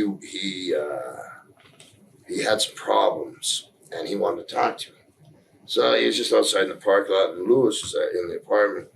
I came out, and I have quite nice penguin pajamas. They're red with penguins that my daughter gave me. You got a problem with that? So I'm wearing my penguin pajamas. And he's, come on, man, get your clothes on and let me take you something to eat. All right. So, what do you want? We go to this club. I says, man, I got to go home. You know, it's not working. All right. So he's in a Jetta. I'm a passenger. And we're going up where Highland and 101 Hollywood split. And he takes a Highland. We're going 65 miles an hour. And he turns to me, and his eyes are saucers, and he's repeating the name. I'm just going to repeat my name. He said, oh, Rod did it, Rod did it, Rod did it, Rod did it. And he looks at him and he says, you want me to hit it? And I can't hit it. Go faster, go home. And I was about to say, I don't care what you do, just take me. And he went woof into the wall. And as the glass, it doesn't fall in, it was sprayed, kind of holding on there. And I looked over, and he had done one of those. And the car bounced off the wall on my side, and two Suburbans ran over me, and then we sheared off a telephone pole. And I was in the car. My feet had gone through the floorboard. I was just there, and just civilians were coming just right at this particular point. I just help me get my legs out. And the way it was positioned, the crash, I can't remember if there's 5 or 6 cars in it, but if this is a clump of crash, and this is a clump of crash, there's 20 feet with nothing but a telephone pole right there. And I got out of the car, and I'm waiting, I'm leaning against the pole, and finally about 20 minutes, half hour, says the cop, you know, can you take me home? We don't do that. We couldn't call me a cab. And I really didn't get an answer. And I started kind of walking home, and a cab came right away. So they obviously called it for me. And I guess I told the guy where I live, and now it gets a little shambled, but I came into my apartment and just get away from me, leave me alone. I'll shut the door. I won't take a bath. I didn't have anything outside. I won't take a bath. I want to go to bed. I'll see you tomorrow. Don't call nobody else. And I guess the next thing he heard, I'm going down. And a big clump of blood, according to him, came out of my mouth. He called the paramedics, and when they got to me, my blood pressure was 60/30, and it had broken my right ankle. 4 ribs, 1 rib went into my liver 4 inches, my spleen, and my back in 2 places. And I was in intensive care for 7 or 8 days. I called my wife. They didn't think I was going to make it. And 7 weeks later, I was on crutches in some place in Texas for the XWF. But it was a good wake up for me. How do you feel about the internet and how it's affected wrestling?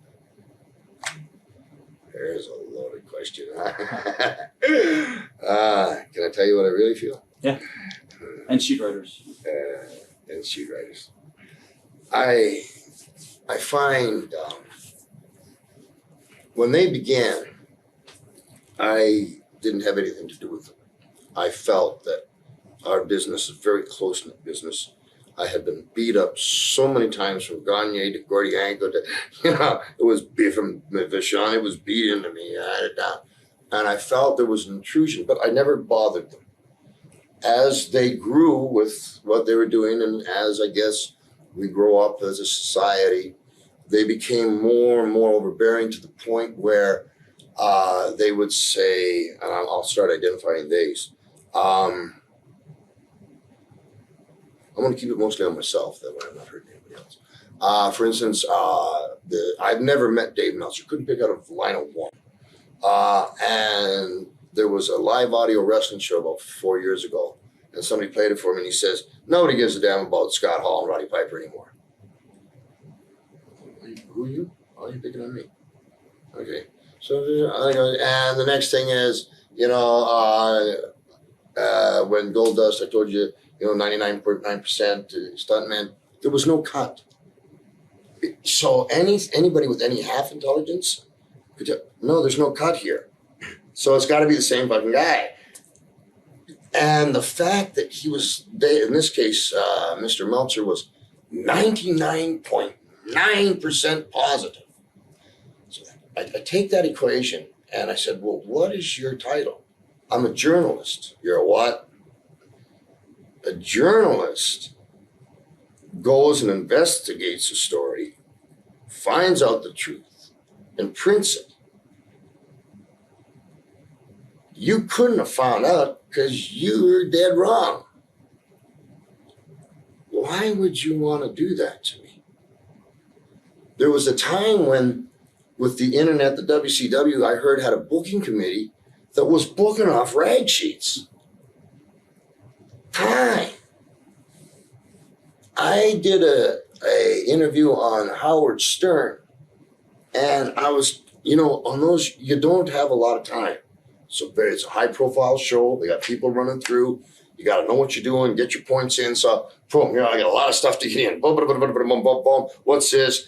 We have the highest suicide rate. Boom, boom. I said, read it. Say Howard. So, as we went down, it was Art Barr and Brian Tillman and Rick McGraw. And I just went dead, and they said, Andre, dead, Owen, dead, Bruiser Brody, dead. My point was that, look at all these recent guys that got on my back are dead. Dave Meltzer, who doesn't know anything, jumps on and says, well, the most embarrassing part is, everybody knew Andre didn't commit suicide. He's a fucking astute. Well, of course. Now, just wait a second. So are you saying, Dave, that I'm trying to convince everybody in the world that knows Andre died of giantitis, if that was the word, that I'm saying he committed suicide? Everybody knows Bruiser Brody was stabbed. And you're taking it that literal and not understanding that you've got 4 or 5 minutes on a national show selling a book. Then Meltzer goes into the book. And I did this stupid thing where I painted the weights all the wrong colors. And he says, well, Hercules Cortez, and it's a lie, because Hercules Cortez and superstar Billy Graham weren't in Minneapolis at the same time. Hercules Cortez died in a car with Red Bastien, who was the best man at my wedding, on the way to Winnipeg. And Billy Graham was being brought in and out to go with Dusty Rhodes. And it was in that era. But you want to say, so you keep, why are you asking me? Why? So then this Wade Keller fella, after the Howard Stern show, they're all on it. Piper's bullshit. And this Wade Keller fella made a comment. He said, I wish I could have done the interview. I happened to be in Minneapolis.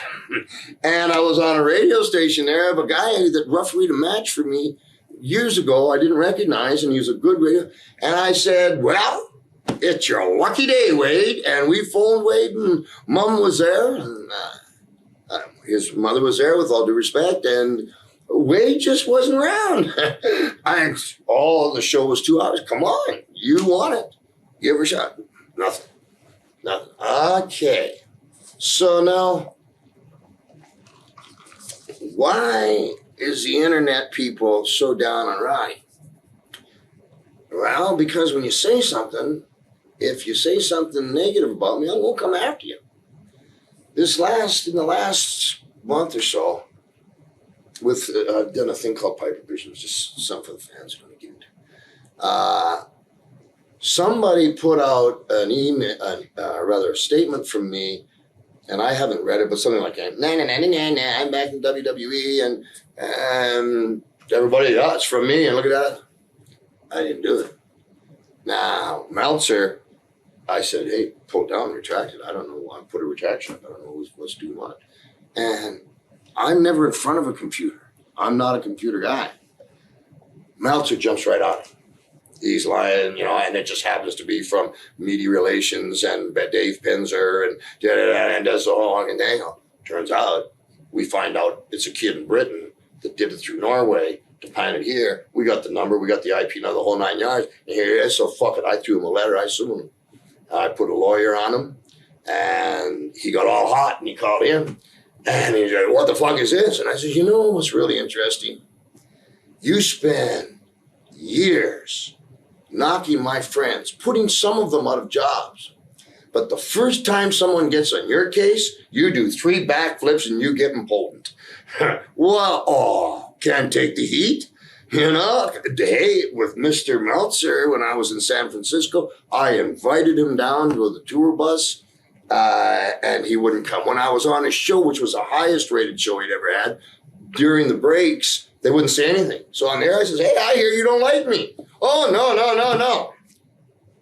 Enough's enough. And then you get these people, and they breeds cowards because you can't get to the person. So, you know, fuck you. "Excuse me, my address is 1313 Holly Street. Come on over and say it." They never do. Wade Keller, you wanted it. You asked for it. I'd be a gentleman. But where are you? "Oh, you're a coward too." Dave Meltzer, just recently with this one, I hired a lawyer, threw the piece of paper to him, certified mail. Meltzer called one of my guys, up in arms, and one of my guys called me right back, and I said this: "You call Meltzer back right now, and you tell him I'll be at 323-878-6011 for the next half hour. I hope him and his family have all the happiness in the world. I have nothing against." Do we have to censor that number off, by the way, that you just said? No. All right. The reason I put it on there, so you can try it and you'll know it's real. Oh, yeah. And I said, "I'll be here another 20 minutes. I don't want to, I'm not looking for any trouble. Just go ahead and give me a call. We can straighten it out." He doesn't call. I don't know if he's trying to mount a good offense. I don't know what it might be. Or if he's just another chicken shit motherfucker that 3,000 miles away can be a tough guy. What do I think of the internet? With the exception of a few of them, there's one good. Greg Oliver is a decent guy. I got into it with him, but he's a decent guy. And I don't call them all, but right now, as unregulated as it is, and being able to do all that manipulation, and the fact that they have brought my sport down, one by my sport itself exposing things, and so like, I don't want to know who shot JR. You? I don't want to know the end of the movie. You know, shut up. You knew a review about it. But so, what is all your guys' point? You give nothing to wrestling. You knock wrestling. You reap the harvest off wrestling. You won't back up a union. You won't back up nobody. And when called on it, you won't even say boo. You run in the toilet and hide, hoping somebody flushes it down the drain. They're pieces of garbage and they're cowards. Where I come from, if you got a problem with somebody, try to do it as a gentleman, but you confront the guy. I gave them all. I don't want any trouble. But now, I think it's time, if he's the big guru, he's got everybody convinced that he knows something. In the book, he was saying different things in the book, as I told you, that were just contradicting me. Like, wow, everybody has watched me grow up. In the beginning, I tried to go to school.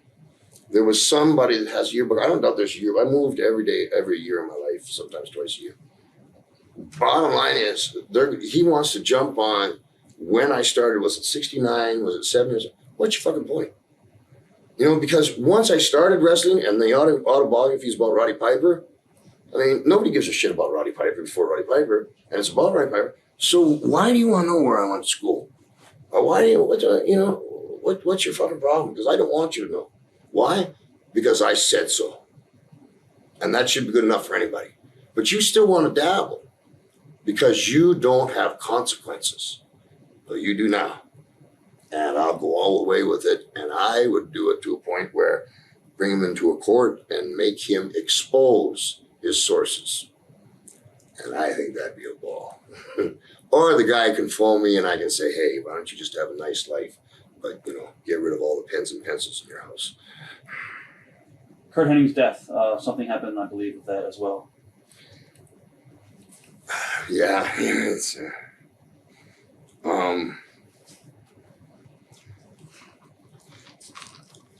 pretty. Pardon me.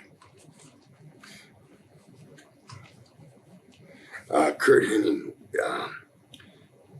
was a real gentleman, man. Like I told you, his father, you know how much his father scared me. And Kurt came along in a period just a generation under me, and we went a lot of places together. He was a real sincere, tough, lovable, wonderful family guy. And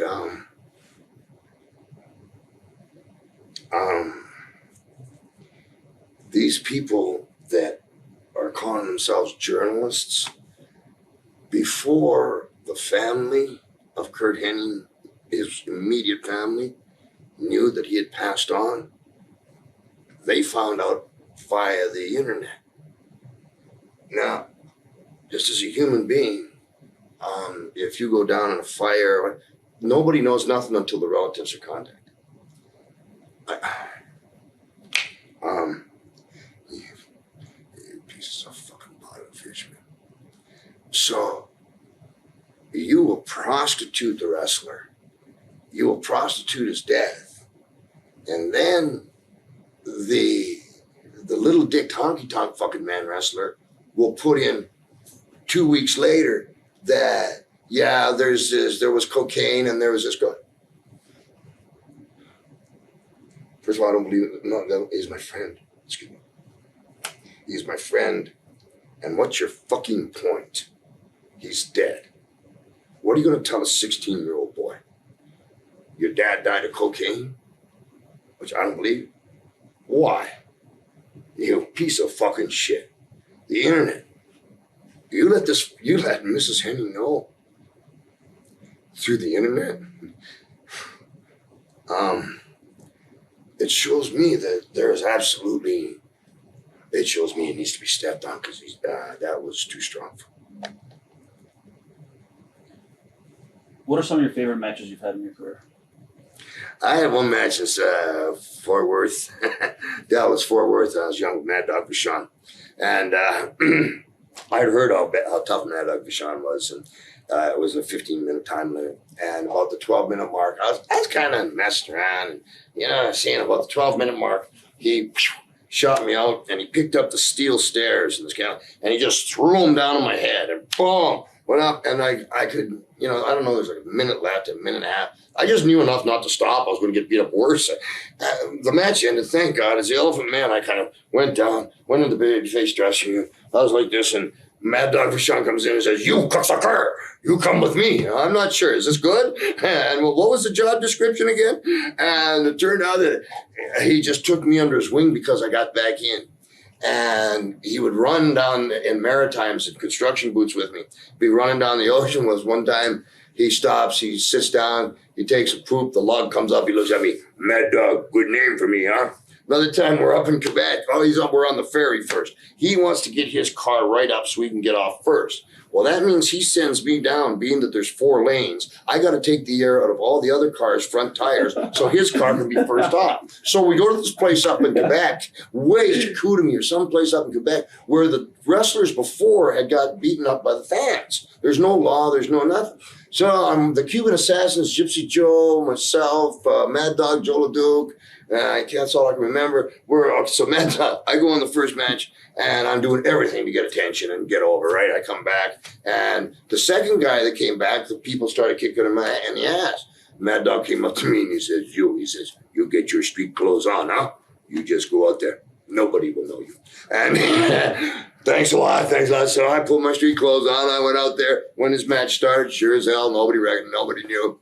Came time, excuse me, he had Joe LeDuc, chicken wire fence. Mad Dog got out of the thing, and there was the one head troublemaker, and all of a sudden, he just goes, boom, and he pushes into me, and he says, "Hit him, cocksucker!" And boom, and Joe LeDuc, and the next thing we know, is turned around, and we got the people to get to exit, but Gypsy Joe's going out now, and he's got a knife, and it's rocks, and there's one kid with a tire iron, And as he comes out, the kid has a tire and he sees the knife. And he backs up and he slips on the rocks down. And Gypsy Joe grabbed him by the hair and cut him here. Oh, shit. Mad Dog had a station wagon. Yeah, and we come out, you know, they got rocks. It's getting pretty serious. And he throws me the keys. He says, cocksucker, you know, I hope this is a good name, Mad Dog. Go get the, you know, it throws me, cocksucker, go get that car. And boom, I don't know, 1, boom, 2, boom, everybody crawled in and we were off. And when we got to the hotel, his son, I think his name was Dennis, had a blanket over him and whipped it off. And he had a heart on. He just got laid for the first time. And he says, I'm a father-in-law. What's the best rib you've ever seen? Oh, man. The best rib I've ever seen? For taking in. There was a real serious rib. The J. York Johnny Valentine rib. Are you aware of that Is that rib? with the briefcase? Shotgun? Yes. You're aware of that I one? think Greg told us that. There you go. Well, I was asked to come to New York. I guess one of the worst ones that was ever played on me. Even more than holding Alfred Hayes' dick. I think I'd rather done that than this one. I've been going back and forth in L.A. and, you know, the territory popped a little bit. And Mike LaBelle, promoters love to brag on Mondays with Jeb on Todd, and got me this shot in New York. And first time, so okay, I'm going to New York. And Brooks drives me up to the airport. And I'm at the airport. It's the only time in my life I've ever been a coward. No, I've been a coward once, but that actually chickened out. And I said, take me home. He says, what? The plane's there, take me home. And I made up a bullshit excuse. I was too scared. I didn't want to go. Fucking LaBelle booked me again. All right, I'm going. So I'm pretty scared. Big man territory. Bagpipes, woodwind, blowing up the bagpipes. First thing I see, Lou Albano, Grand Wizard, Grand Wizard and the Blassie, yeah. Came up to me, hey, well, they seen me in that international Spanish. How you doing? We see, hey, you're too good. We don't want you. Hey, you go, yeah. What a bunch of nice guys, man. Nice guys. So, I put the bag on doing push-ups, 168 pounds, and you know, per training, I got the bag. But this time, because I've missed it twice, there's promoters wondering, what is this guy? I get in the ring. I can't remember who was wrestling, but get in the ring and it comes time. And so 24,000 people in Madison Square Garden, I want them to shut up so I can play the Scottish National Anthem. It takes me about 3 minutes. They shut up out of boredom. Finally, I put the bagpipes on the thing. I go, I'm wrecked. And I'm speeding out. I came 5th in the world. You figure I could be able to figure this out. No, I'm fine. Nothing. Threw him down. Boom. Bottom line, don't call us, we'll call you. On the plane, you can imagine how humiliated one might be, embarrassed, everything. And I go, what the fuck? And I opened up my bagpipes, and Freddie Blassie had stuffed 6 feet of toilet paper inside the chanter. They meant it. They didn't want me there. They meant it. Fuck, they meant that. 10 years to get back. Hit the AP and set me back well, but taught me a hell of a lesson. I think that was the hardest rib on me. I've had some physical ones done, but that was the hardest one on me as an occupation. We were in a car with Terry Funk, and he was telling me about a concept that you came up with you and him would do a match, and somebody would die in it or something like that. I didn't understand the concept. I don't know if you'd explain it. I love Terry. Yeah, I know what you're talking about. He said, Lord, he said, only you. It's perfect for you. They've gone so far in wrestling. We get in a match. Barbed wire. Bats. You get me in the barbed wire. I'm all turning around. The police come up. You jump up. I grab the cop's gun, and I shoot you dead. That way we'll show we've gone too far. Terry. And these kids are there. I got to get this right. Oh, I have another one. He says, you know, I come down in this truck about 80, and you just come into the, not much, just come in, and I just ride right over you. Okay, Terry. That was, I think, the concept that you're, yeah, and his purpose was to show how far it has gone out of text, but, you know, he would have been booked. One time I missed, I got arrested in San Juan, and I was booked in Greensboro in the afternoon, Toronto that night, and they called Terry Funk, and finally Terry Funk said, they said to Terry, what are you doing? Oh, I'm just making a living off the show's pipe misses. Thanks, Terry. Yeah, thank you very much. Any regrets? Yeah, actually quite a few. But to sum it up, some of the guys that raised Don Fargo, I don't know if there's some really bad guys. Like Don Fargo would teach me, like he had a pierced penis. He'd go to the bar, and he had a nail it down, and it's time to fight. But you know, there's no Don. And he put me, he says, you know what you do? You put your arm around a guy, you get everything you can, you get to push him off the fucking cliff. Yeah, there you go. And he just set his partner up, the Hells Angels, blew his legs off. He's got my pistol in this was called Flamingo Hotel. He's sleeping with it. This Jay York, 12-foot bullwhip, bash promoters. I got into it so strong on the other end that I went overboard. I think that I made some terrible mistakes by trying to be the epitome of a rebel, if that's the word. And in hindsight, I think a gentleman, a strong gentleman, would have got the job done faster, more efficient, made more money. I think that I was way out of line, and I had to learn the hard way that I'm just lucky to be here. So my regrets would be that I'm a little down on myself for being so unforgiving, or so, never go to a promoter's house kind of thing. But that's what was beaten into me. In hindsight, it was stupidity on my part. Is there anything you want to say to your fans that you never had a chance to say before? Wow, man. Yeah.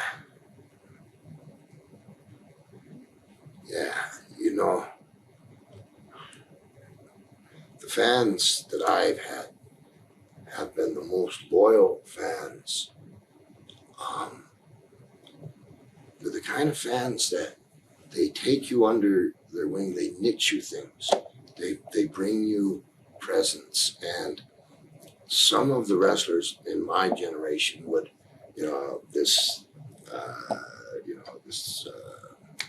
arena rat, these derogatory statements. And I think as we've all come along, I think that my profession much more reveres the fan and puts them on a much higher pedestal where they belong.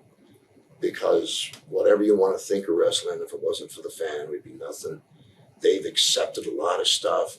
They've changed with it.